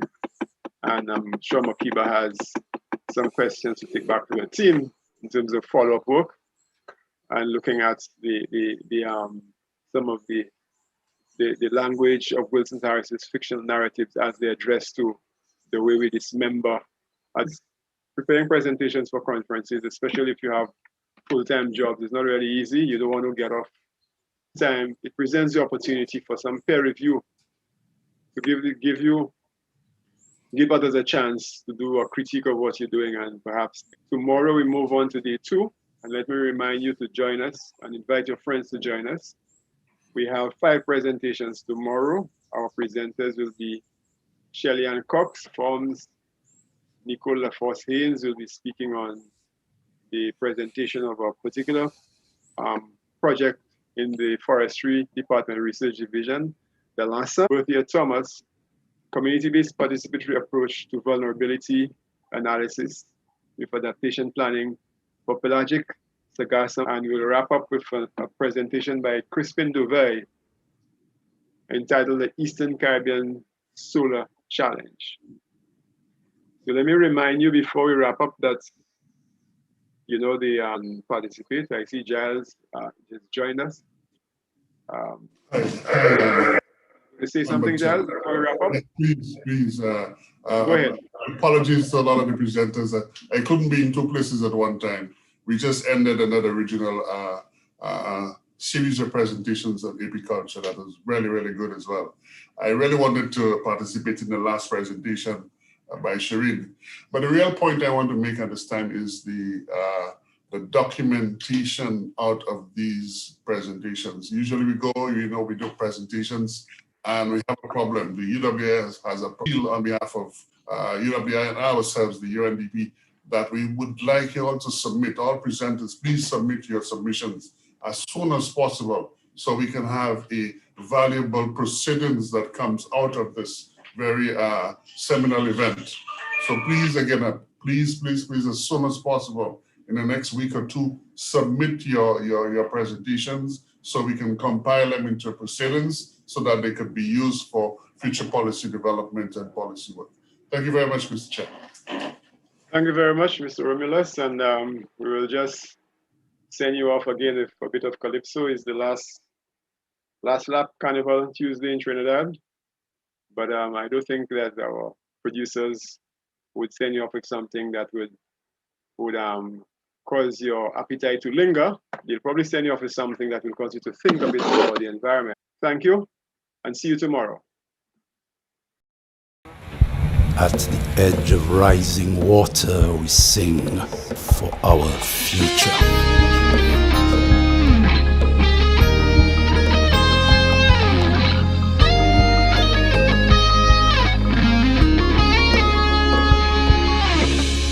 Look out to where the sea meets the shore. I can tell you the sea is hungry, eating up our beaches more and more, swallowing our beloved country. The air's so hot above our land, poisoned with emissions, and most of that is not made by us. They blow in from much larger nations. Systematic toxicity, overeating our land and sea. Our waters rise to your economy, threatening our lives degree by degree. Don't let it rise more than 1.5. 1.5 to stay alive. Don't let it rise more than 1.5. No, bring it down.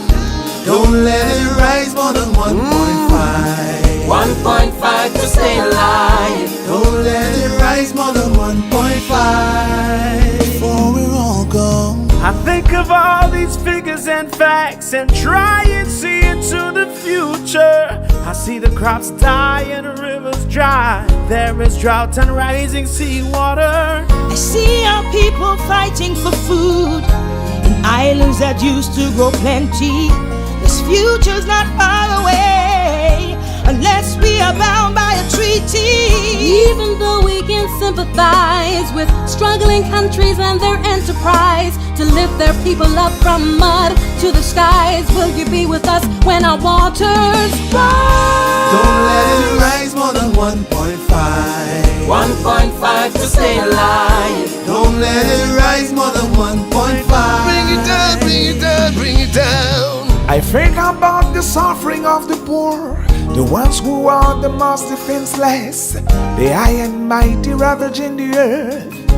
They repay the price of progress. Economy is hot from burning oil. The rich on an eco rampage, destroying the lives of the poor. They refuse to pay loss and damage. The signs are here, we can't ignore. The wave of climate change have reached out. Your half measures are killing the poor. It's climate justice we're fighting for. Don't let it rise more than 1.5. 1.5 to stay alive. Don't let it rise more than 1.5. Bring it down, bring it down, bring it down, whoa. Don't let it rise more than 1.5. 1.5 to stay alive. Don't let it rise more than 1.5. Don't let it rise more than 1.5. 1.5 to stay alive. Bring it down, bring it down. Don't let it rise more than 1.5. No. Pa kite la te avini pli chokisa.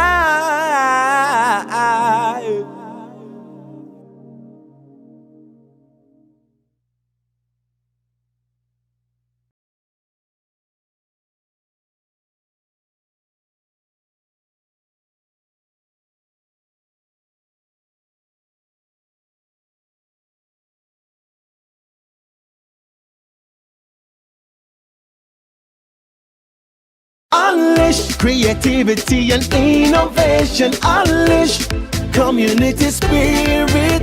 Unleash. The People's Knowledge Fair and the UWI Open Campus St. Lucia Country Conference 2021 Phase 2 presents Vision and Sustainable Futures. Experience St. Lucia's first national Honey Bee Show training workshop on the 15th and 16th. Come learn from a leading international expert everything you need to know to compete in December in our first ever National Honey Show. Registration is open now. The People's Knowledge Fair and UWI Open Campus St. Lucia Country Conference is brought to you by GEF, SGP, UNDP, UWI, CYEN, and other corporate partners.